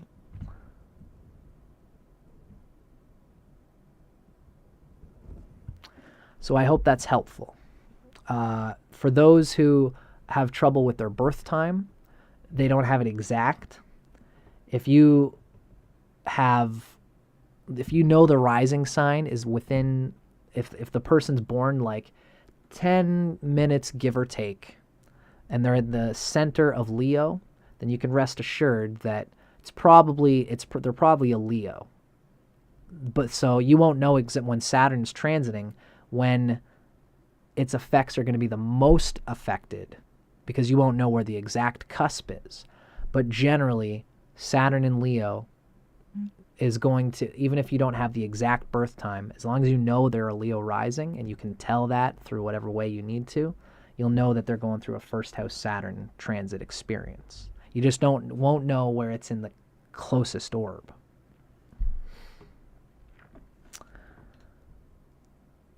So I hope that was useful to MB's question. Feel free to ask any more, folks. That's why we're here. Now, are we ready for the next sign? We've got 3 more signs to go. Looks like this is going to be about as long a video as I might have anticipated. I have no expectations. I am only, what is it I keep saying? I am only obligated to my actions, not their, I'm only entitled to my actions, not their results. I digress. The next sign we have coming, ladies and gentlemen, the next one on the chopping block is Sagittarius Rising. My fellow fire sign. I am a Leo rising myself, so let's explore what this period is going to mean for you.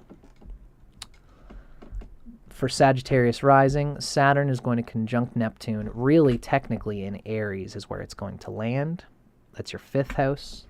But Saturn, from 2023 to 2026, Saturn is technically conjunct Neptune in the sign of Pisces. This is your 4th house.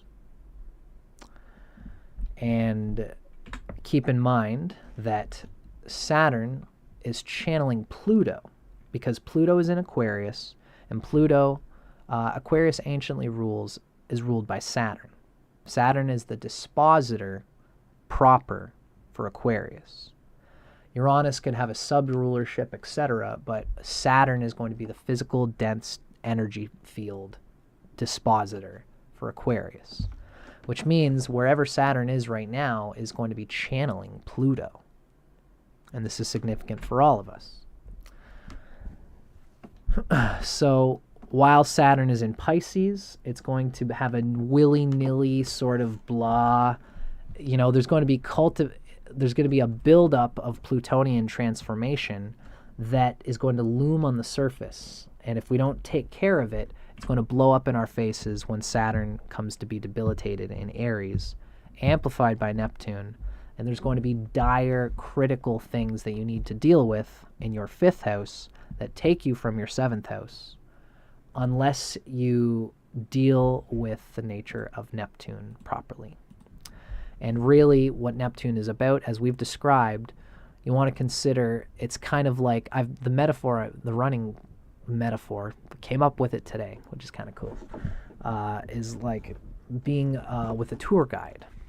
When you go out to some place, you go to Africa, you go to Taiwan, it's a new place where the locals know that travelers come and they can take advantage of you. So it's good to be there with somebody who knows the territory, somebody who can act as a guide. And in order for you to get this guide, no one's going to do it for you for free, unless you've already been in cahoots with that guide for all this time. This would be like somebody who's got Neptune well placed in their chart. They've got benefics close to Neptune, or if the dispositor of Neptune is well placed, then you have a friend who's just going to hang out with you while you go to Taiwan. And they're going to teach you the ways of Taiwan, and you're going to feel safe. The point here is that when you go on and travel, you'll feel nervous, you'll waste energy on worry, trying to keep your eyes out, trying to get all the itinerary completed in a fun way while still trying to feel safe. If you invest in a tour guide or somebody who's going to come with you, knows the language, knows the locals, you can relax because the tour guide is making sure that you are taken care of. This is like Neptune believing that there's a tour guide and an intergalactic, transcendental, transpersonal, spiritual tour guide inside you. It's your unconscious. Your unconscious is the bridge to your higher mind. The unconscious has some junk in it, but you're never going to discern between the good and the bad inside your unconscious if you don't consciously develop a rapport with it. That's why I've been saying in this video that prayer is important. Meditation is important. Tuning into the forces that are above us and beyond us is important. That's like investing in a tour guide. Because when you pray, there's a million other things that you could be doing. When you meditate, you know, that's a funny phrase that we hear is that those who meditate for a half an hour, what is it? It's like, if you have time to meditate, you should meditate for a half an hour or so. If you don't have time to meditate, you should meditate for an hour. It's because part of meditation is dedicating yourself to a gesture to the universe, giving your alms to the universe and saying, of all the things I could be doing right now, I'm just sitting with what is. I'm letting it go. I'm dropping it all. For this moment, the only thing that's important is my connection to the flow of the universe.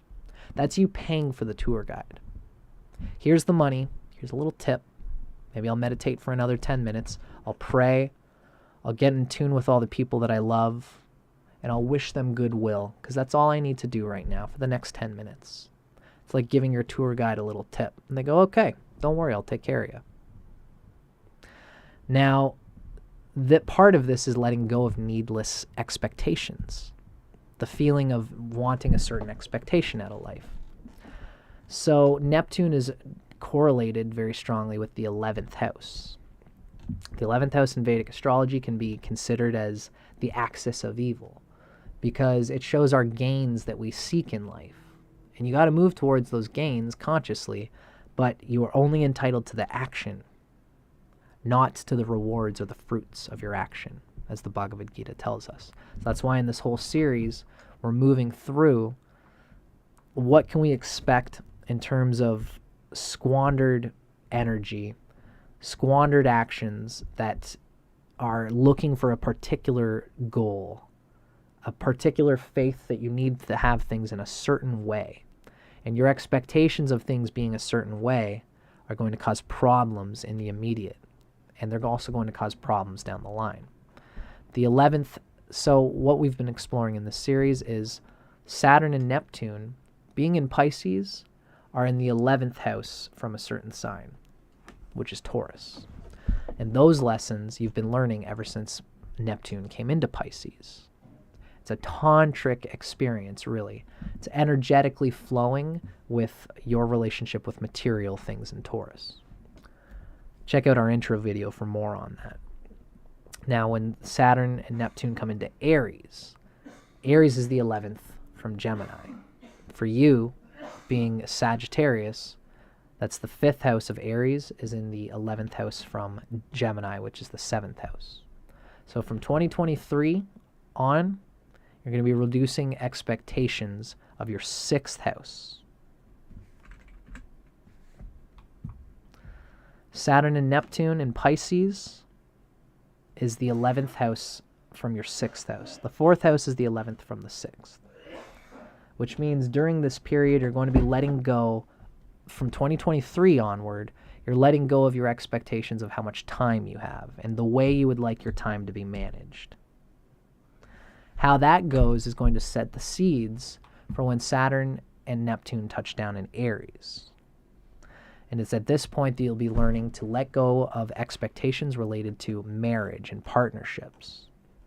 So a key part of the Tantra happening for Sagittarius is the time that we spend with business partners and loved ones, and the time that we spend with intimacy. You need to find a balance there. If you're spending too much time with intimacy and with connecting with a partner, with a marriage partner, if you spend too much time there, then you will not manage your time properly, and you will get very kind of locked into an intimacy that takes you away from the business outside of the relationship. Because the 7th house is also it's the connection of you and your partner. But when you have a partner, this creates a marriage. And that marriage is a single cell in the possible connections outside of the marriage, of the universe, of business partners. The connections that you can make as a married couple or as an individual for your partnership. So Sagittariuses are going to be dealing with this idea, for example, I'm spending so much time with my husband that I can't empower myself in business. I'm spending too much time with my husband or even my kids, my family, my immediate little circle, so that it's stopping me from expanding what I want to be as a business person, as a business partner. Or it's even possible that you're spending so much time with your kids that you're having trouble in your marriage. So it's either too much time spent intimately with your lover through the 7th house, or not enough time. And your time management is going to be the key that you need to develop from 2023 to 2026.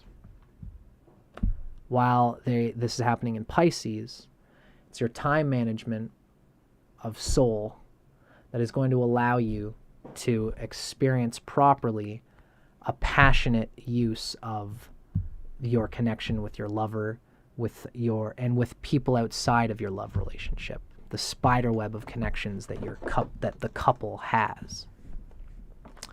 Or if you're a single person, this is also a similar thing. Time management in business relationships can either take away or contribute to intimacy with people that actually matter to you. So let's start exploring where we're at here. This is Sagittarius Rising. First, Saturn and Neptune are coming through Pisces from March 2023. Pisces is the 4th house, and this is the 11th house from the 6th house. So you are letting go of expectations and giving up your ideals or you're giving up the fruit related to the 6th house. It's obtaining health, reducing debt, having adequate rest, and emotional and mental health and clarity. 6th house is very much a mental health thing. Mental health is a lifestyle. Burn that one in your brain, folks. I think that's just a great phrase. Mental health is a lifestyle. And if you don't dedicate yourself to that lifestyle, you're not going to have adequate mental health. At the same time, you might have a certain desire for having the time to yourself. While Neptune, for the past decade, has been in Pisces, it's been your 4th house. The 4th is the 11th from the 6th. So you've been learning to let go of the amount of time that you could spend improving yourself in order to be with others, in order to love the loved ones that are around you. Now, if you've been spending so much time developing on self-improvement as an ideal, if you've been developing so much on your self-improvement that you have not given yourself the time to be spontaneous, self-improvement can be an obsessive thing that the Neptune is in the 11th from the 6th right now, which means Neptune has been teaching you for about 10 years to let go of your idea of how you manage your time in an egotistical way. Probably what will happen is that the 4th house, which for you is very important for Sagittarius. Do you know why? Because Jupiter anciently rules Pisces. So the same dispositor that rules your 4th house also rules your 1st house, which means Sagittarians have put very much importance on their loved ones. It's part of how they regenerate themselves. It's how they restore themselves. Their soul identity is part of what makes them have the freedom to do what they want in life. The 4th house is literally, more than anybody else, it's the same thing for Gemini. Gemini and Sagittarius are both like this because they're the same planet that rules the rising sign. Sagittarius also rules the 4th house, which is Jupiter. Jupiter rules Sagittarius and Pisces. Gemini is the same. Gemini's ruler is Mercury, and Mercury also rules Virgo, the 4th house. So the 4th house is very important for Sagittarius, for your basic identity, for your freedom. It's almost like Sagittarius needs a home to come back to because that's what gives them the swing to go out and backpack and travel and to connect with all these different places. They want someone to come back home to and experience, their home, and their sense of self is what is expanded when they go out. And that makes them love their home that much more.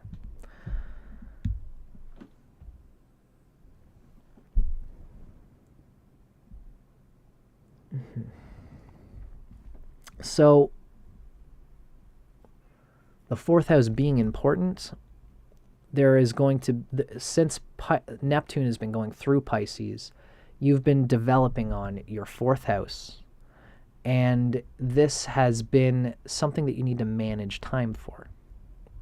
And Neptune's been teaching you to be more spontaneous and open-hearted about how much time you spend with your loved ones.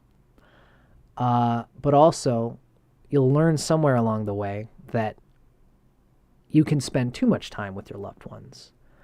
It's important, Neptune being in Pisces has been teaching you emotional clarity, bringing you and developing emotional clarity in you, and you can only let go of your time management. You have to make space for emotional cohesion and clarity in this way. But you also need to make sure that your time isn't being overly afflicted by emotional things. If you have afflictions in Pisces, if you have afflictions with Jupiter, then you probably take more emotional nurturing affection than you might need. And it's the Neptune being in Pisces is helping you to develop a neutral standard for what is a healthy regimen of health and wellness for everybody. You know, you might even spend so much time with friends and loved ones that you drink, or that you don't you party, or you hang out with them in fun ways, that you feel emotionally empathic and obligated to help those people feel good because they help you feel good, and this mitigates your ability to plan your life properly. This is what Neptune has been teaching you. Saturn coming to meet Neptune in Pisces is bringing this all to a cohesion, so that you can see it all and deal with it all in a constructive, realistic way. And so, yeah, what we kind of read here for this period, you're letting go of fruits related to your ideal time schedule, your ideal amount of health and rest and emotional and mental health and clarity. You have to let go a little bit of your ideal routine and stability.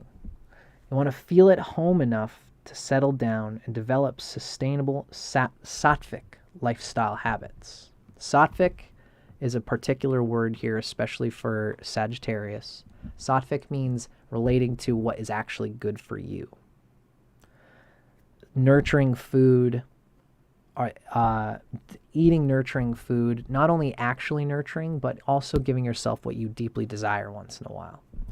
If you deeply desire, like a deep fried tiger shrimp sushi, it's deep fried and it might not be the most ideal thing for you, but if that's a real pet food for you that you love, you do it for your soul, you get that experience in the healthiest way that you can, as much as you can, so it doesn't become an unconscious behavior, because we're tuning our conscious mind into our unconscious.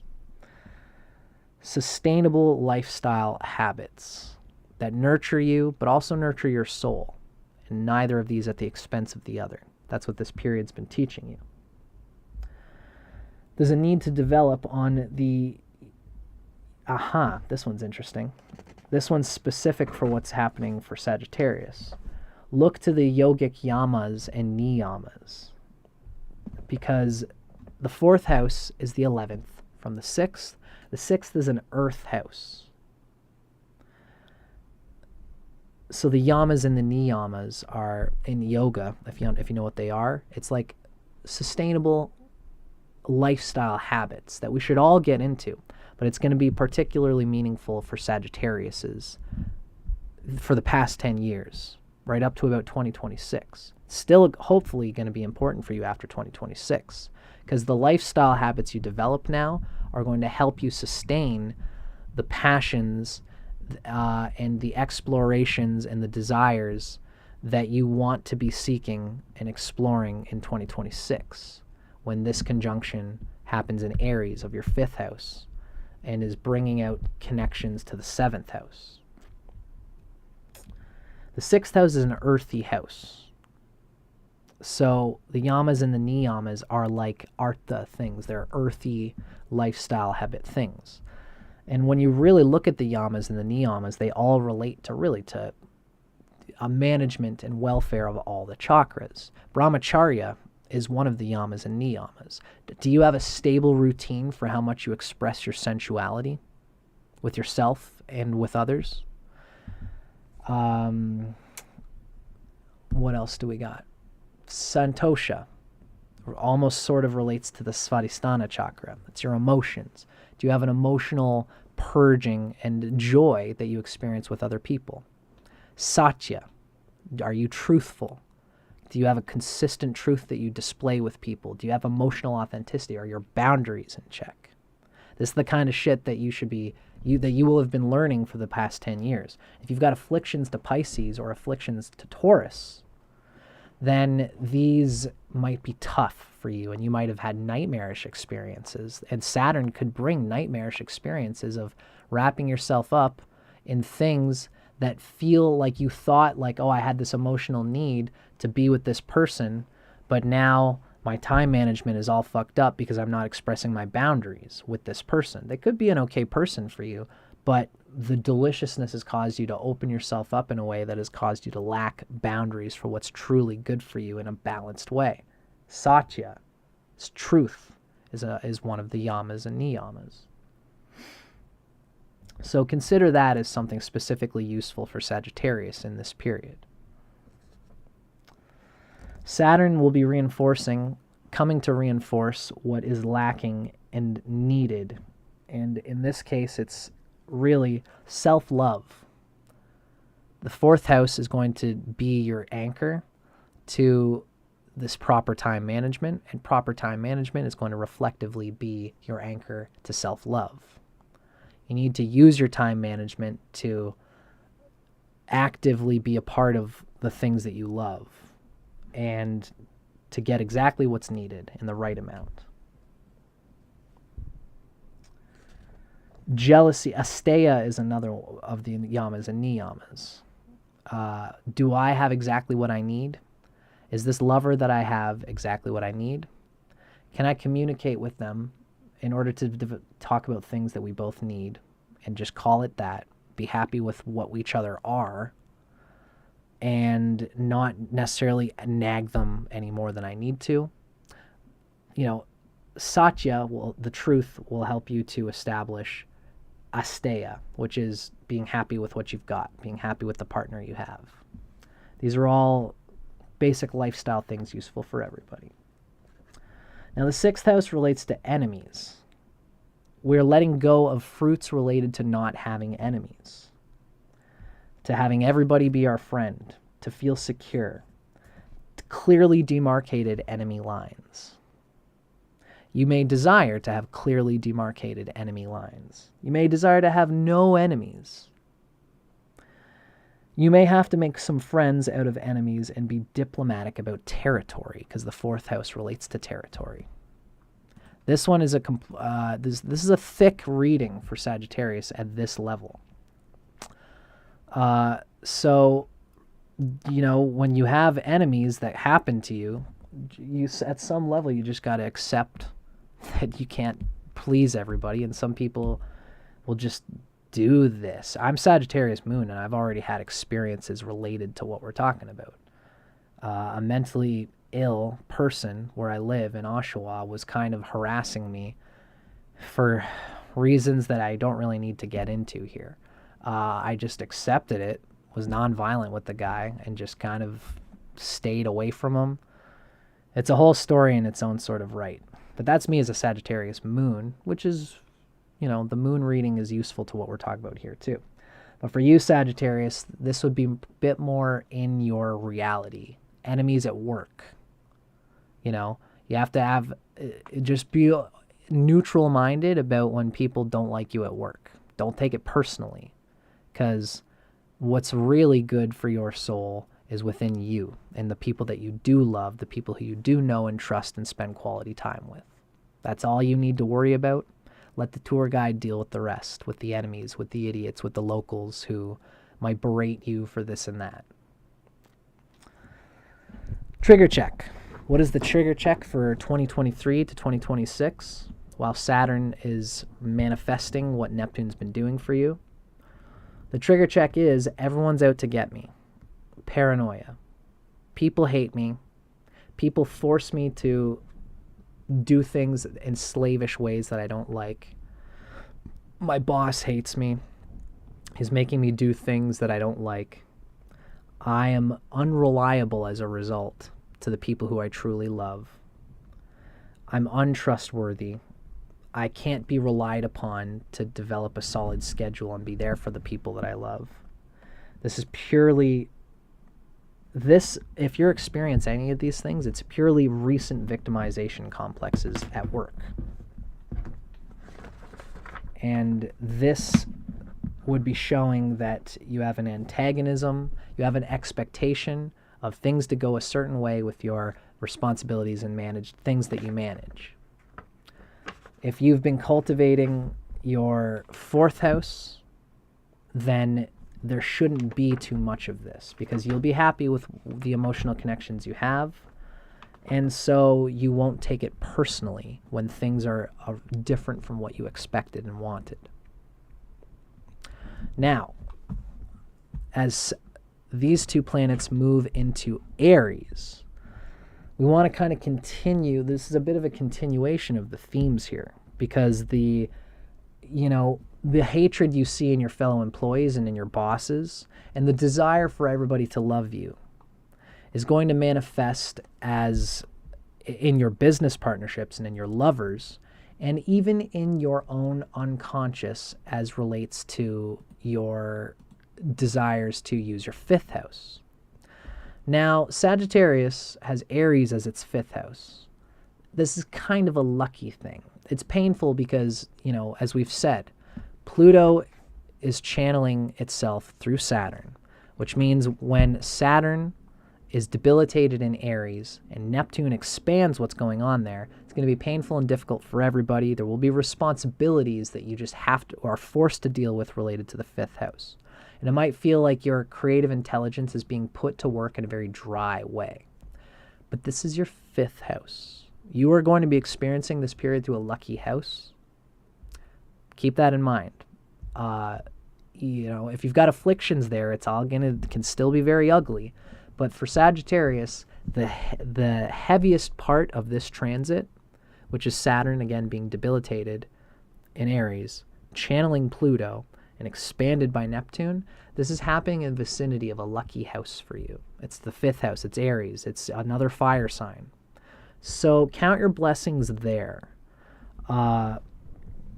What's probably going to be happening for you is that you might feel like you're being pushed to apply creative intelligence and talent towards some kind of field that's taking you away from business connections that you could be applying, and as well from love connections, even marriage. You might be spending time away from your loved ones and your lover.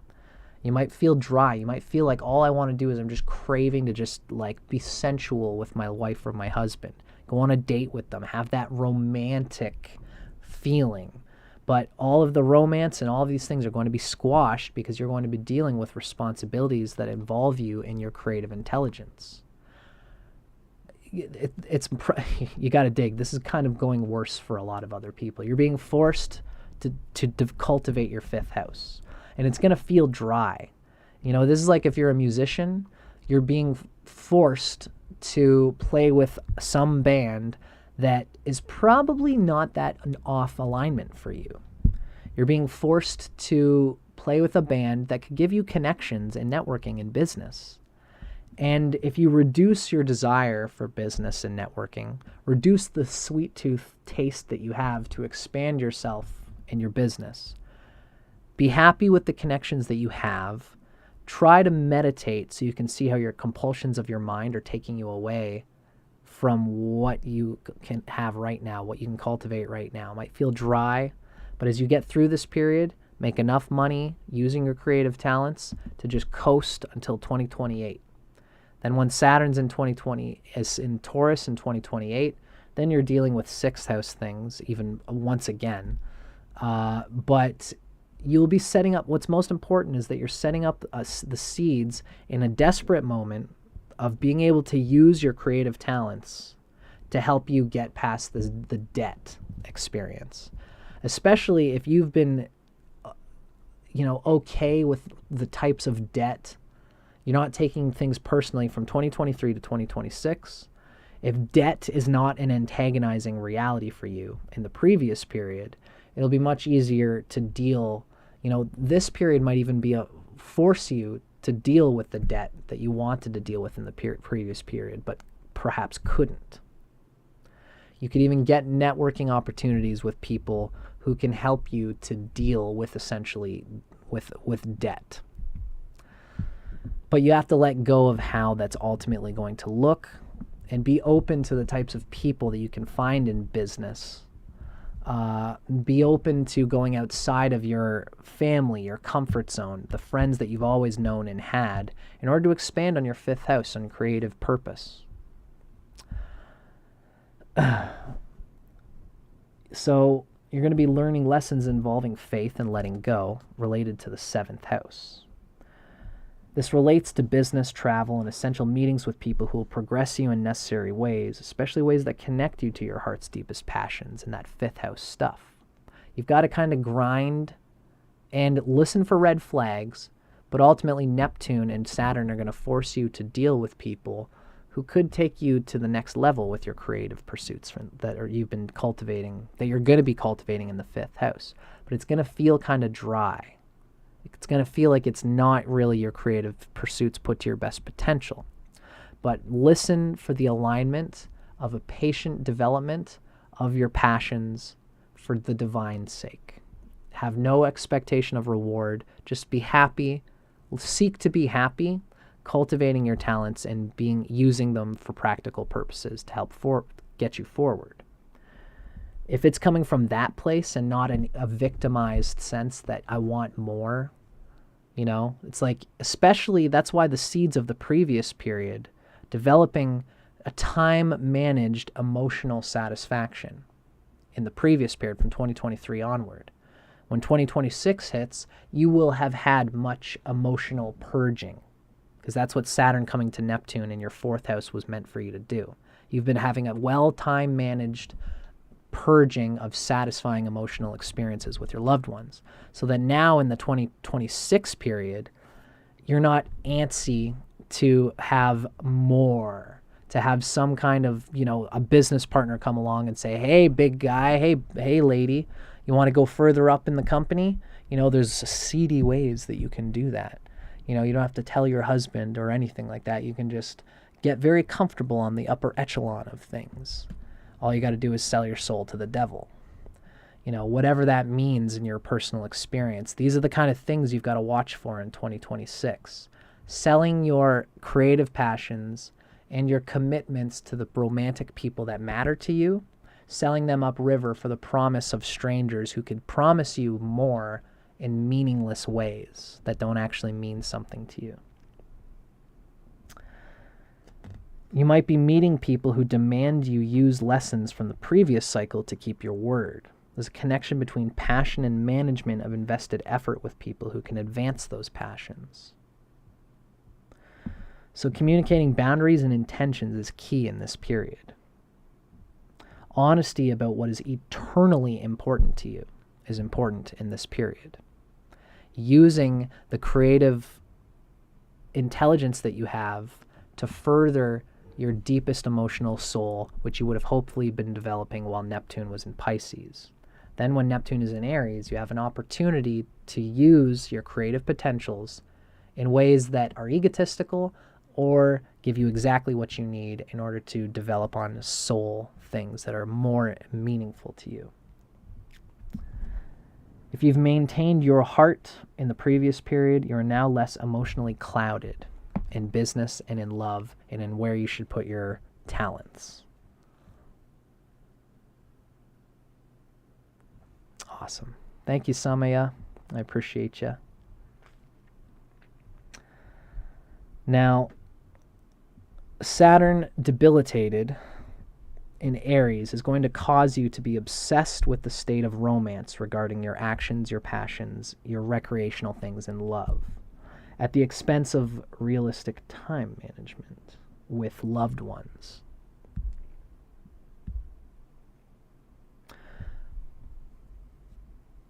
There is a possibility that you will want more juice out of the responsibilities that you're applying your creative intelligence to.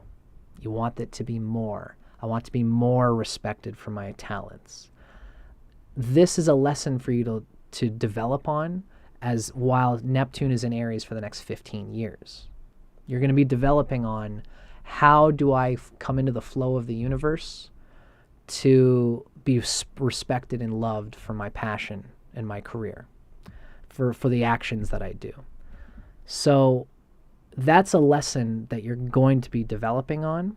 So you might feel thirsty for more regard, for being more respected, for even developing further and having more passion for your passions, for your romance, and even for the romance you experience between lovers and business partners. because the 5th is the 11th from the 7th, and the 7th is our intimate things that we do with everybody that we do. So we want to experience more joy from our intimate relations with people. The 5th is the 11th, gains from the 7th, partnership. And we want more emotional gains from those partnerships. You have to trust the tour guide and accept the amount of passion that you have from what you have, and eventually explore how you can get more passion out of it. But for right now, while Saturn is with Neptune and Aries, accept the amount of passion that you have for the creative things in your life, coast, and just get through Saturn being in Aries, like we're all going to be doing. Then once it gets to Taurus, then you can explore how you can develop more passion on it. But for now, it's important to just accept the limit, the ceiling of how much passion you can get. Watch for red flags related to emotional victimization, as well as tainted inspirations, etc., that cause you to get entangled with business relationships that are not in alignment with your true soul. Because this can cheapen your passions even more with promises of people who say, oh, you really like that, you got that passion, huh? Well, guess what? I could have you having much more passion if you come over here. Like the example I'll give is I'm a musician. I have a band, and I go up and sing and play bass. And I've had people come to me and say, you know, like, you're better than these guys, you know? This has only happened once.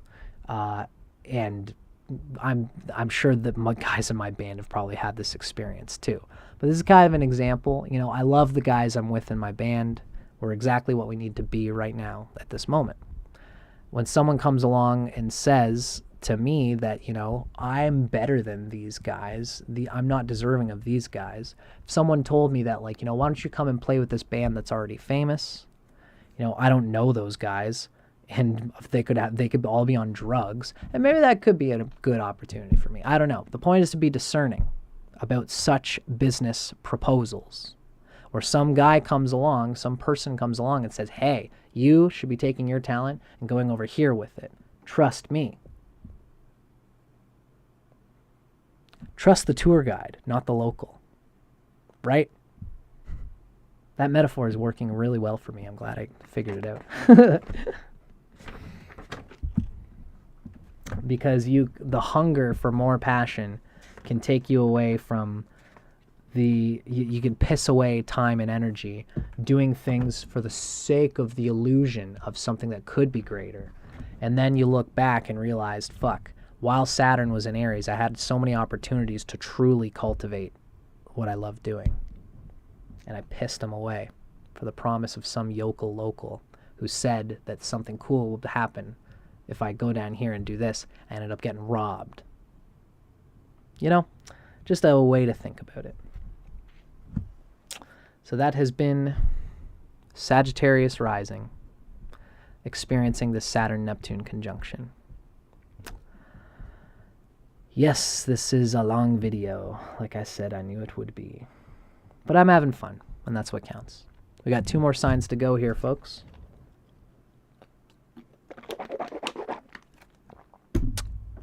Gonna go to the bathroom real quick, and then we're going to go through Scorpio Rising. Now, Priest Shadow Dragon has asked, they're very curious what may be in this stream. And it looks like you're a Pisces Rising, Priest Shadow Dragon. For everybody watching, we're going from Pisces and going backwards. The reason is because whenever I do these transit videos, I kind of get into my metaphors in the first signs, and then I'm much more flowing by the end of the transmission. So I always start with Aries, and Pisces often ends up getting the shittier end of the stick. It's funny, it goes both ways, actually. My initial intention was that if I start in Aries, the later signs I'll be tired and I won't be able to do them as well. So I guess it's the same either way. But anyway, I like to mix it up. So we started with Pisces, then we went to Aquarius, then we went to Capricorn. We just did Sagittarius. Next we're doing Scorpio. Just so that Priest Shadow Dragon knows that we've already done Pisces Rising. I invite you to check that out. So I'm going to go to the bathroom. I'm going to have me a piece of chocolate. And we're going to continue on, folks.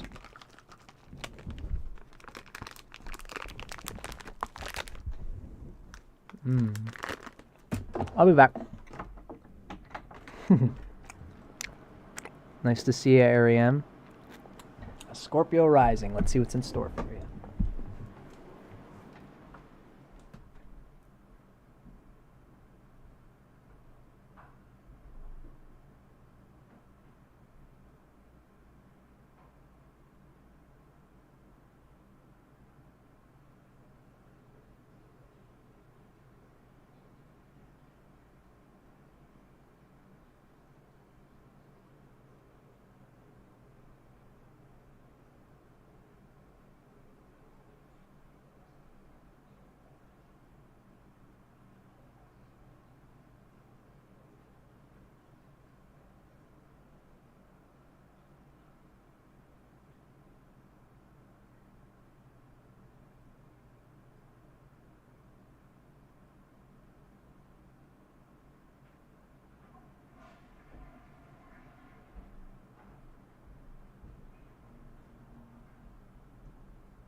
Oh, my pleasure, Ariane. I'm so glad that you guys enjoy hanging out with me while I go through this passionate stuff that I love to do. Greetings, folks. Next up on our chopping block, this is going to be Scorpio Rising. What does it mean for Scorpio Rising that Saturn and Neptune are coming into a conjunction in Aries, but they're going to be really conjunct for a long time in Pisces before they land in Aries? Let's go, Scorpio gang. Sigma Lafleur is part of this team Scorpio. So today, folks, at this moment, this is what we're going through here. We are going through Scorpio Rising.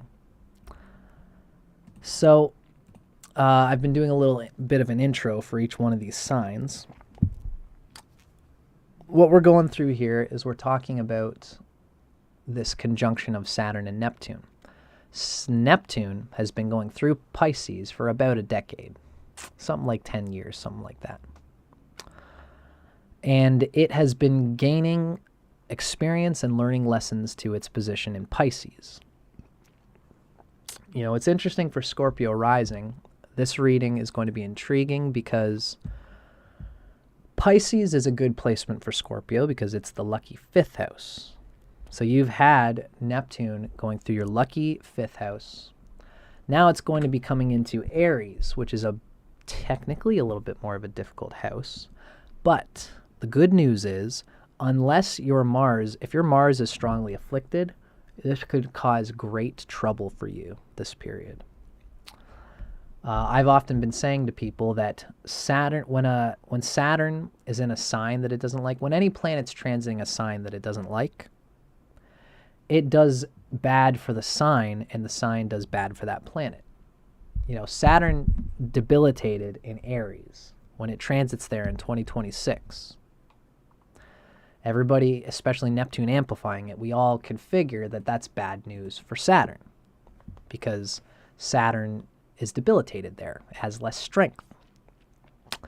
But part of the issue with Saturn particularly in its debilitation point, in Vedic astrology, we have friendship and enemies. It's something that the Western side has not gotten into as much. Saturn it happens to be the case that where Saturn is debilitated, it's also in the sign of its enemy, Mars. I've explained this in another one of the signs. this is how the planets kind of work. It's just kind of a funny thing. I was explaining with Saturn and Mars how Mars doesn't hate Saturn. Mars is like a soldier and Saturn's like a gardener. When you put a gardener onto a battlefield where Mars likes to be, it's having a hard time. That's putting Saturn in Aries or Scorpio. The gardener is not used to being a battlefield person. It's going to get its head blown off because it's not focused on that. It's focused on just grooving, on making itself, carving itself out a slow, lowly, slavish, patient place from which it can do all the other things in the chart. Saturn rules the bottom root chakra. Now, when you put a gardener on a battlefield, it's probably going to get its head blown off. That is a particular way that I put that, because Saturn in Aries is on the forehead. So there's a foggy headedness that comes from people with natal Saturn in Aries. But when Saturn transits Aries, for all of us, there's a fogginess in the head that disrupts Aries as well. Now, this is going to be difficult for Saturn. This is going to be difficult for Saturn. And it's going to be difficult for Aries. The thing about Scorpio is that Scorpio got lucky with Neptune going through Pisces, because that was its 5th house. Learned a lot of good there. Now, most Scorpios might find that they're not going to have that much of difficulty when Saturn and Neptune come into Aries. I'm almost inclined to say you're one of the lucky guys, one of the lucky folks, when Saturn and Neptune come into Aries. Not fully, though. The reason is because you rule Aries. So Scorpio Mars rules the 1st house, and for Scorpio, Mars also rules Aries, the 6th house. So anything that transits through Aries, there's going to be trouble. There's going to be emergencies. But Scorpio is used to dealing with it. That's my sign. Aries is your sign, as is Mars' sign. So when there's trouble in there, it could be trouble. It could be affliction. If you got afflicted planets there, it's going to be trouble. But if you've got an okay Mars, or even a relatively okay Mars, this trouble is happening in a realm that you're very much used to. You know, why is Scorpio so mechanically minded? Well, maybe it's because the main sign that rules Mars, which is Aries, is in Scorpio's 6th house. So when there's an emergency, a 6th house debt, when there's something that Scorpio has to deal with, fucking send it. Send it. I could handle it, because this is what Scorpio does. So there is a familiarity with what you're going to be experiencing when Saturn and Neptune come into Aries in the 6th house. Ultimately, this is going to be grounding a key dimension of the personality of Scorpio, which is basically that you are going to be, when Saturn and Neptune come into Aries, you're going to be forced to reckon with this basic part of your personality, which is a goalie, one who fixes problems, systemic problems usually, and as well also one who achieves goals by consistently doing little bits of energy and moving and changing with the fluctuations of your financial status and your debt and your health. If you don't have, no matter what, if anybody has afflictions in Pisces, even though it's your 5th house, the period leading up to 2026 is going to be tough for you. If you have any afflictions in Taurus, your 7th house, the Pisces, the Neptune and Pisces period leading up to 2026 is going to be tough for you. If you have afflictions in Aries, especially with Mars, this is going to be tough for you when Saturn and Neptune conjunct in Aries. And if you have afflictions in Gemini, this will be a tough period for you. Any afflictions are going to cause difficulty here. It's just that Scorpio got kind of lucky with Neptune and Pisces, and Scorpio has a bit of an advantage, at least a familiarity with Aries, because it's its own wheelhouse. There might be trouble for you with debt that you have to deal with, and this is what we're going to talk about when we get to the Aries section of this. Remember, there's a Chinese phrase that says sometimes crisis, the same symbol that they use for the word crisis is the same symbol that they use for opportunity. If you say the word opportunity to a Chinese person, they go, oh, like they're aware, like they're aware of it as, like, how do I describe it? It's like you're starving in a desert and someone comes along with like an orange and they're like, hey, here's an orange. Oh, do you want it? Do you want it? Do you want it? It's a crisis because you've been just walking in the desert. But now all of a sudden, you have to be ready to grab. The crisis, the opportunity could be perceived internally as a crisis. And on the flip side, a crisis should be, when you're in alignment, a crisis should be internalized as really an opportunity.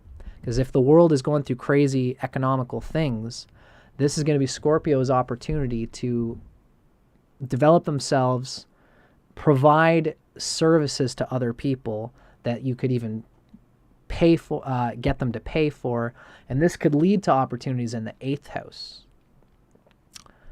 We're going to talk about that again once we get to the Aries section. Now, a key part of this, if you've been listening to this, what does Taurus have to do with Pisces? What does Gemini have to do with Aries? This is something I've been saying in every little snippet of these videos, is that Neptune relates to expecting things to go a certain way in your ego. And the life is never going to go the way exactly you want it to go. But Neptune will teach you that more than anything else will. And so will Saturn. In Vedic astrology, we put an emphasis when it comes to transits on the 11th house from things, especially Saturn. When Saturn's transiting the 11th house from a certain sign, you can expect Saturn is going to shove your face into the mud and make you recognize the reality of that thing. You've been expecting getting certain gains, certain things from it, but Saturn says this is the limit of what you're actually going to get from this thing. And this can lead to disillusionment. Oh, I thought I was going to get more from that thing. How disappointing. Now, Saturn's in Pisces. Pisces is the 11th house from Taurus, which means as Neptune has been in Pisces for 10 years, Scorpio has been learning through the 5th house of what exactly they can expect from marriage. They probably almost wanted more romance. Scorpio has been learning to develop into their romantic bones. There's been times where your life would probably feel completely dry throughout the last 10 years. And things would happen that would trigger Pisces, that would make you say, you know what, fuck all this. I need to live something that's going to give me a lust for life. Got a lust for life. Lust for life. And so this would come through specifically an action, a talent. You feeling like there's somebody especially who loves you for your talent. This is Taurus being activated because remember, Pisces is the 11th house from Taurus. Pisces is your 5th house. The 5th house is the 11th from the 7th house. So when something like Neptune is going through your 5th house, you're learning to let go of your expectations in the 7th house. To let go of your expectations of the type of wife that you want or husband, or how you expect them to be, and how you expect your business partners and intimates to be. All personal intimate relationships are being checked while Neptune has been in your 5th house, including even your children as well. Any intimate personal connections of like being friends. Because again, here's an example, a mother hanging out as friends with their child. There's sometimes where you have to be a mother and your relationship role blocks how much fun you can really have in a natural, spontaneous way as a friend with your child. But that doesn't mean you can't have none. Developing this discernment of the fine line of being friends with your child, but also being a father or a mother to your child, is very Neptune in the 5th house. The 5th house being the arena through which you experience the true gains you can get from the enjoyment of the 7th house. Right? And this is going to be true of everything, all your relationships that you experience. Up till 2026, especially. So now Saturn, as it comes to conjunct Neptune in Pisces, is going to manifest in a crystallized way how much of this lust for life and this enjoyment and this experience of actions that are passionate and that serve your passion. How much have you been cultivating these? And have you been cultivating it at the expense of loved ones? And do you expect your loved ones to bring it out of you? You know, as an artist, as a musician, as a creative person, I consider it to have great importance to have something called the muse. The muse is what fires me up. It's what gives me that boner for whatever it is that I'm creating. For whatever it is that I want to create, and for whatever it is that I enjoy doing as a passionate action, especially for other people. The 5th house is funny because it's the gains from your 7th. The gains from your 7th would be being a fixed house in a fire house, the fixed fire house. It's an action that you can do for people who appreciate and respect you for it. That's the 7th house. So you need to, at some level, let go of the 7th house and expectations there in order to really let your 5th house unfurl and really even start trying your passions with different people, seeing how different people understand it, not letting your inner muse be limited by what you find as external muses. That's really a great way for me to put it there. And this is something you've been learning while Neptune's been in Pisces. And as Saturn has come through Pisces, if you have afflictions in Pisces, you're going to learn fast. And then from 2023 to 2026, how your external muses have taken you away. Yeah. How your external muses through the 7th house have taken you away from your internal muse in the 5th house, which is something that belongs to you, that is internal to you, which no one can really take away or bring away from you, unless you have afflictions in the 5th house. An affliction in the 5th house is an affliction in the 11th from the 7th. Okay? This is how we should be understanding this, folks. Now, there's simple ways that we can convey this. If you've got Mercury debilitated in Pisces, it might be hard for you to communicate boundaries that would allow you to develop on an internal muse because you feel you get an enjoyment from external people and they pull on you, come on, I want you to do these specific things, but then you find you can only get fired up about your passion in the presence of those people. That's like if you have Mercury in Pisces. That's like, nobody really hates Jupiter. Jupiter is the great benefic. So nobody really has a hard time in Pisces except for Mercury. But even then, it's not really that bad. It'd be more like if your Jupiter is afflicted somewhere, then this would also cause similar difficulties.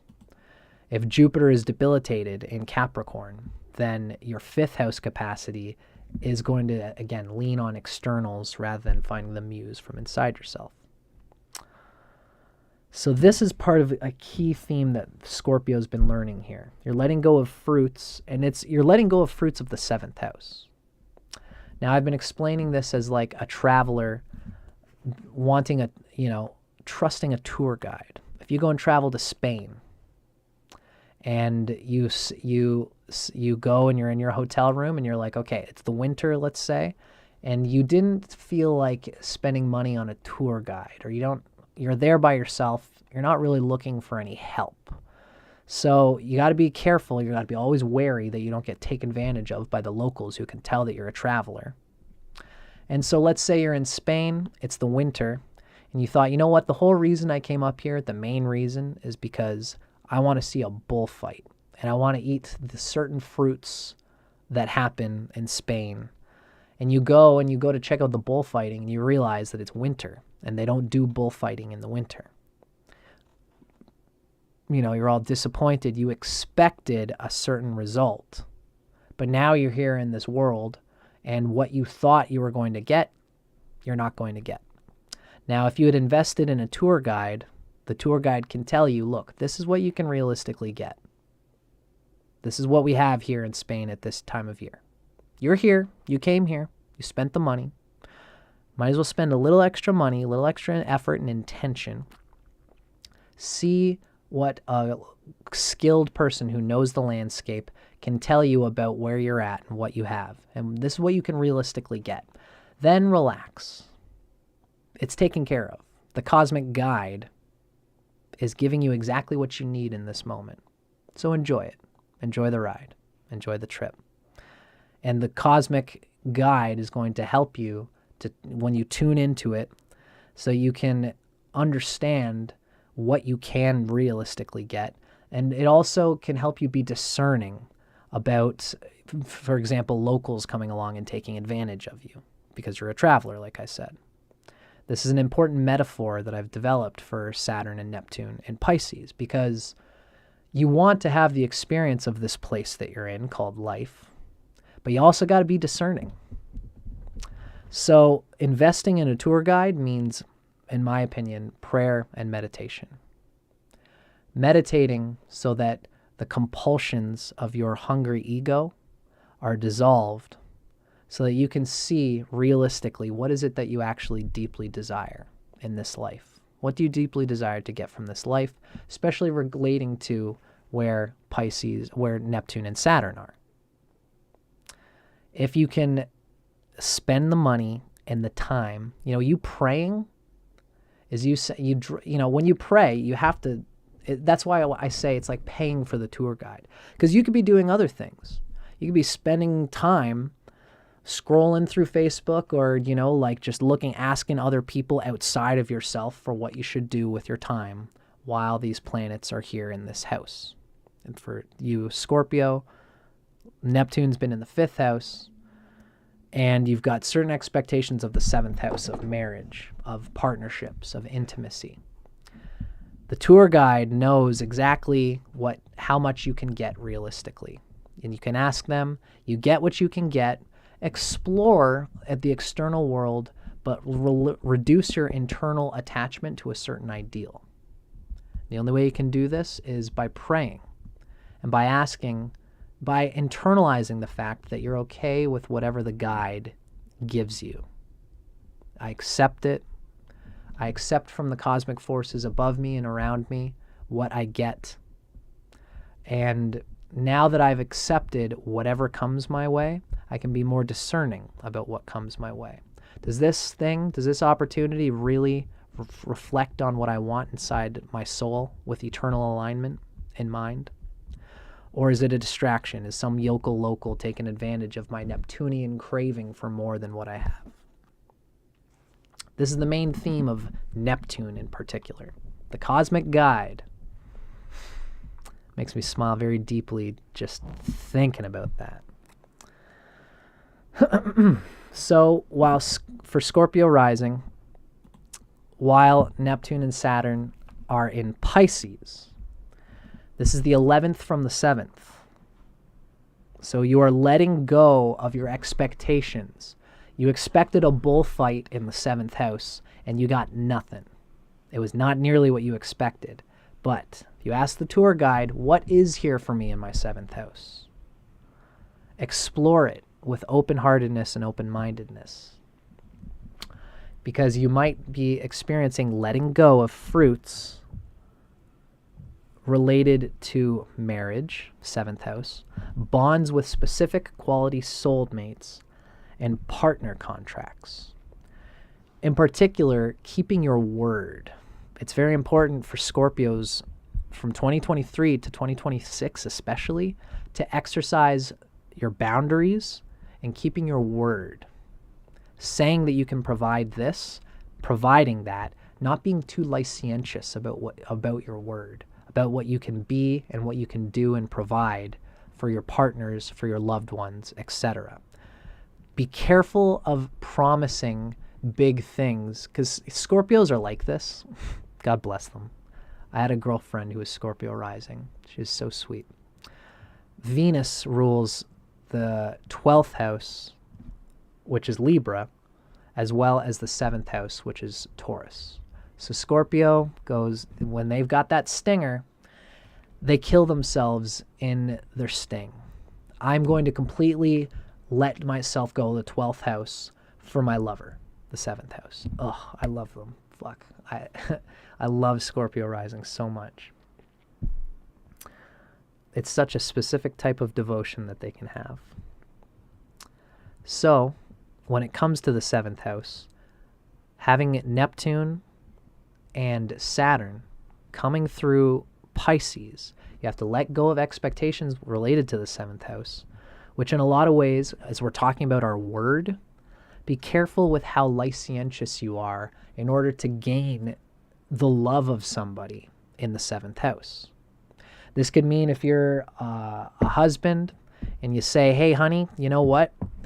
I'm going to go in debt and I'm going to get you that car that you always wanted, that we want. Let's get a house together. You know, if you're dealing with real estate management, whatever, be very careful that it's coming from a place, because Taurus can deal with a bit of real estate-y type stuff.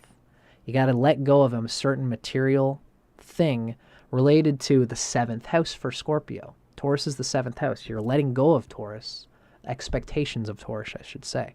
So don't go in this period. You've been developing Neptune in the 5th house. I want to be super romantic and provide a certain expectation that I've been drumming up for my wife or my husband. And when it comes, it's going to come hard, baby, and it's going to just be the best.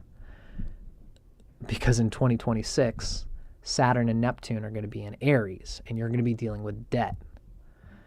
Debt is not necessarily a bad thing for Scorpio, but whatever you take on should be coming from a place of internal love and resolution for the spirit that you seek to express in a loving way, regardless of external forms.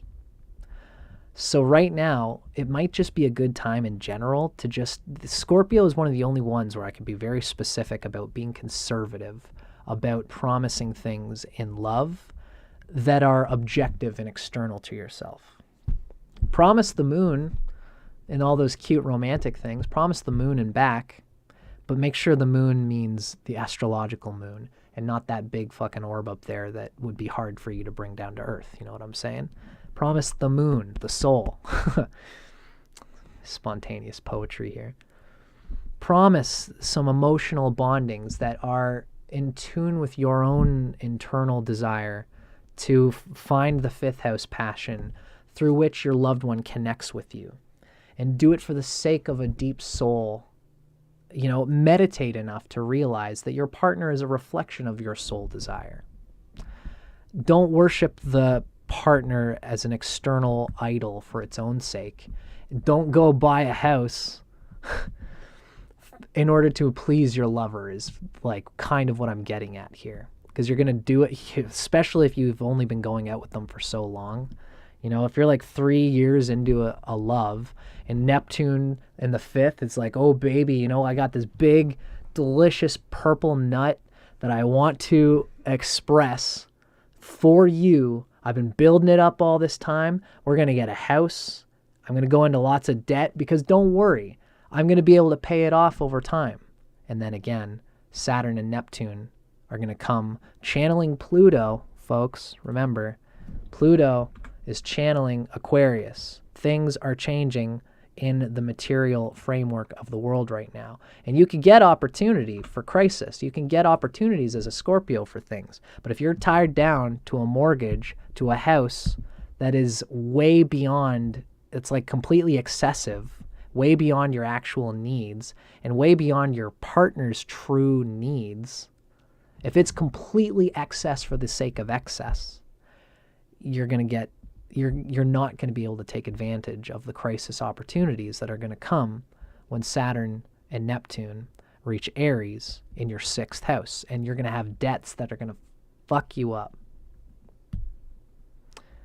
This is my advice for the coming period. Now, this doesn't mean that you can't get into debt, that you can't get a house if that's something you've been drumming up. Just meditate and recognize if your partner has been pushing your buttons for an excess that you don't even necessarily feel comfortable with. This is the key. This is what Neptune is really telling us. When we say trust the cosmic guide, it's coming from inside of you.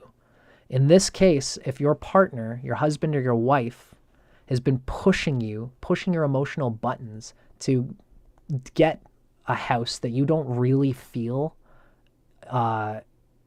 like you really want, or is what is perfect for you right now, if that's not really in alignment with you, express it. Express your boundaries. Communicate that.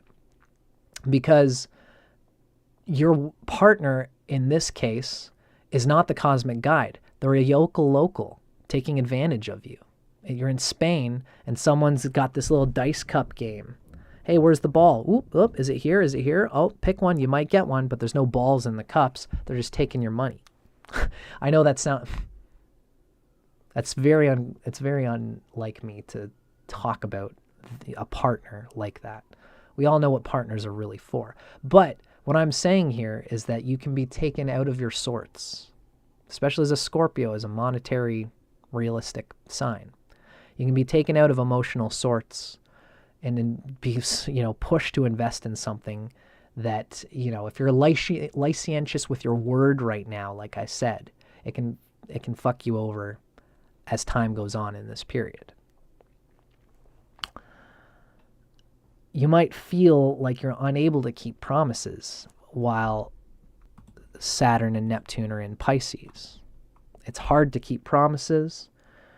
Licentiousness of thought, word, and deed can be a downfall. So have practiced complete fidelity in business and passion. Trust and trustworthiness are two mutually developing things that you need to explore for yourself. Even if you've got a partner for whom, I know how you Scorpios are. Venus rules the 12th house of surrender and the 7th house of devotion. You just want to friggin' give it all. But don't, what's that old phrase, don't sell the boat that you're selling things through. I don't know. There's an image in my head that I'm trying to say, but don't give yourself away in this devotion to Venus and to this thing, because all relationships, most people think that relationships are two halves that make a whole.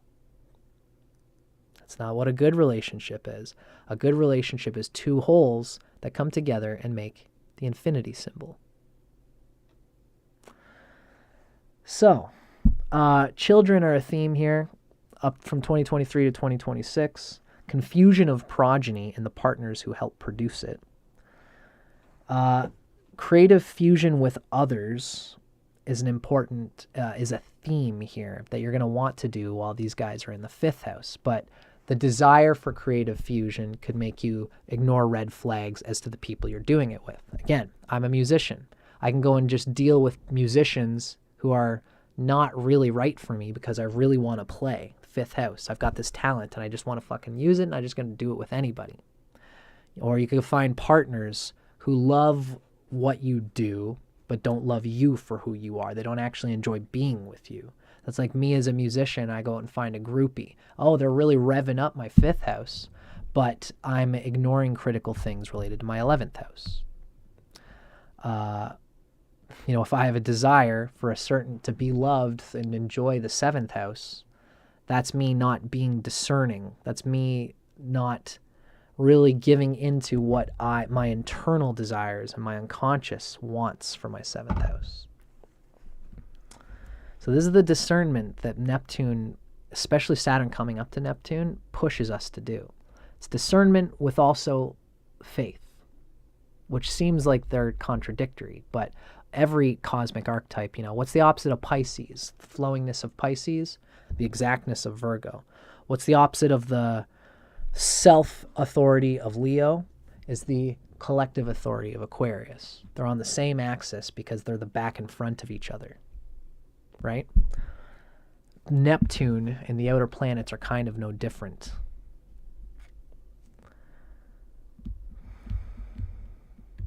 So what we read here ultimately is watch for devotion and commitment to things, to your word that you give, out of faith that comes not from, sorry, I got to get my writing right here. You should have devotion and commitment. Devotion and commitment is okay. You're going to learn devotion and commitment.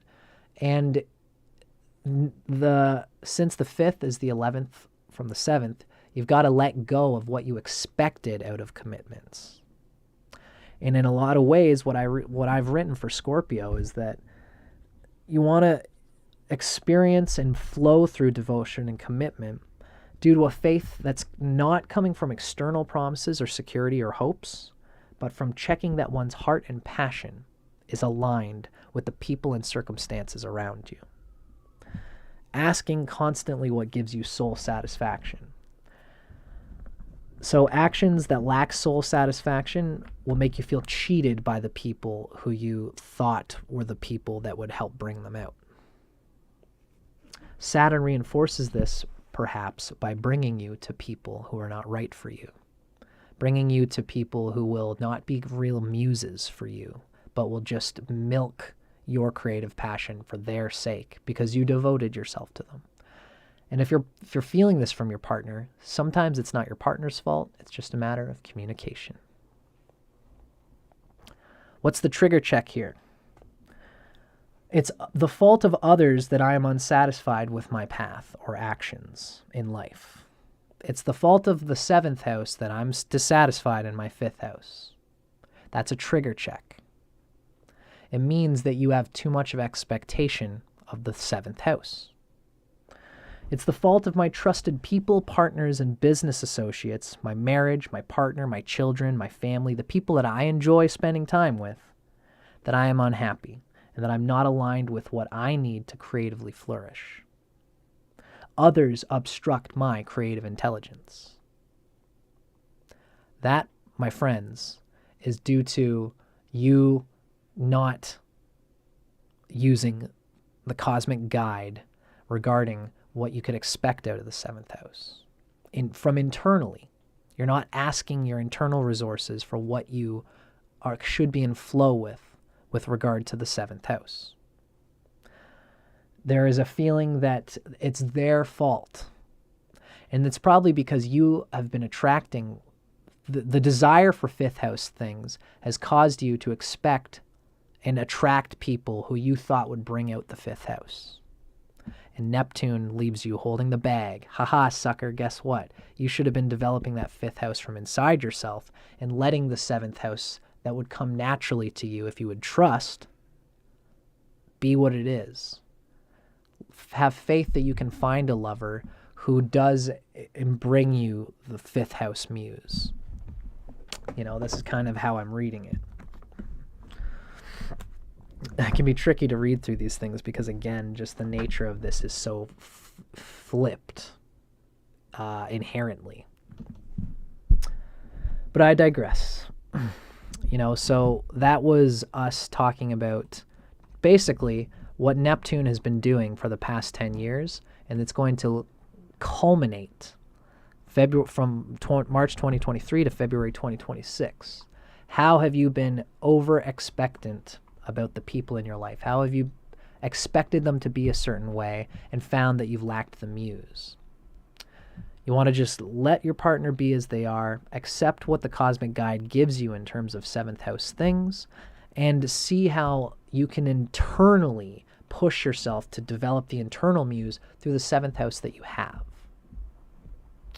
A lot of people, maybe not Scorpios because they're so devotional, but if you find yourself, another trigger check is I'm leaving this partner because they don't inspire me. It's very possible that you might leave them for reasons that are not truly a reason to leave that partner. And you'll find yourself being just as uninspired by being without them as time goes on, especially as Neptune comes into Aries. So now, what happens when Neptune and Saturn come into Aries? This is where the biggest picture is really going to unfold here. And it's going to be related to the faith that you had in the cosmic guide, in loving the people that you had around you, accepting them for what they are, but also being discerning, checking to make sure. It's a funny thing, because for some Scorpios, if you've got afflictions in the 7th house, or if you've got an affliction in the 5th house, you might actually be involved with partners that don't serve you. You have to check this. You have to meditate. Look at the resources that you have from within yourself. Use your creative intelligence, and especially spiritual practices and meditation. That's all 5th house stuff. This is what Neptune has been pushing you to experience. Action as relates to your deepest true self. That's the 5th house.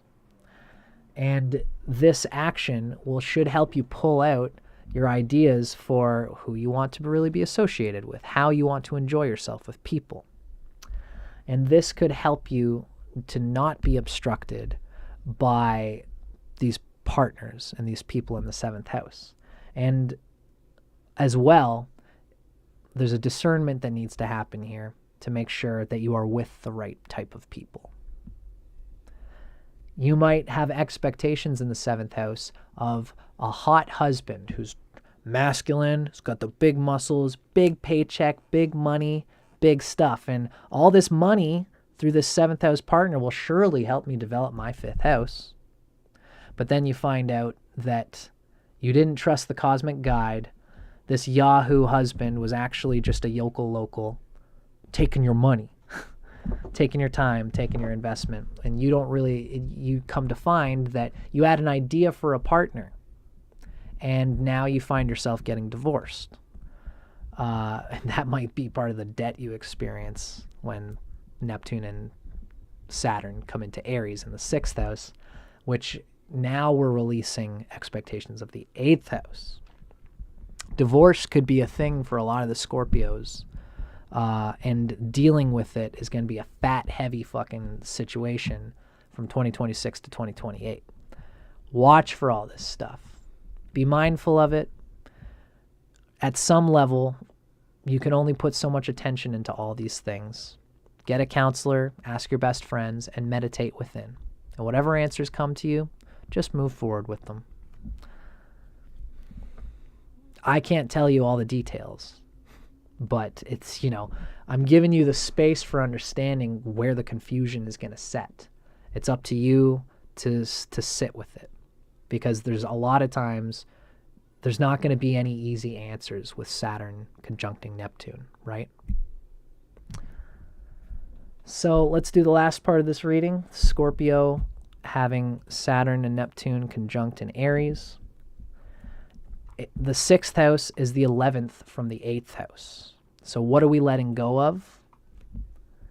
With Saturn coming to transit Aries in the 6th, which is the 11th from the 8th, you're essentially meeting lessons relating to biting off more than you can chew in terms of time management, especially with opportunities to connect with powerful groups of people. It's likely that you'll be pushed to do chore work for an organization, an 8th house powerful seeming organization or powerful people who have money, that presents risky yet possibly promising personal growth. This is a deep personal growth because Mars rules the 6th house of Aries and the 1st house. So whether you've got a bad deal out of this bag or a good deal, you're probably going to be learning some important things related to your very identity, Scorpio, your 1st house. Maintaining boundaries, maintaining personal boundaries by remembering the inner soul work that you did in the previous decade. What's my 5th house all about? What am I really living for? What's the action that really means something to me? And how have I experienced partners who can really show me what I really want in terms of enjoyment that I seek in life. If you add afflictions to Pisces or Taurus in the previous period, there's going to be a strong desire that you've almost been drained of the dryness of the muse.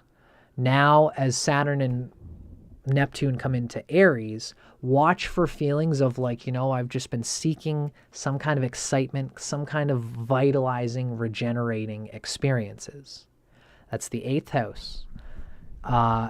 And even if you have a good 8th house, the previous period, having the lack of 5th house muse experience or feeling like a little bit cheated or like you got the wrong type of lover. The lover that you got dealt in life isn't quite what you expected. If you had afflictions between Taurus or Pisces in the previous period, that 8th house is going to be very enticing. The 8th house is a very unstable place. And the 6th house, Aries, is going to be the arena through which you are forced to let go of expectations in the 8th house of Gemini.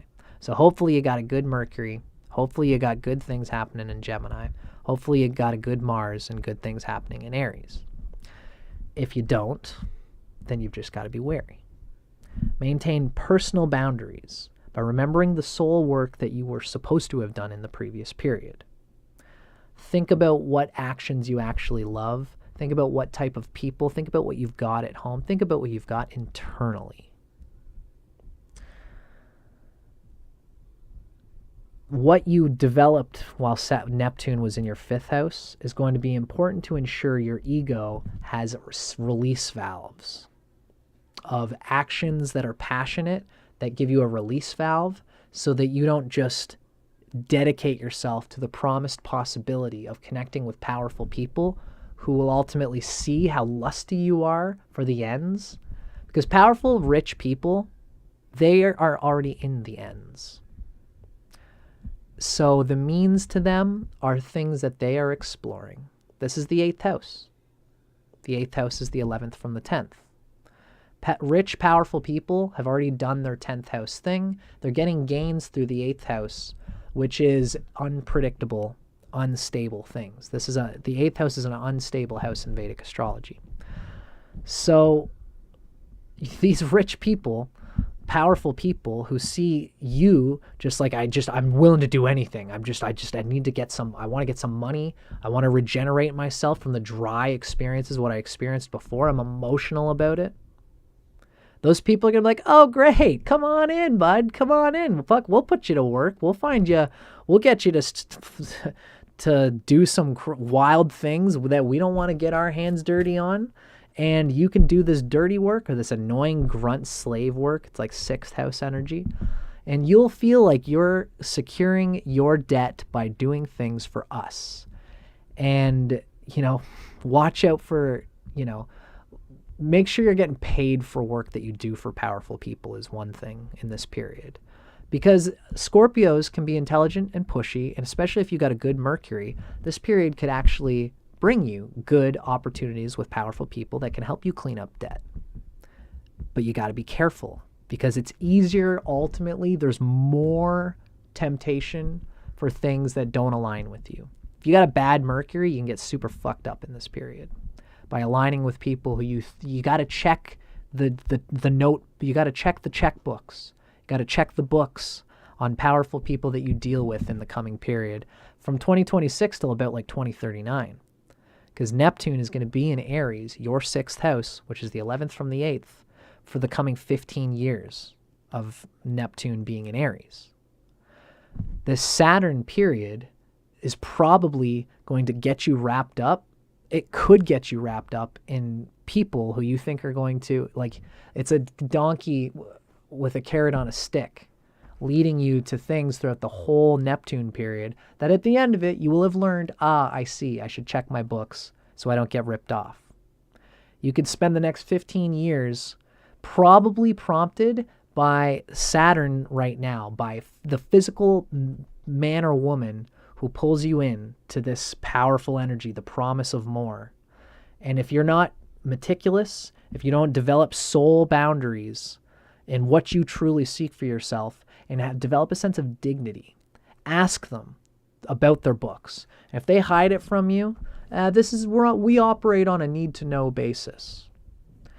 I don't feel, as the executor, as your executive, as your boss, I don't feel comfortable showing you my books. But don't worry, we're fine. Look for that kind of shit. Talk about it, express it.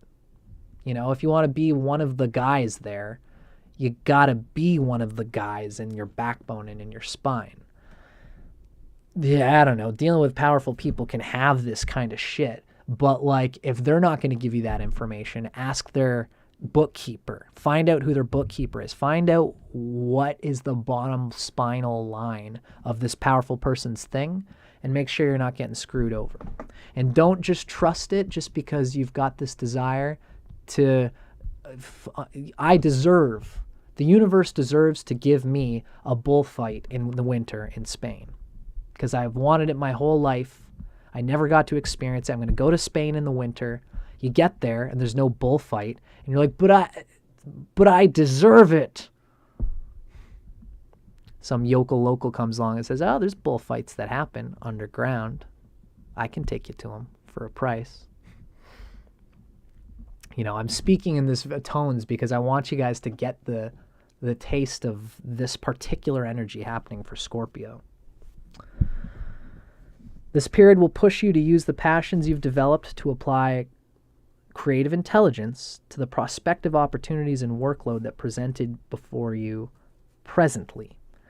So you should really have developed a relationship with your fifth house in the previous period, because that is what you should be leaning on. It's going to be tougher to lean on it. But when this happens in Aries in your sixth house, what you should do is look into the passions that you've developed in the previous period. Look into your fifth house. How can I provide a talent, a skill, something that I love, that's deep within me, that I can just produce without trying? How can I use that as something that would make those rich, powerful people come to me? Then it's different. Then you're in the power seat. Then you can use your talents to not be in this state of lack of dignity. Although, again, it's like a musician who's been working very hard to develop a love for their music. Let's say you got two people come to you. The first manager is a record executive. Big deal, Mr. Big Bucks. And yeah, I really care about you. And if you come to me, you'll be in a bit of debt, but we'll put you through the system, we'll work you, we'll squeeze you. And you might not have a lot of creative say, but we will make sure you get paid in the long run. You go with that person, you lose the muse in the fifth house that you develop, the connection with your fifth house, and they force you to now deal with the debt that they put you through. That's a very common thing that happens to musicians. Or you could find a manager who, let's say you've been in tune with your fifth house and you say, you know what? I don't want that. I want something that's truer to myself. So then you have faith in the guide. The guide is going to bring you what you really need. All of a sudden, because you didn't take that manager who could have squirreled you off into another fucking thing, all of a sudden you find a manager who says, hey, you actually have talent. I have a few bands that I work with. We're hardworking people. You're going to have to work hard for us, but I have faith in what you're doing. You have good talent. I can't promise you the world, but what I can promise you is a possibility, eighth house, of working really hard, sixth house, for me as a manager to be involved with a bunch of musical groups that I manage and I promote. And if you'll work hard for me for a bit, I'll make sure that the effort that you put in is going to be worth your time. Just ask the other guys, ask the other bands. Those other bands are your bookkeepers. How is this guy? Oh, he's actually good. They have a report. It's all aligned with you, and you're not compromising and sacrificing your fifth house. Fuck, I feel like that took forever to get out, but I feel good about how I conveyed this whole thing for Scorpio Rising. Let go of fruits and expectations related to obtaining power by dedicating time and energy and money to a group organization. Let go of that's right. So let go of fruits and expectations related to power that you might gain through time and energy and money spent on a group organization. Let go of your expectations of that, because it's very possible that you're somebody who's never really leaned into the playfulness of this energy. If you don't have, let's say maybe you're like 20 years old, you're Scorpio rising, your Mercury hasn't really matured yet, but someone could come along and have an opportunity for you that could be good for you. You've just never known how to exercise your Mercury to check their books, to check where they're really at, to see if they're just looking to fuck you over. Use your resources. This is one of the big things about Scorpio, is that their 8th house lord, Gemini, is also their 11th house lord, Virgo. Use the people that you know. Use the resources at your disposal. Ask them. Ask your dad. Ask your uncles. Ask other musicians. Do you know this guy? There's a guy who's talking to me about this, and they're promising this. How do I figure out whether this person's fucking me over? Ask the powerful people that you know.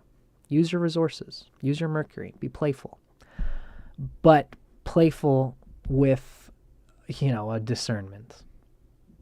It's tricky. Good luck. There's only so much I can say about it, but Now, Saturn debilitated in Aries it's going to cause necessary responsibilities relating to like debt. It's going to cause you to be pulled away from the free, open, power, money, ease opportunities that you feel deserving of. So as this comes through, Saturn in Aries in 2026, especially if you didn't do well in with Neptune and Pisces, this is a period that's going to cause you a salivating desire to just deal with debt and necessary basic functional things that are going to keep you functioning. Like you could bust a leg, or you could like get in a car accident or something like that. Like the injuries to your physical person could happen because it's the 6th house, which is a routine body health management, but it's also the top of the head. And the top of the head of Aries relates to your 1st house. So something could happen to you in this period. I shouldn't put it that way.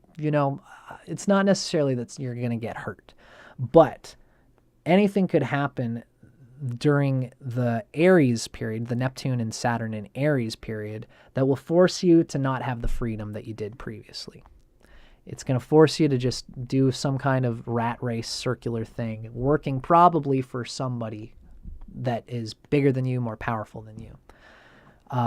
And watch, patiently grind is what I've written here. Don't expect it to be more than it is. At some level, there's going to be promises that you could just slink away from this energy. Be a Scorpio. Thankfully, I don't feel bad about saying this to you guys. Just patiently grind. You guys, I imagine, are like, okay, that's the period to patiently grind. You'll get more business opportunities that are a little bit more grounded once Saturn comes into Taurus in 2028. The red flags you should watch for relates to cumbersome, unrealistic workloads that are not aligned with your soul and make you feel like a slave, which deep down will probably promise little in return. 6th house stuff, all for a vague 8th house promise of something. Essentially, you can deal with the 8th house opportunism if you're willing to work for it. But if your 8th house thing is just an excuse to escape the need to work in this period, that's where it'll fuck you over, because you're going to end up probably working even harder than the stabler thing that you were doing that you got out of in order to go into this easier thing that is not as energetically there. Scorpios have kind of just got to grind from 2026 to 2028 especially. Grind patiently. Then once Saturn comes into Taurus in 2028, you're going to still have to grind because Neptune is in Aries. but your grinding will not be so like it won't be completely out of your power. You'll feel like ill-dignified. You got to deal with authority complexes here. Got to deal with working for a boss, somebody who's going to help you mitigate the debt that you will probably find yourself in during that period. Just grind patiently, and then it'll get easier after 2028, although those themes will still be there. Whew, that was a long one.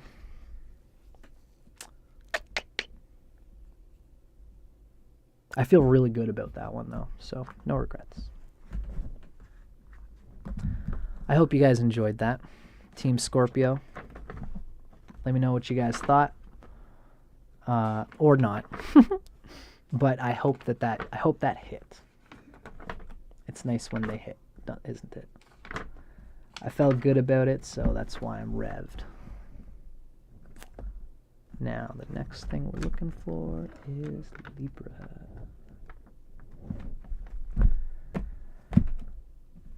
Yes. I've written a lot for this next one, so I'm going to focus on my writing. Well, folks, we got one more to go for today. And then the rest of the signs are going to have to wait for another time.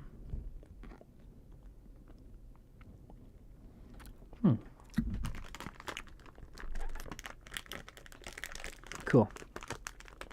Sigma LaFleur is going to be working hard in their 30s with the trades that they've got going on. Very Scorpio. The willingness to put in the work is the key tone for Scorpio. Other things will change and shift and switch around, but especially with Neptune and Aries for Scorpio, don't work at the expense of other things that are important to you, but be willing to work when it's there. Wake up, be there on time, rock and roll.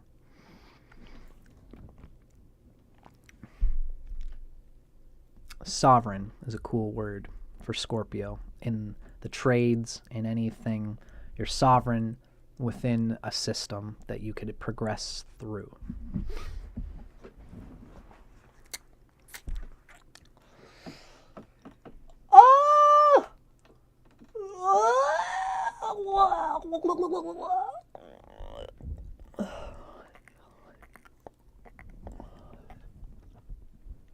Ooh, chocolate.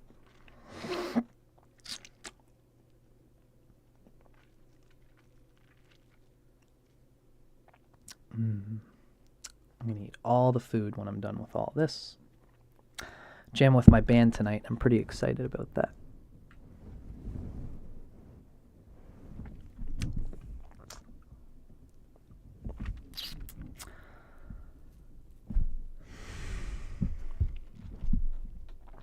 Hello, ladies and gentlemen, and everything in between.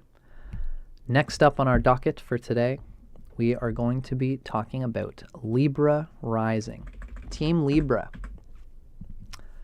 And what does the Saturn conjunct Neptune in Pisces and Aries period mean for Libra Rising? Now, I've been going through all these, and I've got themes related to Neptune that I've been able to kind of speak to. Thank you, Sigma LaFleur. I'm very glad to hear that is working out and that you're enjoying the podcast. So, one of the main things that we move through and discuss in this Saturn and Neptune conjunction series is this idea that Neptune relates in a lot of ways with expectations of the ego, of the conscious mind. Ironically, Neptune is the biggest arbiter for the higher mind and the unconscious mind. Pluto is really more like the brass, basic bottom line dimensions of evolutionary growth. Neptune is our attunement to the agencies that move through us that connect us to the feeling that that evolutionary growth is a proper and good thing. Because that's what it is, even when it feels like the opposite in our experience here on Earth. So, thank you, everybody. I'm glad to hear these wonderful comments in the live stream comments section.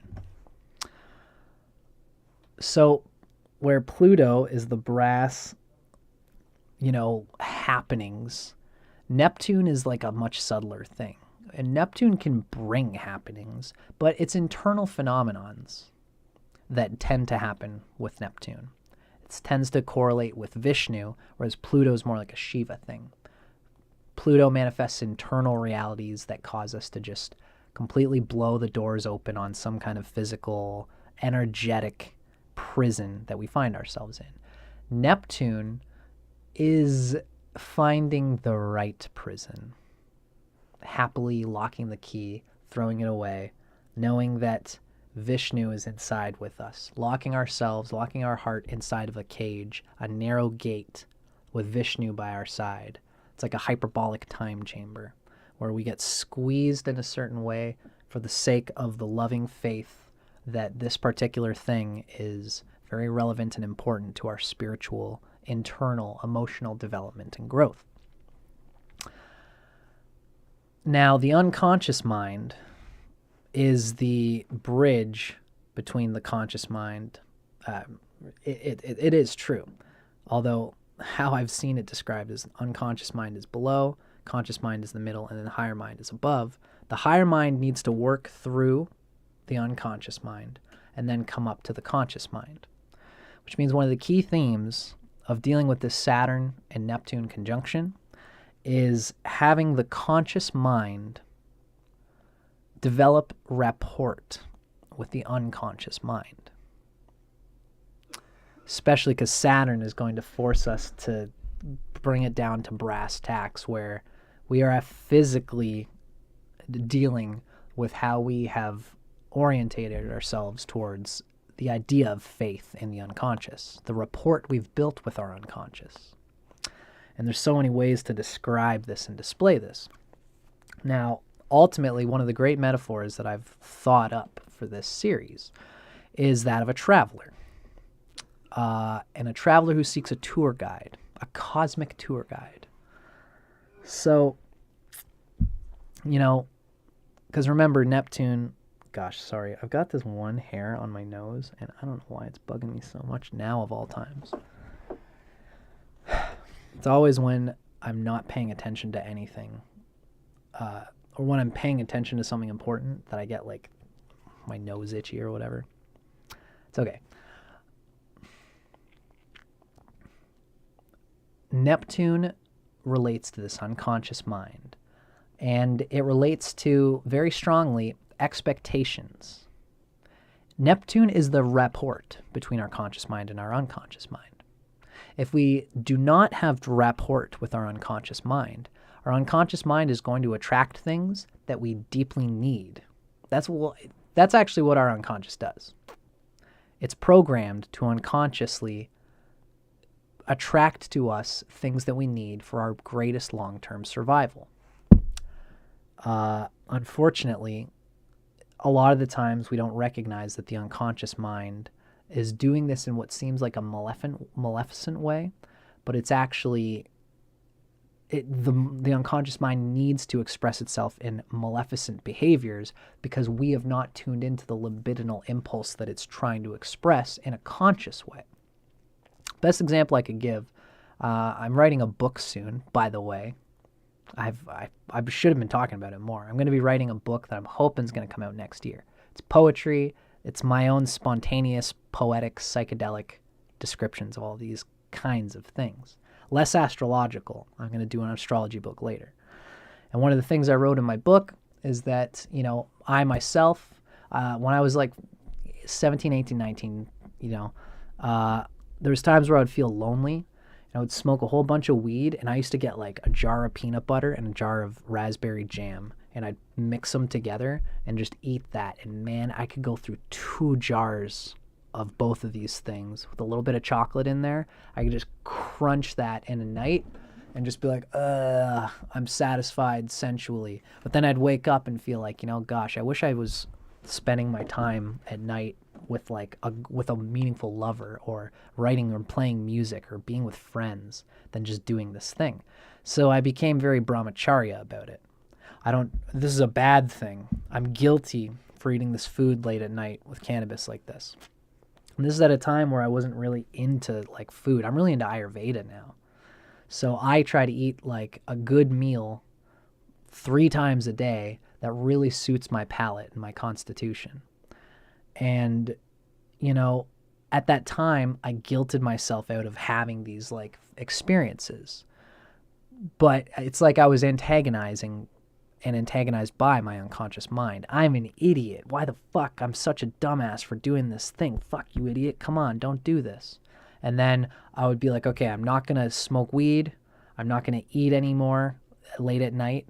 And then what would happen is I'd go and play with my buddies in the band. Joints getting thrown around. Sure, I'll smoke a little bit. What the hell? Play music and get home and have sex with my fridge. Because I had been repressing it, and now I can't fucking control it. Give me all the garbage. Eventually, I caught on to this.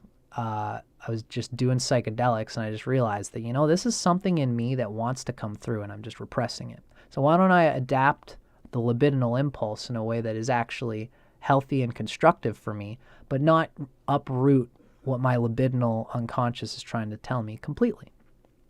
And so I started eating good food in the morning, good food for lunch, good satisfying food for dinner.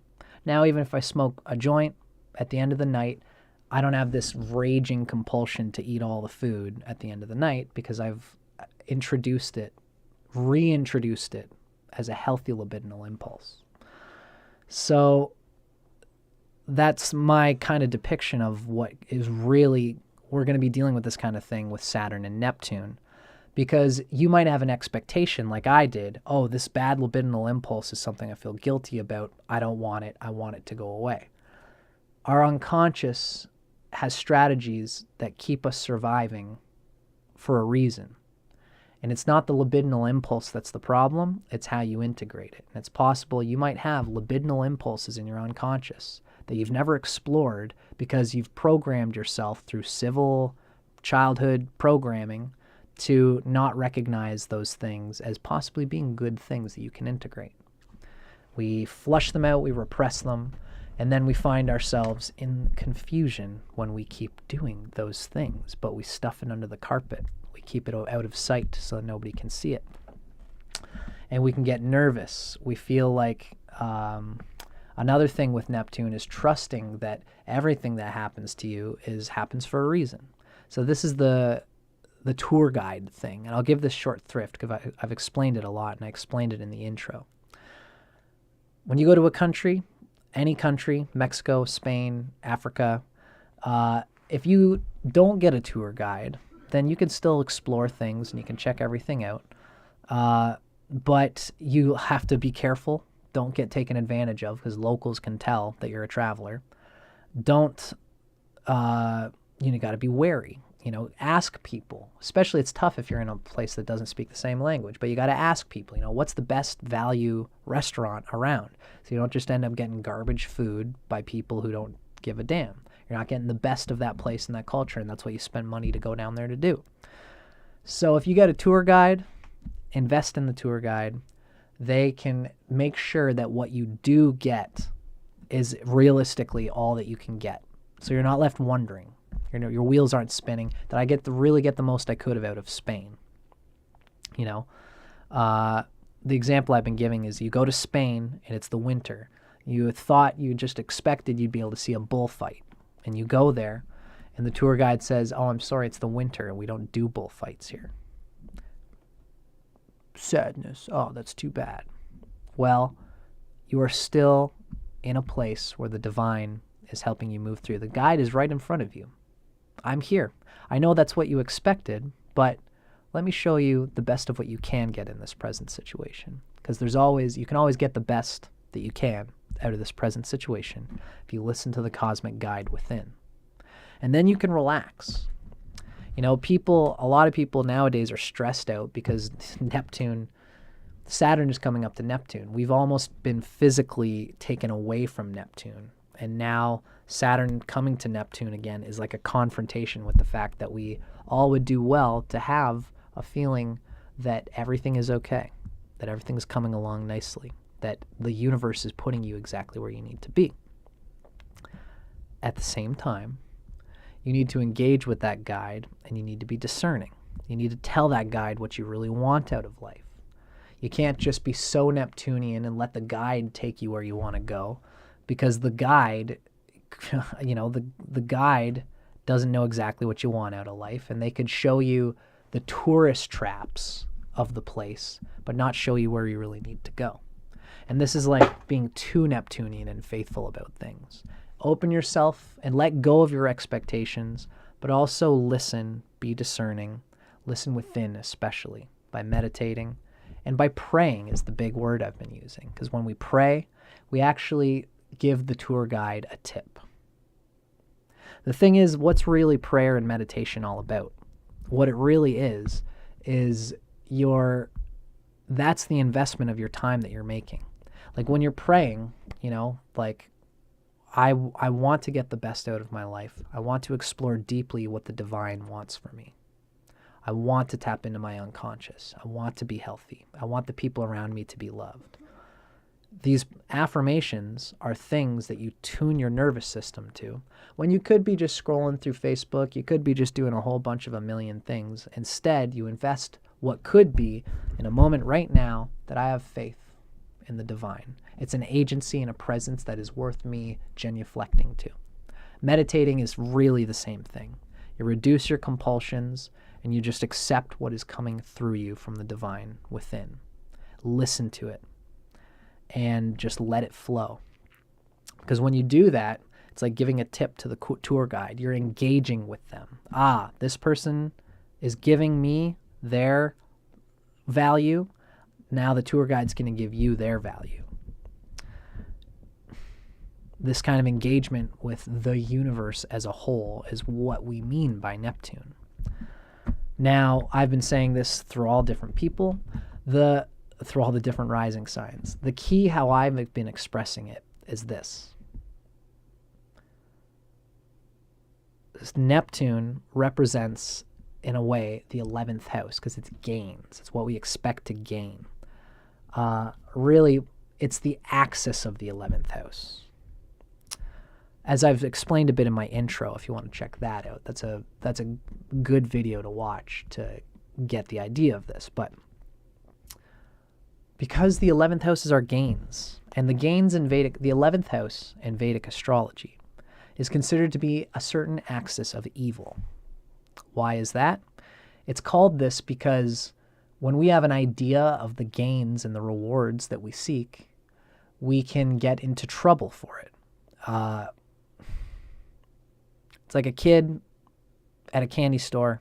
He wants that chocolate bar. Mom says, no, it's not yours. I don't want you to have it. I don't want you to eat that candy. Kid has a temper tantrum because he didn't get what he wanted. Meanwhile, if he didn't have that temper tantrum, he would have walked in. The universe installed the design that he wouldn't get that candy bar. So he walked in, saw the candy bar. Mom, can I have it? No. Okay. And he walks out. The same physical circumstances are here. Saturn. But the Neptune is not fucking with them now. This is the 11th house, really, relates in this way. The 11th, when you have a desire for a gain, you can have a desire for a gain. One day that kid's going to have enough money. He's going to sell lemonade at a lemonade stand. He'll get enough money to go and buy that chocolate bar. And that's because he wanted it. And the want can be an evil thing if left unchecked. But the 11th house is actually our gains, and that's not a bad thing. That's a good thing.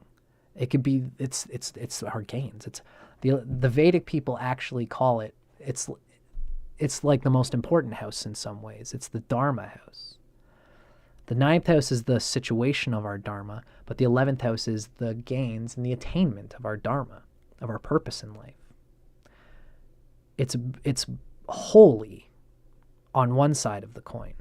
But if you've got afflictions to the 11th house, if you don't apply yourself to it in the right way, then you're always going to desire the fruits and the rewards and the results of your actions. And as the Bhagavad Gita tells us, we are not entitled to the fruits of our actions. We're only entitled to the actions themselves. Do your actions, do your dharma, and swaha, give the rest up to God, or else you're going to find yourself in deep trouble. Neptune is here to give you that lesson for better or worse, whether you like it or not, in a very grounded physical way now that Saturn's coming up to it. So this has been a long intro for Libra, but I'm just shooting the shit here, I guess. So for you Libra risings, so what does this mean in terms of this 11th house? Wherever Neptune, so I'm getting this 11th house thing from Vedic astrology. Wherever Saturn is always in the 11th house from something. Whatever that something is, Saturn is going to force you to let go of that thing. So for example, Saturn right now is in Pisces in 2023. It's going to be in Aries in 2026. While Saturn is in Pisces, Pisces is the 11th house from Taurus. So whatever Taurus rules in your chart, while Saturn has been in Pisces, while Saturn is in Pisces, you're going to let go of things related to Taurus and get an actual realistic, because that's the 11th house. The 11th house from Taurus is Pisces. So Pisces, so when Saturn comes through Pisces, it's going to show you realistically what you can actually expect to get out of Taurus, because it's the 11th house from Taurus. As well, so this was relating at some level, since Neptune has been in Pisces for like 10 years, Neptune has been forcing us all to kind of let go of things related to Taurus. Material needs, luxury, sensation, erotic confidence, security. Even like partying, this is why like Neptune in Pisces has had a lot of people like partying. It's partly because Neptune is in Pisces, but it's also partly because Pisces is the 11th house from Taurus. Astrology teaches us what all the signs are by the spider web of different house associations. It's a very cool thing. The Vedic astrology is a spider web that teaches us itself.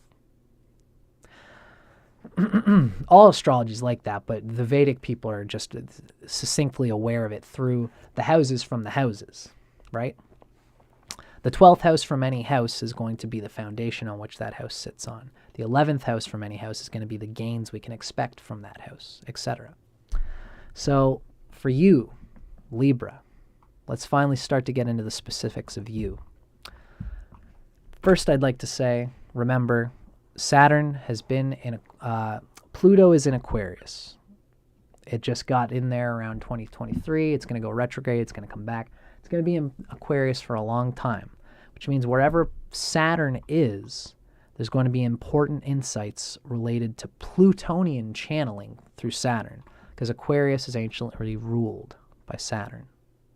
Saturn's the dispositor of all things in Aquarius, which right now is Pluto. Especially while Pluto is moving through, at least about into the first 10 degrees, Pluto's going to be making big changes in Aquarius that we're all not really going to be used to. So there's a lot happening with Saturn coming into Pisces in 2023 to 2026 with Neptune. And then the big one is going to be Saturn and Neptune in Aries in the 7th house. There's a lot to be said there because Pluto is channeling what's going on there, right? So let's start off first talking about Libra Rising and having Neptune and Saturn in Pisces in your 6th house. I've got notes in my notebook, and for Libra, I've prepared a lot. So I'm going to really just stick to a lot of what I've written in my notes here. Ultimately, Saturn coming to conjunct Neptune, because this is how we have to understand it. Neptune's been in Pisces, so you've been letting go of things related to your 8th house. Taurus is your 8th house. Pisces is the 6th house. And the 6th is the 11th from the 8th house. So you can understand what you've been, the last 10 years, while Neptune has been in Pisces, especially when other planets come to trigger it, things would be triggered by this gestating experience of Neptune having been in your 6th house. The 6th is the 11th from the 8th. So really, what you've been learning while Neptune was in Pisces is to let go of expectations related. It's a very financial situation that Libra has been in with regards to Neptune. Developing faith in expressing their boundaries, that they'll get a good job by essentially what Libra people have been experiencing is that you might have had expectations and ideas of getting connected to powerful groups of people. And if you have no afflictions in Pisces, and if you have no afflictions in Taurus, then opportunities would come along that were a little bit like opportunistic, possibly even a bit risky. But if you have stuck to your dignity, stuck to your faith that what you are moving through is aligned with yourself at a deep level and gives you a true sense of dignity for yourself and for the future. Especially this period is a seeding period for what's coming when these two planets actually land in Aries. So really, this previous period of Neptune having been in Pisces is sort of a seeding period for 9th house things. You probably have been developing a desire to have a slot in life, Gemini, your 9th house, that you really seek.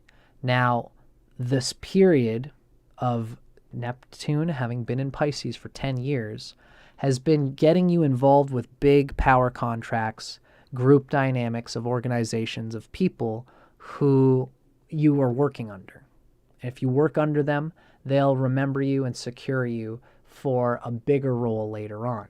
And this role is coming together when Neptune and Saturn come into Aries, because that'll be a big change for everybody.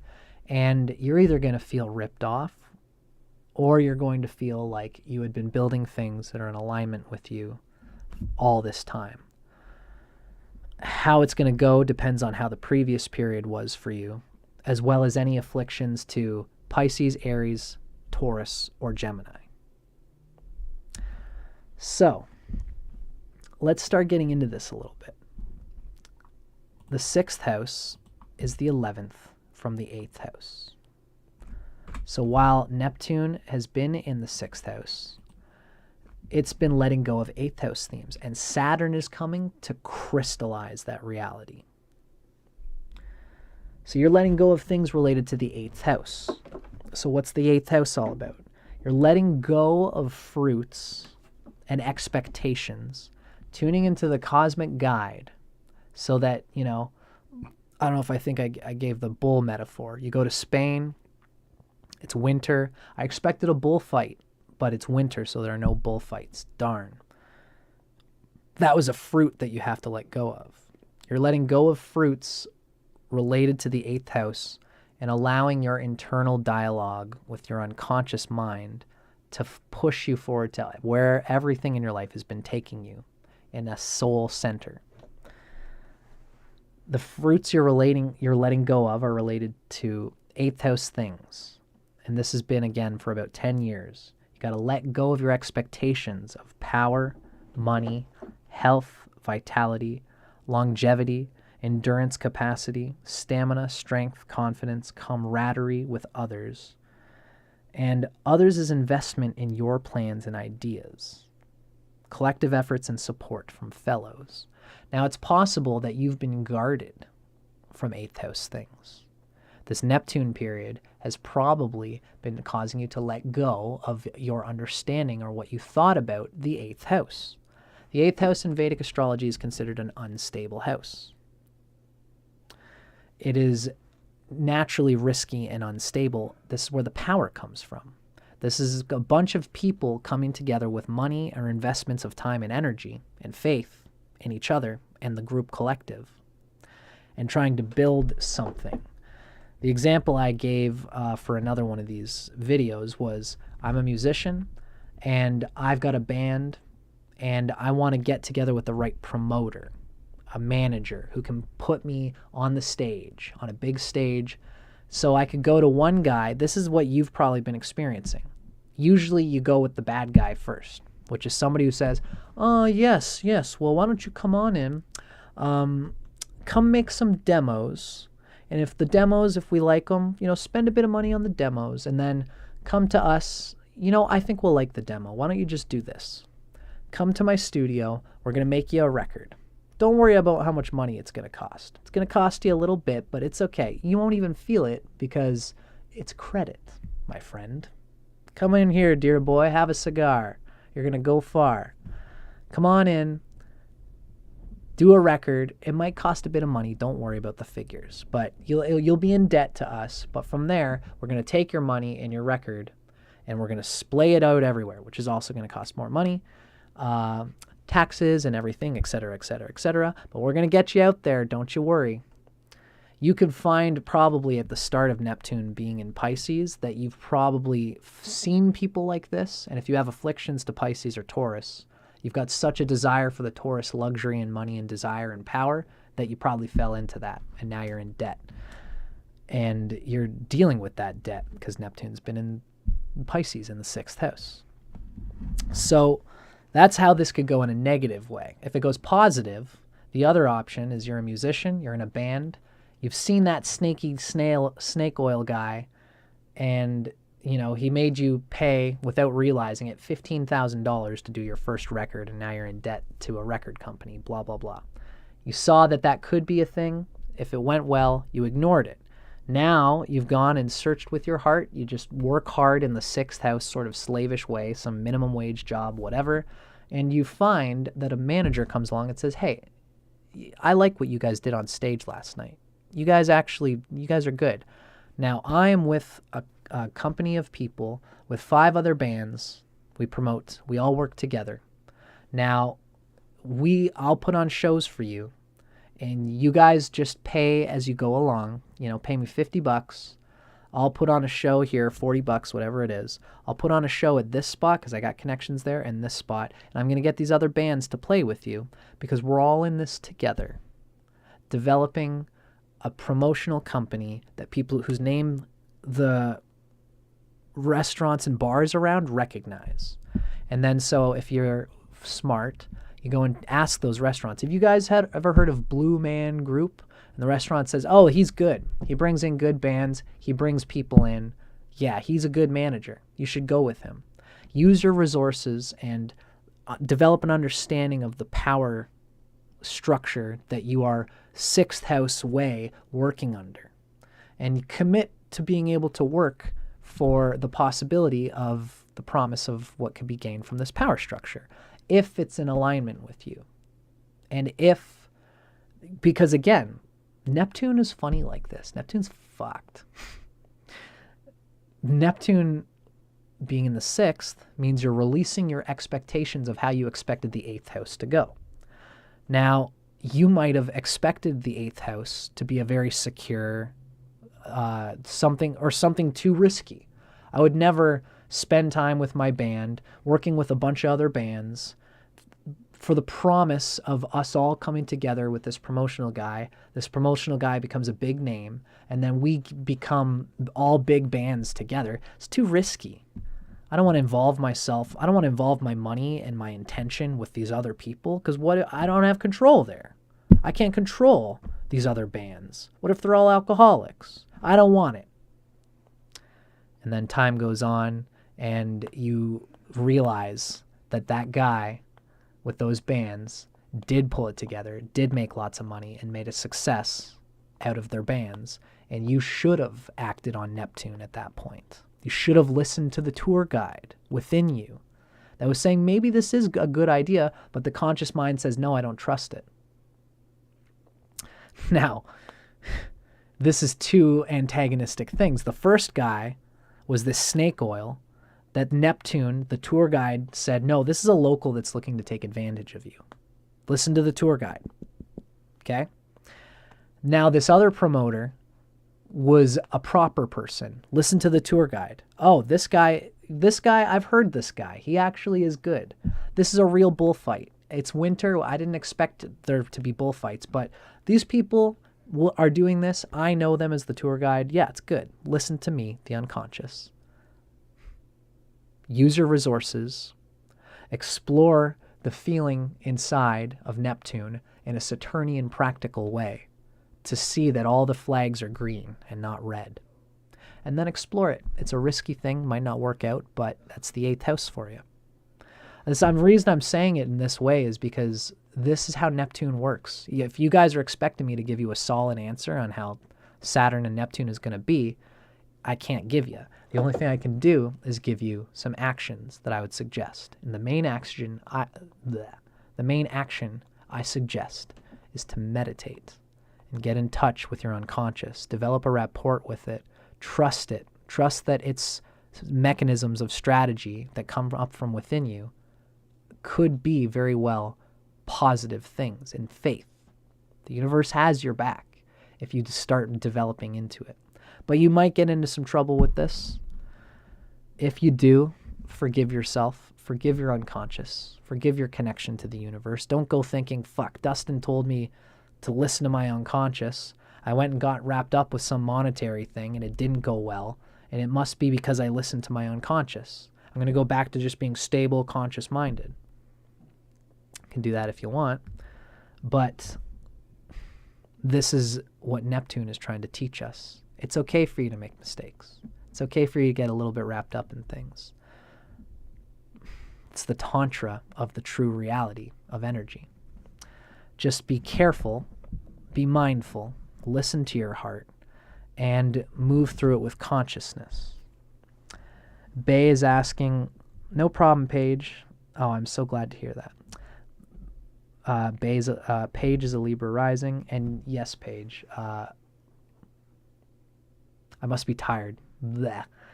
Bay is asking what sign we're on. We're on Libra rising. And thank you for asking and being a part of this with me, you guys. And also, hello, Dama Nostra from Vienna. Nice to see you. Now, as I said, this has been what you've been experiencing as a Libra for the past 10 years. Okay? Now, I'm going to read my notes and actually do what I'm saying with my mouth and try and stick to them. But it is what it is. That's a good metaphor. I really like how I just painted the Libra rising experience. So ultimately, you're letting go of the 8th house until 2026. These themes are going to be interspersed in 2026, but it's going to take a different tone in 2026. But Neptune has been learning this, and Saturn is crystallizing what we're talking about right now, is letting go of your expectations of how you thought the 8th house would be. You're letting go of the fruits related to reliability, hoping that things can be stable. Having a control of outcomes in general is a very 8th house. You have to not have complete control if you want to deal with the power plays of the 8th house. When you're dealing with money, other people's money, it can go very, very high or it can go very, very low. And if you don't be startled by the game when it goes one way or the other, right? Let go of your control or your desire for the control of the outcomes. You might feel like life is not allowing you to come through with promised group objectives. And likely there's probably an experience that you're biting off more than you can chew and digest. Digest being a key word here. This is for Libras in particular. The word that I have here for the 6th house, finish your dinner. Finish what you start. Let go of the need to take on more than what's on your plate. Have a faith that you can connect to one 8th house thing. Because for Libras in particular, it's because of the connection of the 6th house and the 8th house happening here. The connection in the 6th house, especially if you have afflictions in Libra, you might feel like you are almost a slave to opportunity. where there's so many ways and things that are coming along. You got many powerful people who find out you have a value, especially whatever your fifth house strength is, whatever your skill is. If you have some kind of value that you're using to mitigate your debt in the sixth house, and also, ponder what you can do for powerful people through the eighth house. These powerful people want to take advantage of your skill, which is okay, as long as they don't take advantage of you. The way I put it, there's a similar thing in another video that we've already done. And how I put it is that if you center on your fifth house, on passions that you love to do for your own sake, for things that are centered on you, listen to your unconscious and think, what action gives me joy? And what action is going to continue to give me joy in the future? The fifth house, your creative life path that vitalizes you. You have a romantic interest in a certain action that you do. Follow that romantic heartbeat, and it will allow you to deal with your sixth house with aplomb, with ease. It'll help you to feel confident when you deal with things in the seventh house, and it will give you, essentially, that if you present your value and skill to powerful people, what's going to happen if you lean into your own spiritual power and creativity and desire and energy, and you convey it? You work in your sixth house way. This can almost be a real starving artist energy. An actor out in New York. You cultivate your passion because you love it for its own sake, as well as remaining emotionally centered. Finding full balance inside of yourself.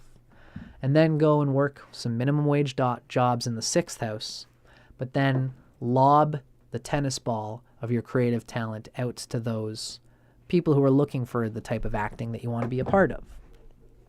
And the key here is that you want to really wrap yourself up with your talent so much that you become well known for your talent. You kind of show people, talk with people, network with people in a way that people recognize your talent.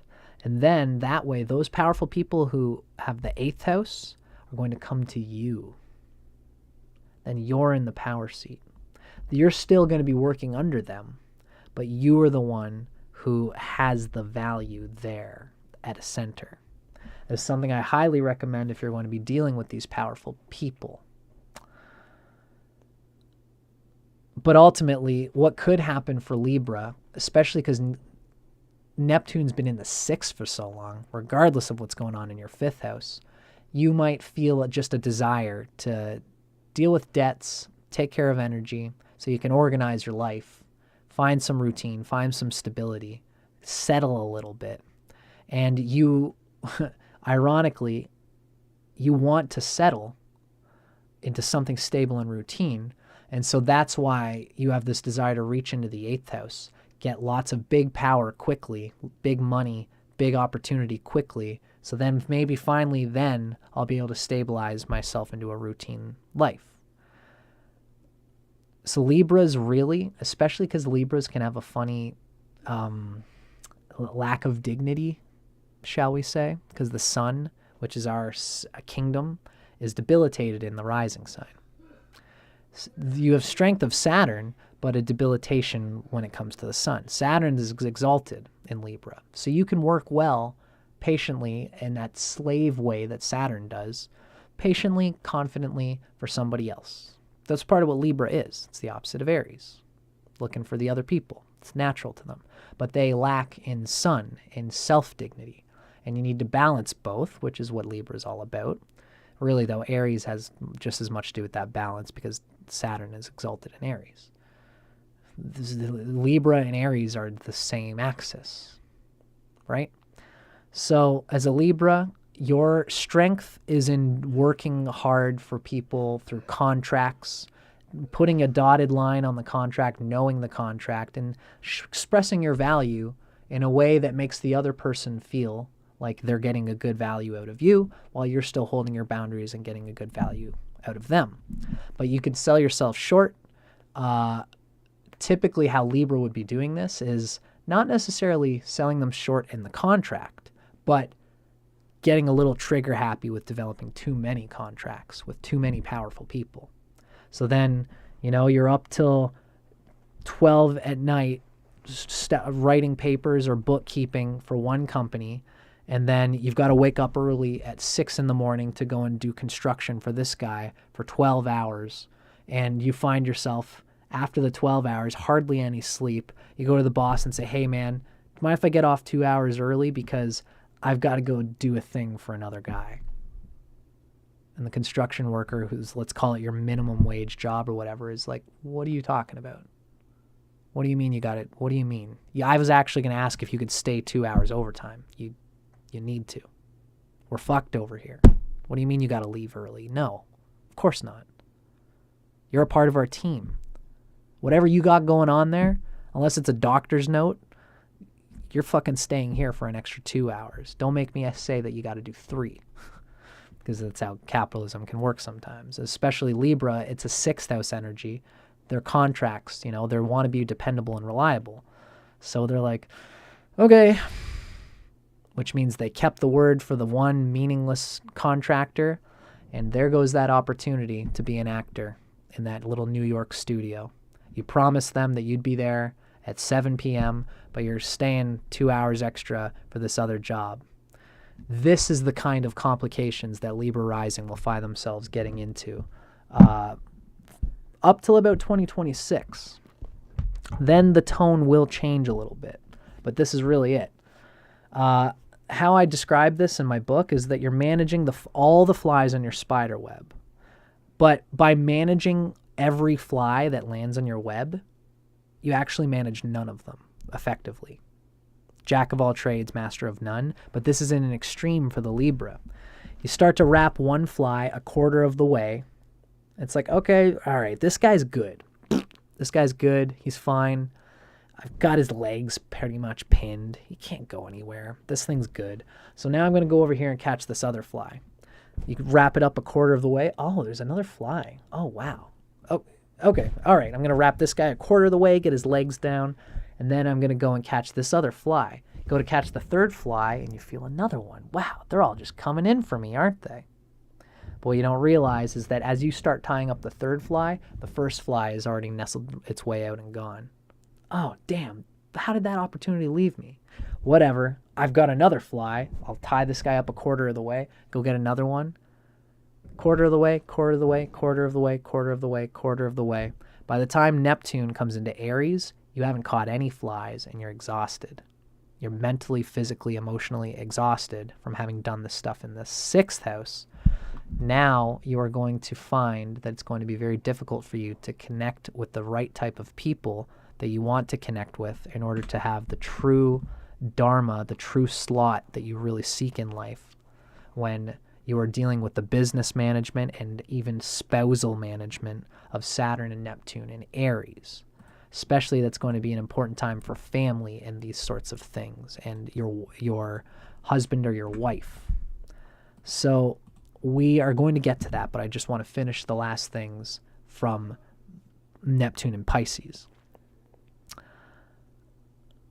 The key for Libra is to own your promises from within. Don't be pressured by others. The key word here is be careful of people pleasing as a Libra. It's like famine in abundance. Too much of this either opportunism or obligation. And Saturn, throughout 2023 especially, 2023 to 2026, Saturn's going to reinforce this by pressure from others to do too much. You are the arbiter of what is too much or too little for you. And it's the 6th house that is going to be the arena through which you develop these boundaries. Because what's going to happen is that this is going to carry over into the next period, as I was talking about. You are the arbiter of what is too much or too little. Don't bite off more than you can chew. Find out which is the most in alignment with your eternal joy. Then whatever looming short-term gains and 8th house things, just be... I don't mean necessarily that you want to latch onto a job that will keep you happy and secure forever at the expense of a risky short-term operation. I'm talking about, you know, a risky short-term operation could be just as good as going and getting a pension at a union, so long as it's aligned with your heart. Being aligned with your heart, with your joy, with the people, with a feeling like you are listening to your unconscious mind and not just acting on impulse. That is what Neptune is teaching you throughout this period. People-pleasing is the main ticket there, being aware of people-pleasing. Now, let's do a quick trigger check. If you've been, you know, while Neptune and Saturn have been in Pisces, these are trigger checks that you got to watch out for. If you tell yourself, I'm incapable of handling any amount of responsibility. I'm trash. I can't keep my word. I can't digest what is immediately on my plate. Digest relates with Virgo in the 6th house. I'm exhausted to my wit's end. I'm being used by powerful people. If you tell yourself that in your head, it's probably fucking true. Listen to your unconscious. Listen for these trigger checks. I'm in a prison or a mudslide of failures. I'm unhealthy. I'm mentally ill. I can't rest enough. I can't possibly regain mental and emotional or physical health and wellness. I can't hold my obligations. If any of these are coming to your mind, you might have an affliction to either Pisces or Taurus, where some candy-ass 8th house energy is teasing you. Somebody's got a carrot on a stick, pulling you like a puppet for their regard. They're making $1 and you're making a dime, and you're getting ripped off because of the promise that you weren't being discerning enough. You had faith that you could go to Spain and you'll be fine, and you didn't invest in the cosmic guide. The cosmic guide, your unconscious mind, can help you discern the type of faith that you should be having. Should I have faith in not needing to go and do risky things? Or should I have faith in following my heart and doing risky things that I know are aligned with me? 8th house. Again, sorry, I can't fill in the details for you on this.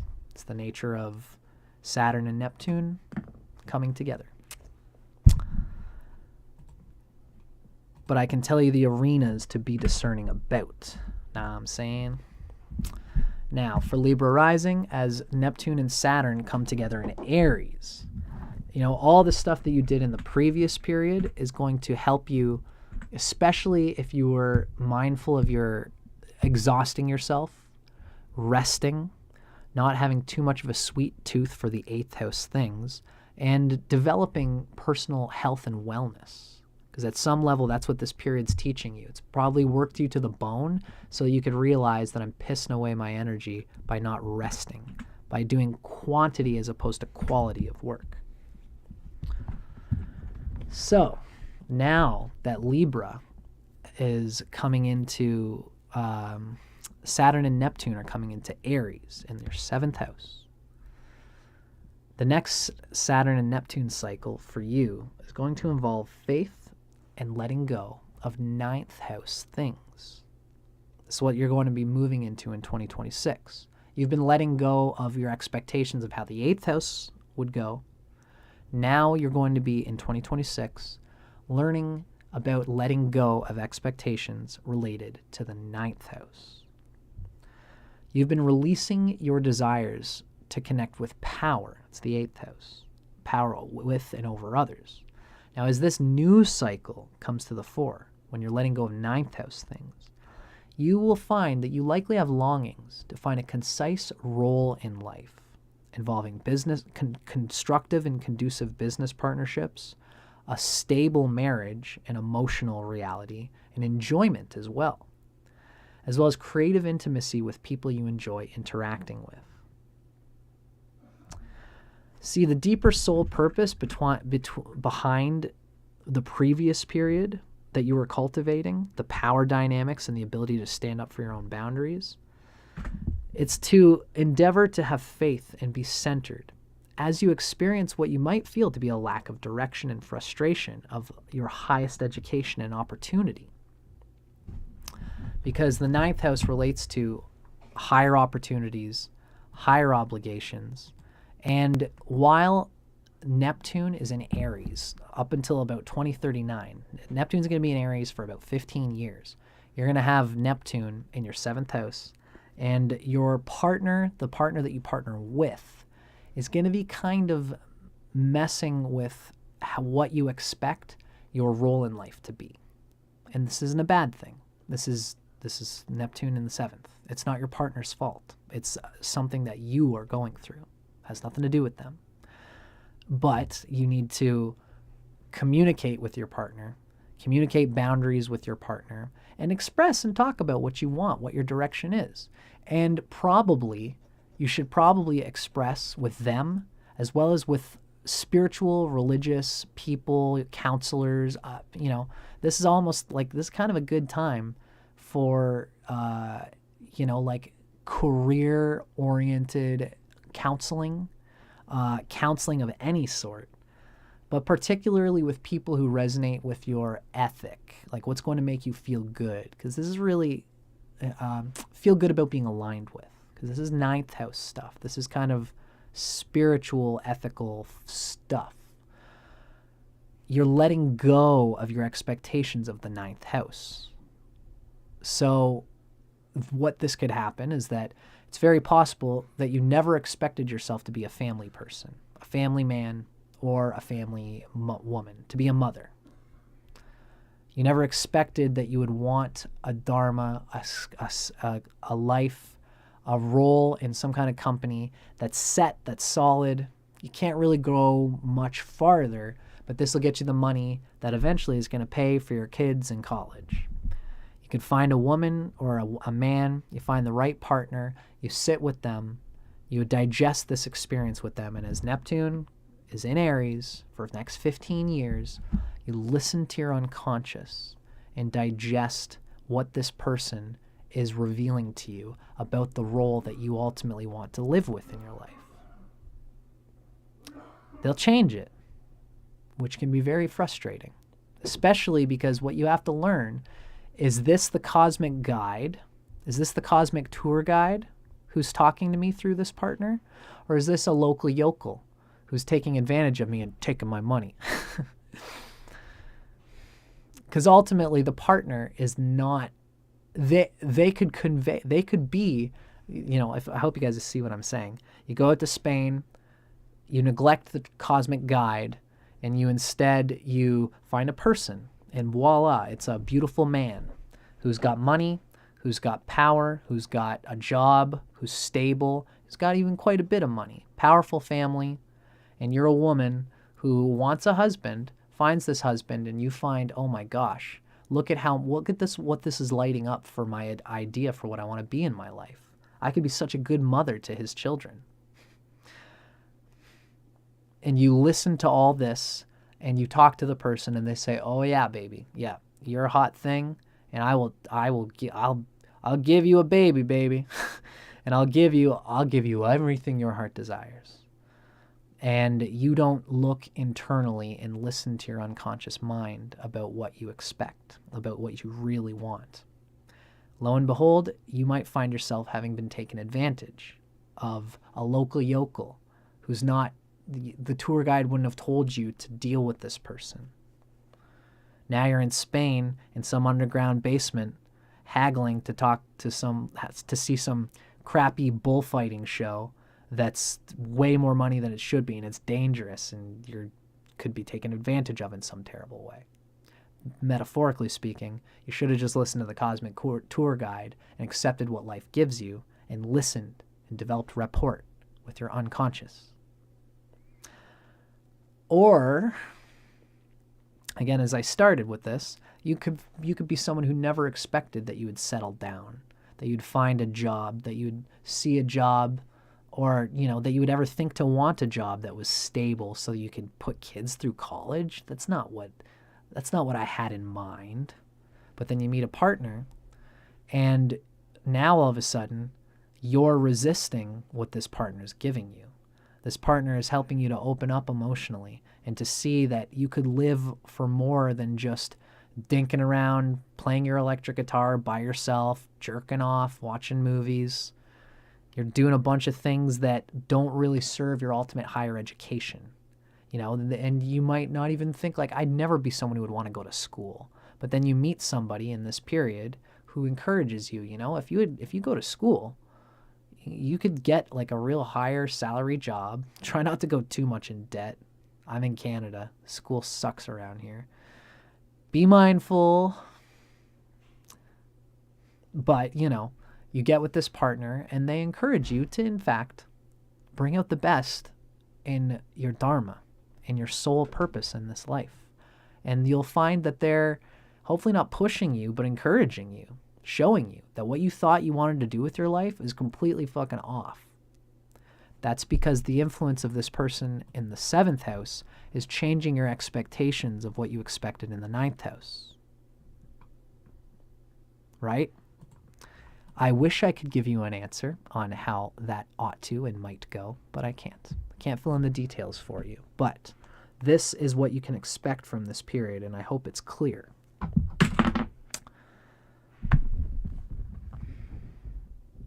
Now, Saturn, while it's debilitated in Aries, is going to give you necessary responsibilities that will block the attainment of your desired purpose and role.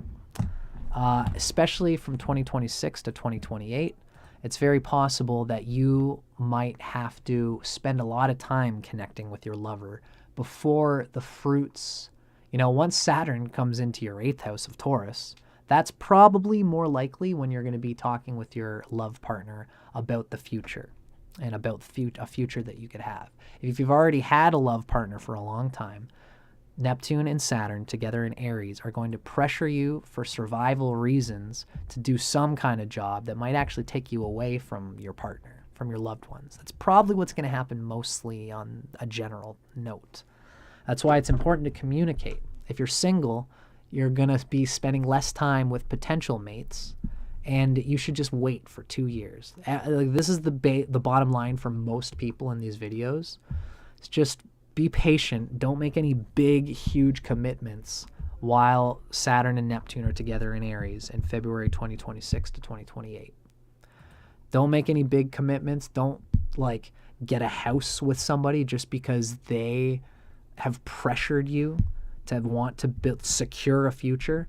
You know, be mindful if someone pressures you to have kids in this period for the sake of some yokel local instead of the tour guide within.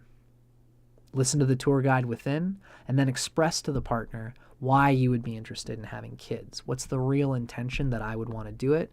And this is the patient terms that I need to have worked out. This is the kind of job that I want to align myself with before I can do it.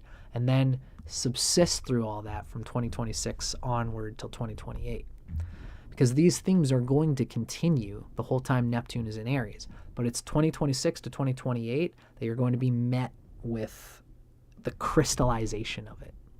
The real nitty-gritty, the things that happen in this period, the people you connect with are probably going to be load-bearing walls for the coming period of Neptune and Aries. You're not going to realize it's a load-bearing wall, and you're going to set it up, and you're going to build a whole bunch of things around it. And if you try to go back and pull it out, you're going to realize that you had aligned yourself with something that's now very hard for you to let go of. Don't let that freak you out. Just be mindful, meditate, and don't take on more than you need to. Don't bite more than you need to chew. When it comes to relationships, when it comes to your role in life, when it comes to going to school. But be mindful, be aware.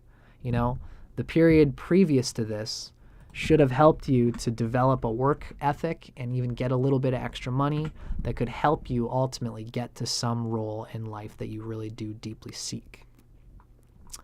Pluto in Aquarius is probably bringing out also a desire for you to explore the creative potentials that you can, because they're in a trine together, and Pluto's going to be in Aquarius in your 5th house. Saturn's going to be in Aries, which is playing on the 11th house of Gemini. So there is a bit of a trine there that is powerful, that can bring out a lot of things related to what you want to do in your life. What is your path? What is the role that you seek to play? The 5th house is like what you want to do. The 9th house is like what you want to be to the public, what you want to give and serve to the public, as a function of especially the family that you seek to produce, or the social grouping that you seek to produce, what you seek to be for the people that you love. Be open to all this changing. Be open to your identity changing, your role changing, especially through the influences of people all around you. And again, be discerning about how you are affected by the people around you. Don't take it wholesale. Listen to the tour guide within. Listen to your unconscious mind. Talk with the people around you about the things that are coming through you because of them. But listen within and have faith that the universe and your unconscious already knows what you're supposed to be doing. You just got to develop that connection.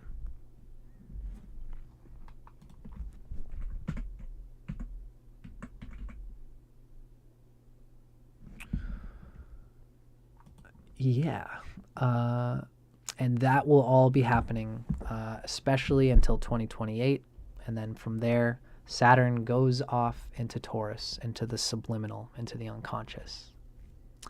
So I hope you Libra Risings have enjoyed that. Let me know in the comments. Let me know what you think. I'm really fired up for this Saturn-Neptune conjunction video. The way I've set it up here, I'm feeling good about it. And I think that that's about it for today, folks. Thank you, Paige. Thank you, Bay. Thank you, Dema Nostra. Thank you, Mary Madeline. Ariane Movasagi. Genius POV. Sigma Lafleur. Valenita. Stardust. WW2 No. Samaya. Priest Shadow Dragon. MB. Jessica Kareen. Avanti Saram, Akikizu. We had Rogue reemerged. Mia Moore, nice to see you. Maui Logic. We had lots of people hanging out with us for this stream, which I'm not surprised about. I figured that this one would connect with a lot of people and would be good. It's very special to me that I get to do this thing that I do with all you folks. Thank you so much for listening. So let me know if you guys got questions, if you got thoughts. I'd love to see how this came off in everybody else's perspective. Let me know in the comments if you have any thoughts. For now, I'm Dustin Cormier.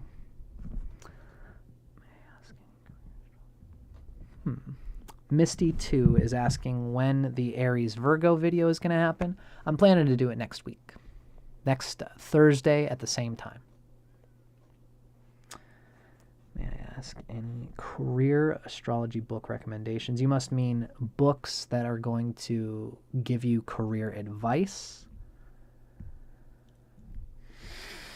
Not really. I haven't. I wish I could give you an answer, but I'd rather tell you straight that I haven't seen any book that I've personally digested that gave me much insight into career specifically. I would just recommend getting into astrology as a whole.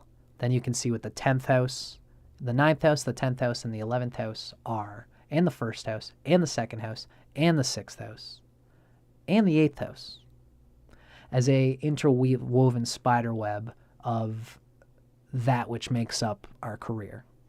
2nd house, 3rd house too. Like there's not much that's not involved with everything.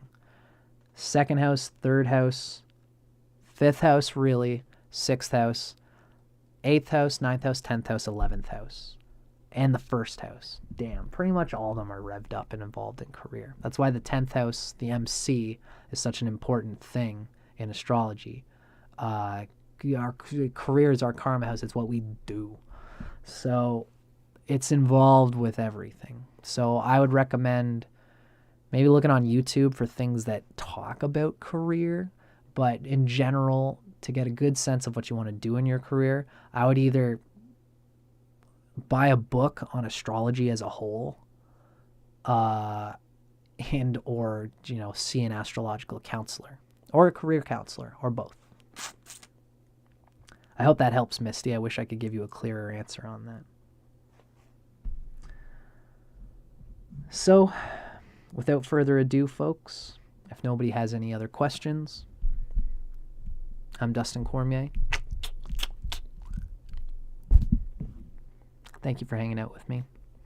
I'm going to go jam with my band today. I'm pretty excited about it. I wrote a new song recently. Do you do career readings for purchase? No, nothing specifically related to career, Misty.